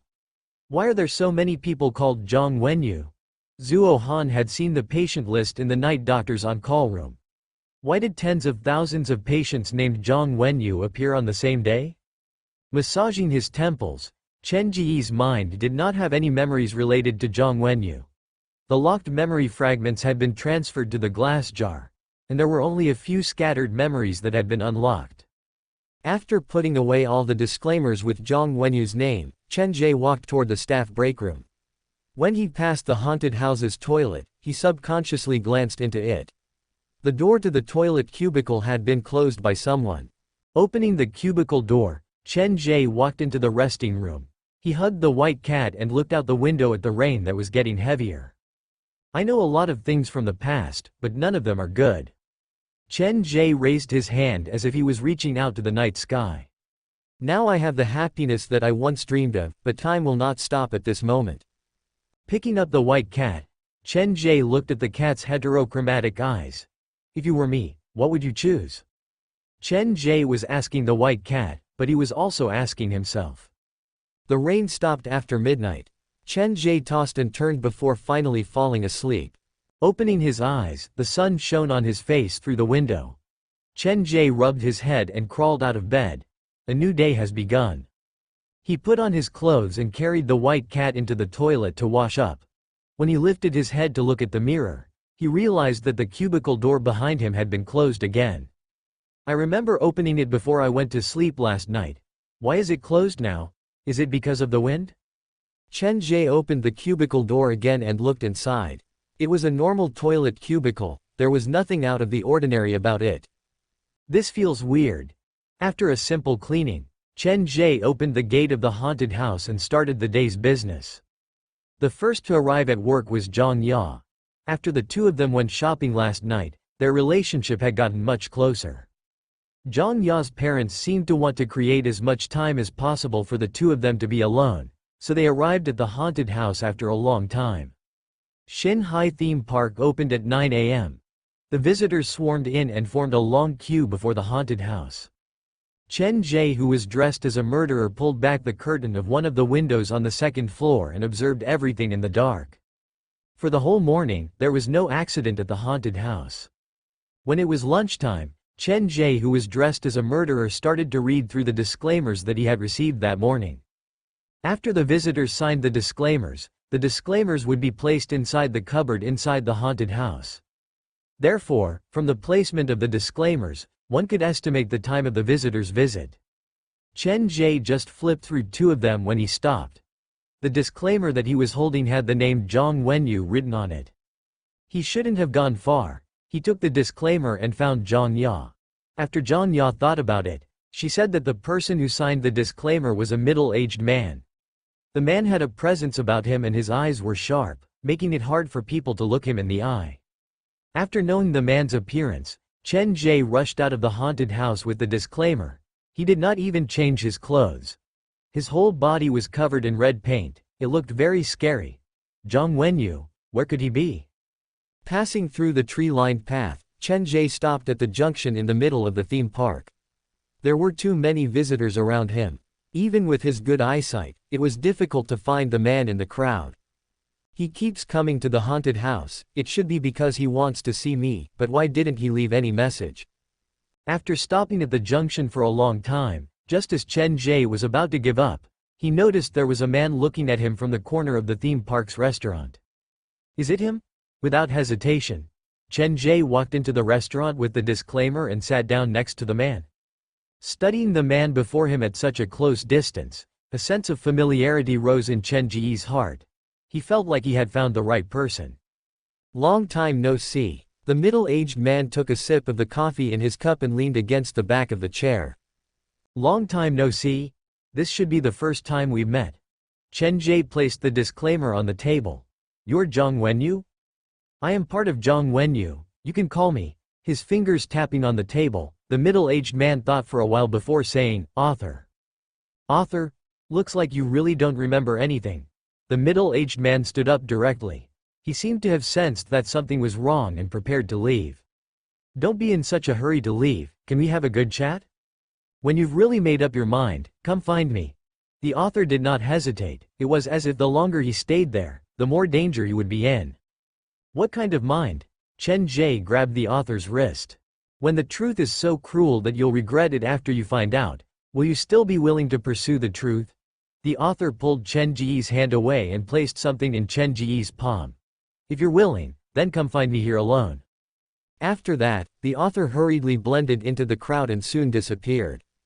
Chen Ge lowered his head to look at his palm. There was a napkin placed there, and on the napkin was a name, Ping'an Apartments. Putting the napkin and the disclaimer away, Chen Ge left the restaurant with a pensive expression on his face. He walked around the theme park in the haunted house's killer outfit. Many adults who brought their children to the theme park quickly covered their children's eyes when they saw Chen Ge. Many of them took pictures of Chen Ge. Chen Ge, Zhang Ya, who was dressed as a red specter, jogged over to chase after him. Why did you suddenly come here? Just now, Chen Ge did not hide anything from Zhang Ya. I saw Zhang Wenyu. We'll talk about it when we get back. It's not good for the visitors to see us like this. Zhang Ya dragged Chen Ge back to the haunted house. After a simple lunch, they started their afternoon work. They busied themselves until 6 p.m. The haunted house closed for business. Chen Ge changed out of the killer outfit and started to clean up the props and traps inside the scenario. He was walking down the stairs when he heard footsteps. Turning to look, Chen Ge saw Zhang Ya walking up the stairs. "How can I help you?" "I'm fine, but ever since you saw Zhang Wenyu, you've been distracted." Zhang Ya walked to stand before Chen Ge. "Is he your old friend? If you run into any trouble, feel free to discuss it with me." "I don't remember him at all. Perhaps we used to know each other. He seems to know about my past." Chen Ge felt a headache coming on, and he pressed on his temples. "Then go find him and ask him. No matter what happened in the past, it's your past. You have your memories and your real self." Zhang Ya kept encouraging Chen Ge. "But what if my past is so bad that it will affect my present self?" Chen Ge leaned against the haunted house's corridor. The cold walls slowly calmed him down. "I know very well that what I have now is what I've been longing for. If I've never experienced this feeling, perhaps I can choose to give it up easily, but now I'm very reluctant to do so. I don't even dare take the risk to make a decision." Quote. As Chen Ge spoke, his cold hands suddenly felt a trace of warmth. Lowering his head to look, Chen Ge realized that Zhang Ya had grabbed his hands lightly. "Zhang Ya, didn't you say that last night? No matter where we are, I will stand by your side, and we will never leave each other's side. So, don't worry about the past or the present. What you need to do is find your real self." Zhang Ya held Chen Ge's hand. "Let's go. Don't think so much, we're going to have dinner. My mother has bought a lot of food." The haunted house's business was getting better, and Zhang Ya's parents were very happy. They bought wine and food and ate with Chen Ge until late. When it was almost 10 p.m., Chen Ge, who was alone in the prop room, suddenly heard the window open. He grabbed the hammer from the toolbox, leaned against the wall, and hid his body in the shadows. Chen Ge did not go to find the person who had entered but went to the main control room and switched off all the lights. He was very familiar with the layout of the haunted house, and with his ridiculously good eyesight, he gained the upper hand in an instant. Holding the hammer, Chen Ge held his breath. He perked up his ears and followed the light footsteps to the door of the staff break room. There was a black shadow standing outside the break room. He approached silently, and his footsteps were silent. The shadow did not notice there was another person several meters behind him. He twisted the doorknob like he was trying to figure out how to open the door when his neck was strangled by a strong force. "What is your name? Why would you enter the haunted house at midnight?" The chilling voice echoed in the shadow's ears, and cold sweat poured down his face. "Chen Ge, I am Zuo Han. Zuo Han, we're on the same side." The shadow screamed, and it was clear that he was really afraid. "Zuo Han?" Hearing the familiar voice, Chen Ge let go of the shadow and switched on the lights in the corridor. Zuo Han, who was wearing an old brown jacket, was lying on the ground, gasping for air. "Oh, it's my roommate. Why didn't you tell me you were coming in? Did you even give me the time to talk?" Zuo Han rubbed his neck. When he raised his head, Chen Ge's brows instantly creased. There was a 7-centimeter long wound on Zuo Han's left eye. His left eye appeared to have been removed. "Your eye." Chen Ge put down the mallet and quickly helped Zuo Han up. "It's a trade," Zuo Han said casually. "You used your own eye to trade." Chen Ge was also shocked by Zuo Han's cruelty. "Was it from the doctor at the hospital?" "No, I escaped from the hospital as soon as you went to the treatment room for treatment." Zuo Han thought back to what happened 1 month ago. That day, I received the notice from Dr. Gao, saying that I would be going to the treatment room with you that night. At the time, I knew something was wrong, and another doctor gave me a hint. Indecisiveness leads to trouble, so I decided to escape. Chen Ge was also reminded of that night. When Dr. Gao gave him his first treatment, there were 7 people in the treatment room, 5 of them were patients and 2 were doctors. At the time, Dr. Gao said that 2 of the patients had escaped, so he and Dr. Sun had to replace the patients to participate in the treatment. "Zuo Han, do you still remember the name of the doctor who gave you the hint?" "I have no idea who gave me the hint, but based on my speculation, the person who gave me the hint must be a doctor from the hospital." Zuo Han's deductive ability was very strong. Chen Ge nodded. He believed that the reason why Zuo Han was able to escape was because the hospital did not pay much attention to Zuo Han and did not know that Zuo Han had already started to doubt his memory. Secondly, there was a doctor who was secretly helping him. And this doctor who was secretly helping Zuo Han was most likely Dr. Sun after all. Only by helping Zuo Han escape would he have the chance to participate in Chen Ge's treatment. If you did not make a deal with a doctor, then who else in this city would use an eyeball to make a deal? Chen Ge led Zuo Han into the staff break room and had him sit on the bed. The eyeball is a deal but also a price. Zuo Han pulled open the zipper of his jacket to reveal his collarbone and the wounds on his chest that had not healed. These are the price for investigating the truth. Looking at the ghastly wounds on Zuo Han's body, Chen Ge took out the first aid kit from the haunted house. What have you been doing during this period of time? I am currently wanted by the whole city, so I will cut the long story short. Zuo Han stood up and pulled the curtain. After making sure there was no one outside, he said, I do not know whether the world that we are in is the real world or not, but I am sure of one thing. When you start to doubt this world, tragedy and terror will descend. Once one starts to doubt the world, misfortune will descend upon them. Chen Ge shook his head lightly. The scattered memories in my mind tell me that even if I am simply living, I will be tortured by misfortune and despair. That's not the same. Zuo Han touched the wound on his left eye. It felt like new flesh was growing, so it was slightly itchy. Your previous memory might have come from reality, and reality has always been cruel.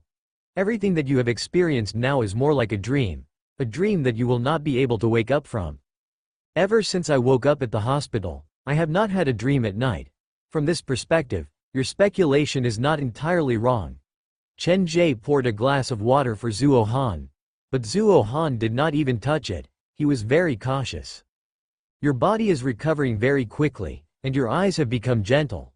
I know that you actually understand many things, but you are not willing to admit it now. Because you have a beautiful life, you have tasted the taste of happiness, so you do not want to break it yourself. Zuo Han was not only smart, he was also very observant. From Chen Ge's various expressions and tone, he could see many things. Hearing Zuo Han's words, Chen Ge did not answer. He had been asking himself this question, but he had not gotten an answer. If this is just a dream, suspicion will lead to misfortune and tear apart all the sweetness, but even if I wake up from the dream, won't I still have to return to a crueler reality? The sweetness here is fake. Zuo Han stood up and looked at Chen Ge very seriously. In just one short month, what have you experienced? You were not like this when you were in the hospital. At the time, you gave me the feeling of a demon with a vengeful heart. I have not experienced anything special. I have just been living the simplest life. If I had to point out something, it should be that I have met Zhang Ya. Chen Ge sat on the chair, and the emotions in his eyes were very complicated. She is different for me. When I am with her, I feel very safe. I thought it would be very smooth. I didn't expect that I would come here for nothing. Zuo Han removed his gloves and took out a crumpled piece of paper from his pocket. You will eventually wake up from your dreams. If you change your mind, you can come to this place to find me. When Chen Ge picked up the note, he found that all the fingerprints on Zuo Han's fingers had been rubbed off. I am now a wanted criminal. This is the last time I will take the initiative to find you. Zuo Han watched as Chen Ge accepted the note and prepared to leave. This city looks beautiful on the surface, but underneath its shiny exterior, it is filled with wounds that ooze with pus. When you refuse to leave, it will slowly swallow you into its stomach. I'll think about it. Okay, other than that, I need to tell you something. I once stole a white phone from the hospital. After I opened it, it was filled with various curses and a bunch of minigames related to curses. Initially, I thought that was a special case, but after I sneaked a look at the phones of the other hospital workers and doctors, I realized that everyone's white phone was installed with many minigames and apps related to curses. If you see someone using a white phone in the future, remember to stay away from them. After saying that, Zuo Han did not stay any longer and left through the window of the haunted house's toilet. Closing the window, Chen Ge's face was dark. He leaned against the door of the toilet cubicle, and his brain was turning rapidly. There were many memory fragments in my mind, and they were about a completely different life. The doctors at the hospital told me that they were all part of my imagination, but after seeing the 7 glass jars in the hospital director's office, I can confirm that those memories are real. Actually, Chen Ge knew very well that if those memory fragments were real, then the city that he was currently living in was probably fake as well. After the hospital realized that all the memory fragments in my mind had disappeared, they only allowed me to leave the hospital. But the key problem was when I was about to leave the hospital, Dr. Sun reminded me that the treatment had just begun. Wiping away my past memory is only the first step of the treatment. Next, they should start to reconstruct my memory so that I will no longer doubt the hospital and this world and become a puppet that lives in this city. They used fake happiness and beauty to numb me. They gave me everything that I longed for. They made me discard them unwillingly, and they even turned me into the guardian of the rules. Chen Ge's eyes were cold. They had a good idea, but there were too many accidents that happened in the middle. The patient Zhang Wenyu's escape, Zhuo Han's suspicion of the world, Dr. Sun's help, and most importantly, there appeared to be some kind of change happening to Zhang Ya. He remembered very clearly that when he saw Zhang Ya at the hospital, there were blood droplets formed from bloodwords that crawled into Zhang Ya's body. Initially, the purpose of Zhang Ya's existence should be to make up for my regret, to complete my wish, but under the influence of those bloodwords, Zhang Ya started to have some very scary dreams every night. Those dreams were perhaps the real reality. Those dreams kept reminding me and Zhang Ya that underneath this beautiful bubble, there were many bloody faces. This is a beautiful world that made me sink into it, but I am not the only person in my life. Many blurry figures appeared in Chen Ge's mind. The second persona who gouged out his heart inside the brain maze, the patient who was still being tortured at the hospital, the child who was cut up and placed into glass jars, Dr. Sun who had a face full of scars, and even Zhang Ya. Thinking back to the day when he went out shopping, when Chen Ge was making his mannequin, his hands instinctively made the Zhang Ya in his heart. Chen Ge, who was an expert in mannequin making, had already noticed the problem at that time. The mannequin that he made, Zhang Ya, was covered in blood and her body was carved with negative emotions. That was not Zhang Ya inspector makeup, but an extremely scary demon god. The Zhang Ya that was made based on instinct was different from the people around him, or rather the Zhang Ya inside the haunted house was just a part of the real Zhang Ya. With that in mind, Chen Ge lowered his head to look at the note in his palm. On the front of the note were written, Ping'an Apartments, and on the back was the approximate location of Ping'an Apartments. Dr. Sun helped me escape from the hospital. This means that the way to wake up from the dream is not inside the hospital but inside this city. The message left behind by the author and Zhuo Han for Chen Ge was similar. After giving it some thought, Chen Ge turned to enter the staff break room. Then he came out carrying an old backpack. The white cat followed behind Chen Ge happily. Just as they were about to exit the haunted house, Chen Ge placed it back inside the house. I am going to a very dangerous place, I need you to stay here and look after the house. The multicolored eyes looked at Chen Ge with confusion. In fact, the white cat felt quite flattered. Moments later, it ran out from the house again as if worried that Chen Ge would not want it anymore. This time I am not going there to play. I need you to look after the house, I will be back before dawn. In the end, Chen Ge did not bring the white cat with him. Following the hint on the note, he hailed a cab and came to a restaurant that was close to Ping'an Apartments. The taxi drivers in Shanghai rarely came to this kind of remote place. When Chen Ge got out of the cab, the driver kept telling him not to wander around the countryside alone at night. When Chen Ge arrived at the restaurant, his original intention was to prevent himself from being followed. Then he planned to walk to the apartment. But since he had not eaten anything for the whole day, he was famished, so he walked directly into the restaurant. Ping'an Apartments was located at the western countryside of Shanghai. This place was very isolated. Before Chen Ge arrived, he did not expect that there would be such a famous restaurant in Shanghai. The store was famous for its braised meat and wild game. Later, when the city banned the wild game business, the store owner hurriedly clarified that all the meat in his store was domesticated. It was only because of the unique seasoning formula that the taste was incomparably delicious. The restaurant was not big. There were no private rooms and there were only 5 to 6 short wooden tables in the lobby. I am so sorry, but we have already closed for business. There was a large fatty standing at the cashier. He was wearing a dirty apron and there was a very obvious scar on his face. I purposely came here from the city to eat. What do you have left here? Just get me something. Chen Ge smelled the fragrance of the meat inside the restaurant and he felt even hungrier. He found a seat and sat down and started to flip through the menu. There are still some vegetables but I have run out of meat. My restaurant sells like hotcakes. The fat chef finished his work and walked to stand before Chen Ge with the menu. There are still some dumplings in the fridge. How about I make you some wild boar dumplings? I do not really like wild game. You can just make me something else. Chen Ge raised his head to look at the chef and the chef happened to lower his head to look at him. The two of them saw each other's faces and then something strange happened. The scar on the fat chef's face started to move. His body appeared to be frozen and cold sweat slid down his forehead. You know me? Chen Ge narrowed his eyes. I do not know you, the chef answered immediately. Then he turned to run toward the kitchen like he was running for his life but his shoulder was grabbed by Chen Ge. You really do not know me. Then why are you leaving? What is your name? Chen Ge did not have much flesh on his body but his hands were very strong. His 5 fingers were like steel claws that gripped the chef's shoulder tightly. Your body is shaking. Are you afraid of me? I am not afraid of you. I just mistook you for someone else. You look very similar to a police officer so I thought you were here to investigate wild game. The chef did not dare turn his head back and lowered his voice. You are lying. Chen Ge's grip tightened. Tell me, what is your name? My name is Kai Longtu, I am just a chef. Please let me go, the chef begged. Kai Longtu? Braised food shop? Chen Ge felt that the name was familiar. He pressed the chef against the wall and reached out to touch the scar on the chef's face.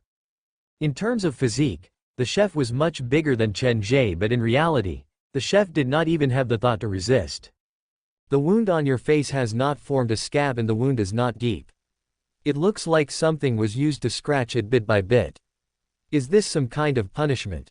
Chen Ge's finger touched the edge of the wound and the pain caused the chef to grimace.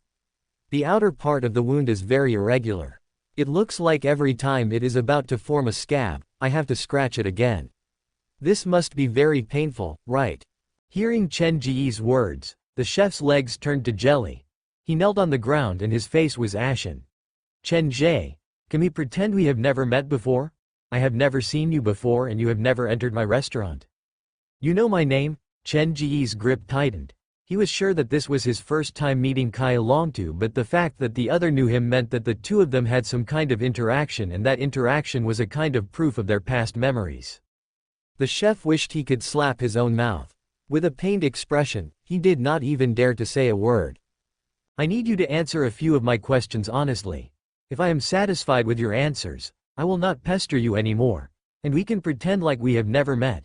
Compared to the chef, Chen Ge was more anxious, but he did not show it. Ask away, I will tell you everything I know. The chef crawled up from the ground like he had accepted his fate. He jogged over to close the restaurant door. First question, where did you meet me? This was the thing that Chen Ge was most curious about. He had planned to ask Zhang Wenyu about his past that night but he did not expect to run into this strange chef. It was at Xinhai Braised Cooking Restaurant, not behind the door, as the chef said that, the world before his eyes was covered in a layer of blood. He felt like his brain was being torn apart. Hey! Chen Ge was given a fright as well. He saw the scar on the chef's face tear open for no reason and blood flowed all over the chef's face. Holding his face, the chef rolled on the ground. He resisted the pain but did not dare make too loud a sound. All he could do was bite on the rag on the table with his teeth. The ground was covered in blood. Chen Ge looked at the blood that was slowly coagulating but he did not feel any disgust or disgust. It was as if he had gotten used to the color of blood. His fingers touched the blood stain on the ground. The sticky and warm feeling was incredibly familiar to Chen Ge. A thought appeared deep in his mind. This is real blood. 10 minutes later, the chef finally came back to his senses. He reached out his bloody hands to grab Chen Ge's shoes. I cannot tell you, I will die. Actually, in your current state, I feel like I would rather die than live. Perhaps you have something to worry about. Chen Ge helped the chef up. If one day I can end this pain, I will try my best to help you. You do not need to force yourself. You only need to tell me what you can. The chef's body was shaking from pain. He held the rag and dipped it in his own blood to write on the ground. Every time he wrote a word, he would wipe it away. This was the place used to punish the patients behind the door. The place used to punish the patients. His fingers shook and the chef wrote down another line. If I do not escape, I will not die even if I want to. Save me. He wiped away all the blood stains on the ground and returned to the kitchen with his hands over his face. Ever since Chen Ge saw the bloody words on the ground, he had a very bad feeling. If he pursued the truth, misfortune would come, and now the misfortune appeared to have arrived. All the workers at the hospital have the surname Kai as well. Perhaps there is some kind of connection between them. I should not stay here for long. Chen Ge looked at the blood stains on the ground. He abandoned his meal and left the restaurant. He walked down the small path for about 100 meters. When Chen Ge turned back to look, all the lights in the shop had been switched off. The surroundings were dark and he could not see anything. This is a city that looks so beautiful to me, but Kai Longtu said this city is used to punish the sick. Also, he mentioned the word, door. Does door have some kind of special meaning in this city? Chen Ge was reminded of the door inside Zhang Ya's haunted house's toilet. Every time he opened the cubicle door, the next time he entered the toilet, he realized the cubicle door would be closed. Other than that, when he was receiving treatment at the hospital, when Dr. Gao pulled him into the brain maze, the key turning point was pushing open the door. After pushing open the door, the hospital outside was eerie and scary. It was like the world inside and outside the door were two different worlds. Perhaps the exit to escape from this city is one of the doors that is hidden inside the city. Following the location provided by Zhuo Han, Chen Ge finally found Pingnan Apartments at 11:40 p.m. It was an old apartment that was almost abandoned. It was located behind an abandoned village at the western countryside of Xinhai. The location was extremely secluded. Why did both the author and Zhuo Han tell me to come here? Have they met in advance? Quote. The leaves rustled. Chen Ge walked through the abandoned village. There was not even a shadow around him. It feels like I have been here before. Chen Ge looked at the tombstones outside the village and the old locust tree that was leaning like a ghost at the village entrance. Such a scary scene did not cause any ripples in his heart. What have I been through before? Why is it that when I see these things that a normal person would be afraid of, not only do I not feel fear, I even feel a sense of kinship? Chen Ge did not think there was anything wrong with him. He merely believed that there had to be a deeper reason for this kind of mentality. When he reached the back of the village, Chen Ge was about to move forward when he suddenly saw a person squatting on top of the tombstone next to him. He appeared to have appeared out of nowhere, but he appeared to have been there all along. When Chen Ge saw the person, he also saw Chen Ge. The two shared a look. Neither of them felt like there was anything wrong with this. Neither of them said anything and they walked away. The man continued to squat on the grave. Chen Ge, on the other hand, took a few steps before he realized that the man who squatted on the grave earlier looked rather familiar. When Chen Ge turned back to look, there was only a lone grave left behind him. Where is he? It's the middle of the night, and there's a person squatting on top of a grave. How can I accept such an abnormal thing so easily? There is a man squatting on top of a grave in the middle of the night, but why I am Chen is above. Translator. Unless editor. Chen of the Chen of Chen and Huang, of Chen of. Next to the road, there was a sign with the words "No Entry" written on it. However, due to years of disrepair, the sign was crooked and the handwriting was very blurry. What kind of people insist on staying at the apartment when it is already so dilapidated? Walking on the bumpy road, Chen Ge looked around curiously. The two sides of the road were decorated with flower wreaths and spirit banners.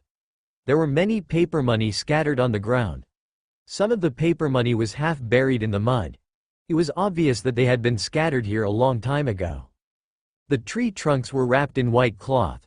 Among the trees, one could see the tombstones. The mounds of the tombstones flickered in and out of sight. It gave Chen Ge a very uncomfortable feeling. If this was a normal citizen from Xinhai City, they would have turned around and left already. The decorations are so scary. It feels like they are purposely hiding something to prevent people from getting close to them. The road before him appeared to lead straight to hell. Chen Ge had no idea how long he had been walking before he finally reached the end of the road. There was an old apartment building deep inside the forest. It had 3 floors in total. It was not that tall. All the windows on the 3rd floor were boarded up, and traces of fire could be seen on the walls. The place appeared to have been caught in a fire. Probably due to a lack of funds, the owner only renovated the bottom 2 floors. The 3rd floor was left in its original state. Ping'an Apartments? Walking through the small courtyard that was overgrown with weeds, Chen Ge saw the sign at the front of the apartment building. The building appeared to have had many names in the past. The words on the sign kept changing, so it looked very messy. Is anyone home? Chen Ge pulled open the zipper of his backpack. He reached his hand into the bag and carefully entered the stairwell. The interior of the apartment was very old. The tiles were cracked, and there were cracks on the walls. Occasionally, one could see black insects crawling through the cracks. It looks quite small from the outside, but I did not expect there to be so many rooms inside. Chen Ge did not dare move around the corridor. His eyes scanned the many doors before he walked toward door 101. He knocked lightly on the door. Chen Ge stood at the door for a long time, but no one answered the door. He leaned against the door and perked up his ears to listen. The room was quiet, like there was no one living there. What are you doing? A man's voice suddenly came from behind Chen Ge. It gave Chen Ge quite a fright. He immediately turned to look behind him. It's you, the man who was squatting on the grave earlier. Chen Ge recognized the man behind him immediately. This is not a place you should be at. Before you disturb the other tenants, you'd better leave now. The man stood several steps behind Chen Ge. His footsteps were so silent that Chen Ge had no idea when the man arrived.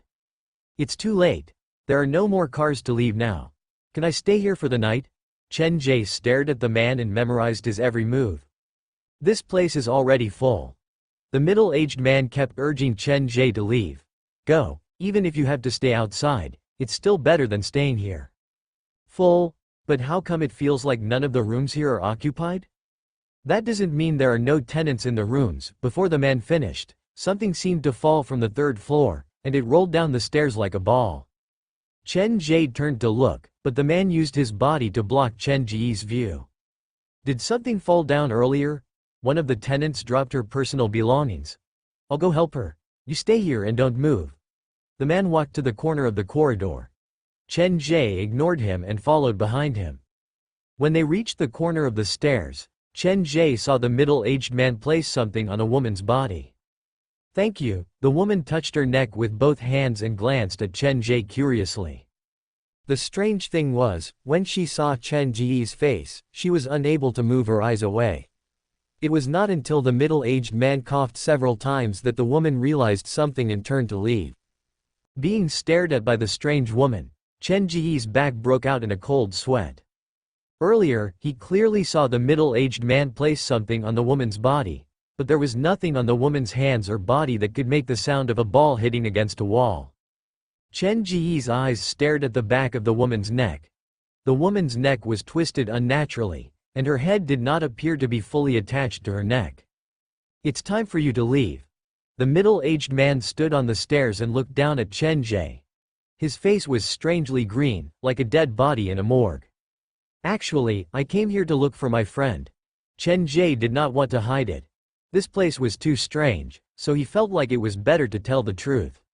Your friend can't be here, and the tenants here can't be your friend. The middle-aged man walked to stand before Chen Ge. This is the second time we've met tonight. The first time, I pretended not to see you, and now, I can still pretend not to see you. Leave now, there won't be a third time. You've been pretending not to see me? What will happen if you see me? You'll become a tenant here, and it'll be hard for you to leave. The middle-aged man and Chen Ge were caught in a stalemate in the stairwell. Moments later, a door on the 2nd floor that was closest to the stairwell was pushed open. A woman wearing glasses walked out from the door, and she saw Chen Ge and the middle-aged man. When the woman's gaze saw Chen Ge, her eyes changed. She appeared to have a good relationship with the middle-aged man. She walked directly to the man's side and whispered into his ear. Lao Zhou, Has this man been to Ping'an apartment before? The middle-aged man who was called Lao Zhou shook his head. I'm chasing him away. If more tenants see him, he might not be able to leave even if he wants to. After the woman said that, she brushed past Chen Ge like she did not see him at all. She walked up to the third floor. Chen Ge also noticed the strange attitude that the people at Ping'an apartment had toward him. He speculated that it was probably because of Zhang Wenyu and Zhuo Han. Zhou Zhe, is there a person by the name of Zhuo Han among the tenants here?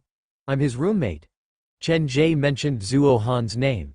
His original intention was to find out more about this man, but who would have thought that after he said that, the middle-aged man's attitude toward him would instantly change. Roommate, you're also from that hospital. Lao Zhou's eyes stared closely at Chen Ge. We stayed in the same sickroom. His escape from the hospital was partly due to me. Zhuo Han has not returned yet. If you're his friend, why don't you go to his room and wait for him? After Lao Zhou found out that Chen Ge came from that hospital, he changed his mind. He personally led Chen Ge to the deepest part of the second-floor corridor. This is where Zhuo Han stays. Coincidentally, the lock on his room is broken. You can go in and wait for him. Chen Ge did not hesitate. He pushed the door open and entered. He saw the bandages and gauze that were covered in blood. These were all replaced by Zhuo Han. He went out to meet a friend today and has not returned yet.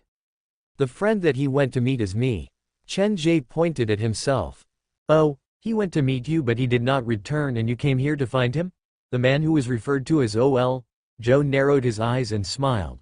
Before he returns, you'd better not wander off. This apartment building gets busier after midnight. No matter what you hear, don't step out of your room. Just cover your ears and go to sleep. The middle-aged man then turned to leave, leaving Chen Ge alone in the room. The room was decorated simply, but Chen Ge felt a sense of familiarity. It felt like this was the first time he had come to a strange place, but it felt like he had been here before in his dream. Sitting on the bed, Chen Ge kept his hand on his backpack. I seem to have been here before. I cannot remember what happened, but in my memory, it was not something good. Chen Ge waited in the room until midnight, but Zhuo Han still did not return. Drowsiness washed over him, and Chen Ge rubbed his bloodshot eyes. A normal apartment would not open behind a graveyard in a deserted village. There has to be something wrong with this place. Based on the hospital's original treatment plan, by now Chen Ge would have gotten rid of the influence his memory had on him, so he should be no different from a normal person who had just arrived at the apartment for the first time. But unfortunately, Dr. Sun's appearance caused a flaw in the hospital's treatment plan. Chen Ge knew that he could not trust his own eyes at any time, so he had been maintaining a calmness that was beyond human limits. At around 2 a.m., Chen Ge suddenly heard a strange noise coming from upstairs. It sounded like someone was using a saw to cut something. He remembered the man's warning and stayed inside the room obediently. The sound of cutting slowly weakened, and the sound of peeling walls and a barely discernible scream came from above him again. Faintly, Chen Ge heard the name Zhang Wenyu. There has to be a reason why he doesn't want me to leave. Chen Ge did not move from his bed, but several minutes later, he heard a familiar name from the conversation upstairs. Zhang Jingju. Thinking back, the scream earlier sounded very similar to Zhang Jingju. Chen Ge could not sit still anymore.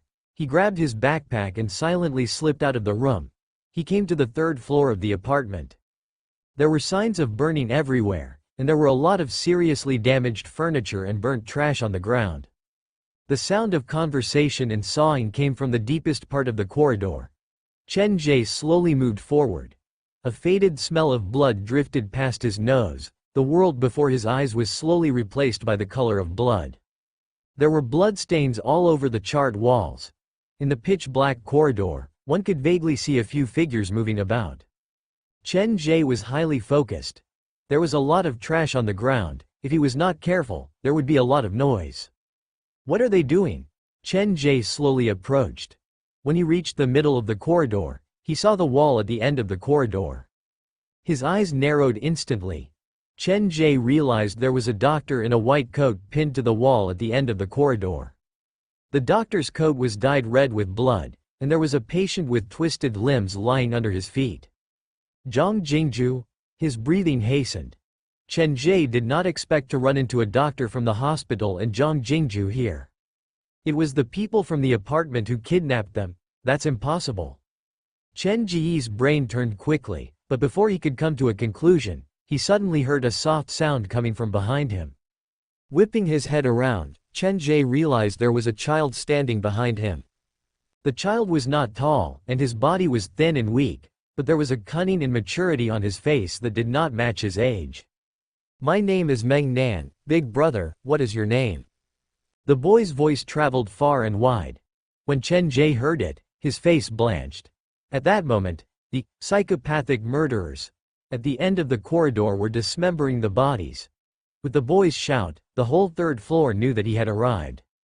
"Big brother, you're sweating so much. Are you feeling hot?" The boy was definitely a bad egg. There was cunning in his eyes, but he had to maintain an innocent expression on his face. Without wiping away the sweat on his forehead, Chen Ge prepared to leave at the first moment. He had reacted very quickly, and normally speaking, this was the best solution he could come up with. Turning to run, Chen Ge only took a few steps when he saw the charred doors on the third floor being pushed open. Tenants with faces as pale as the dead poked their heads out. "Big brother, where are you going?" The boy chased after Chen Ge relentlessly. He had a big smile on his face. Shadows walked out from the rooms. There were students in school uniforms and strange people with broken bodies. They blocked Chen Ge's way out. What should I do now? Cold sweat slid down the bridge of his nose. Chen Ge's brain worked to its limit, but he could not come up with a good solution. "Didn't I tell you to stay in your room?" The saw scratched against the wall. The middle-aged man called Lao Zhou walked over. His pair of eyes that were devoid of emotion stared coldly at Chen Ge. "Now, you won't be able to leave even if you want to." Chen Ge did not expect there to be so many people living in the empty apartment building, and most of them lived on the third floor that had been burned down. "I believe everyone has misunderstood." Even in this extreme situation, Chen Ge found himself very calm. His eyes turned to the saw in the middle-aged man's hand. There were sawdust left on the blade, but there was no blood.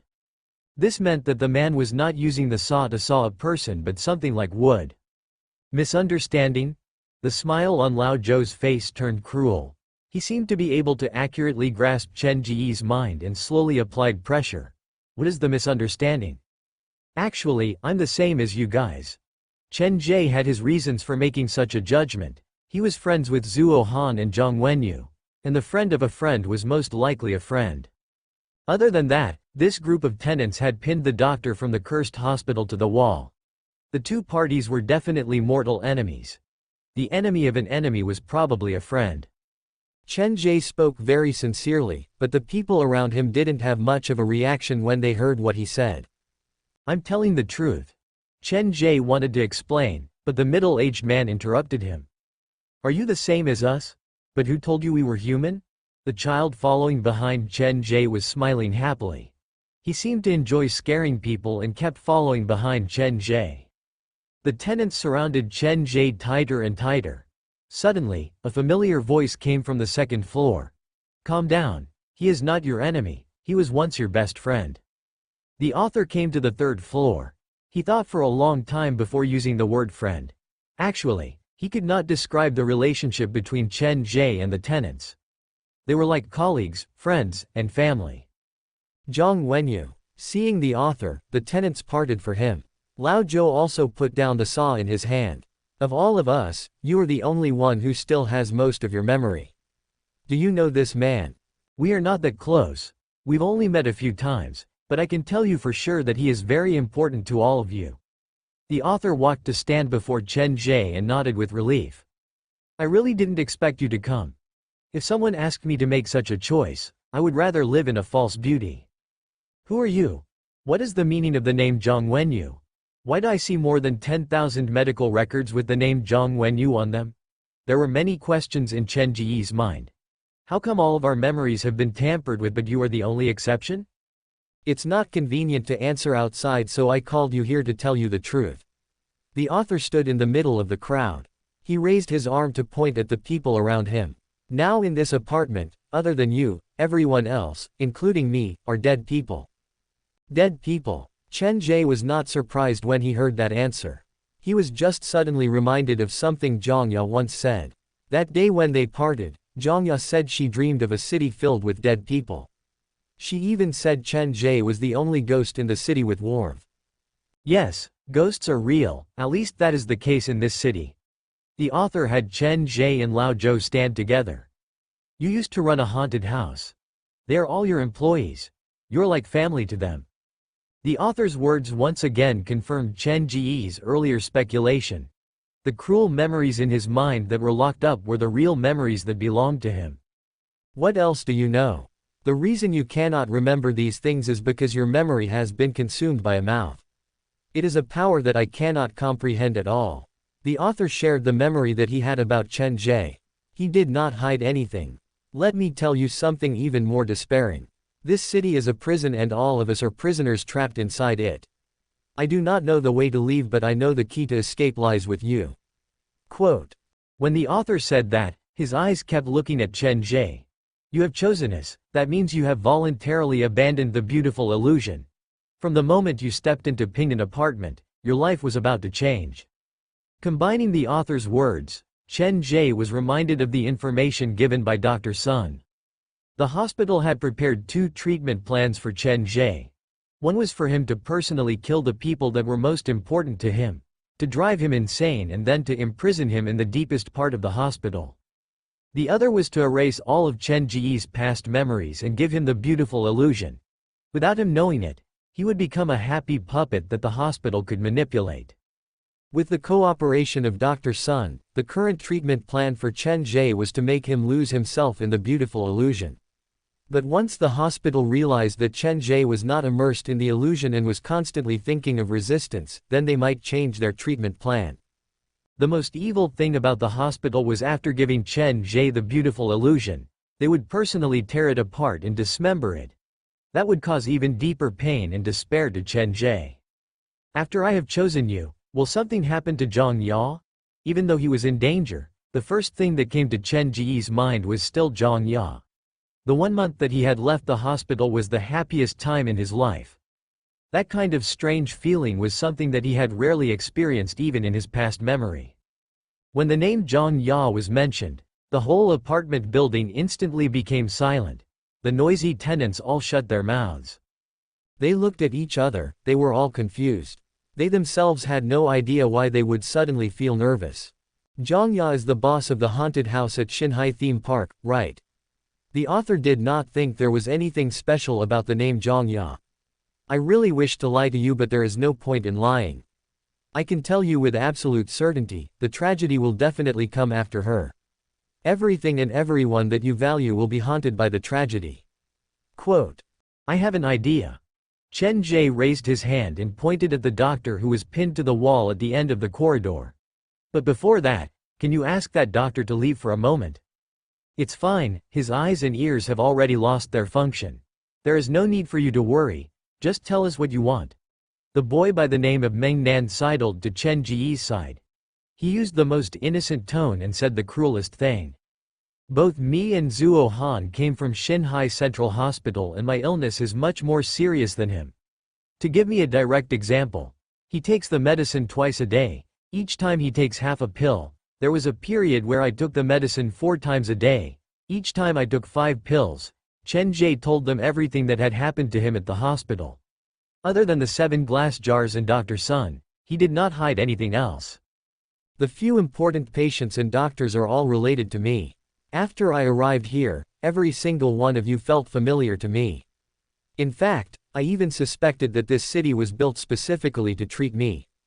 Chen Ge's words caused the tenants to sink into contemplation. If it was anyone else who said that, they would have become a dead body by now, but Chen Ge was different. When all the tenants saw Chen Ge, an indescribable feeling rose in their hearts. They appeared to be unwilling to harm Chen Ge from the bottom of their hearts. Lao Zhou had pretended not to see Chen Ge many times because he did not want to drag Chen Ge into this. He had lost his memory, but his natural instinct told him to still take care of Chen Ge. This was already very strange. Combined with the author's words, all the tenants started to seriously consider it. The hospital wants to treat me for some reason. They have given me 2 treatment plans. If one of them is ineffective, they will immediately switch to the second plan. My idea is for everyone to investigate this in secret, and I will cooperate with you in private. On the surface, I will still act like I am intoxicated by the fake beauty. Chen Ge's tone was firm. After we have gathered enough clues or we have the power to face the hospital head-on, then we will have a direct showdown. That is a good idea, but the hospital will not give you that chance. The author walked deeper into the corridor and picked up a steel nail from the ground. Do you see this doctor nailed to the wall? After Zhuo Han escaped from the hospital workers started to move. After Zhuo Han accidentally injured one of the workers, the hospital's night doctors joined in the chase. These night doctors look like humans on the surface, but they are actually ghosts, very scary ghosts. The author raised his hand and pierced the nail into the doctor's chest. Blood slowly flowed out. When the bleeding reached a certain level, black threads started to emerge from the doctor's body. All of you have had your memories consumed, so you have no idea how scary these things are. When the 2 sides are not on bad terms, they will still maintain their normal facade, but once the hospital gets serious, the few of us will not be their match.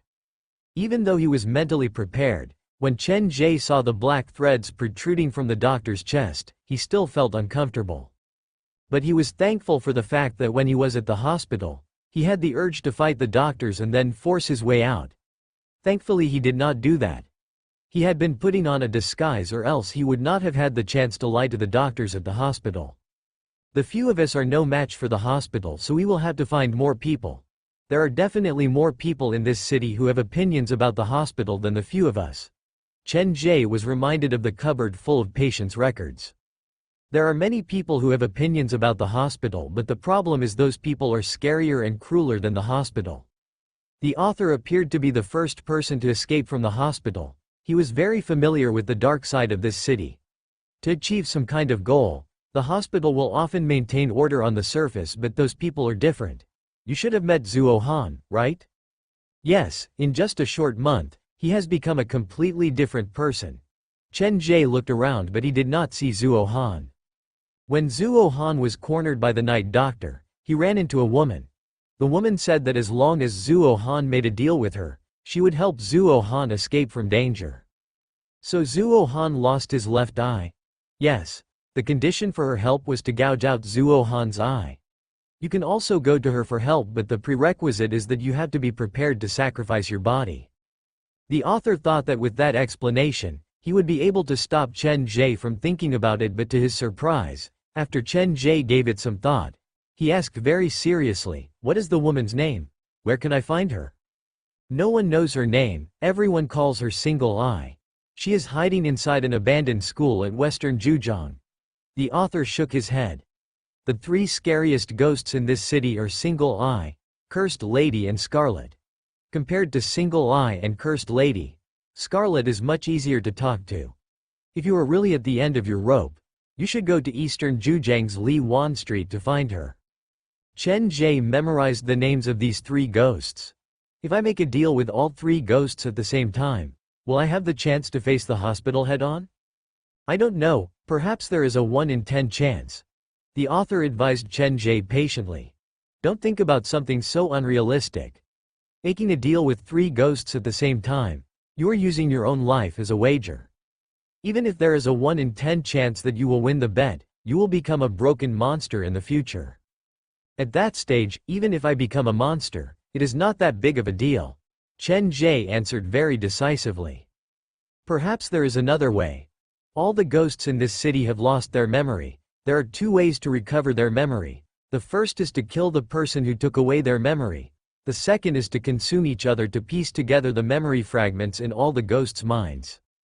The person who stole our memory has a very sinister motive. He wants us to kill each other, but this indirectly proves one point. Even if we were not friends before this, at least we have the same standpoint. The author hoped that Chen Ge would calm down.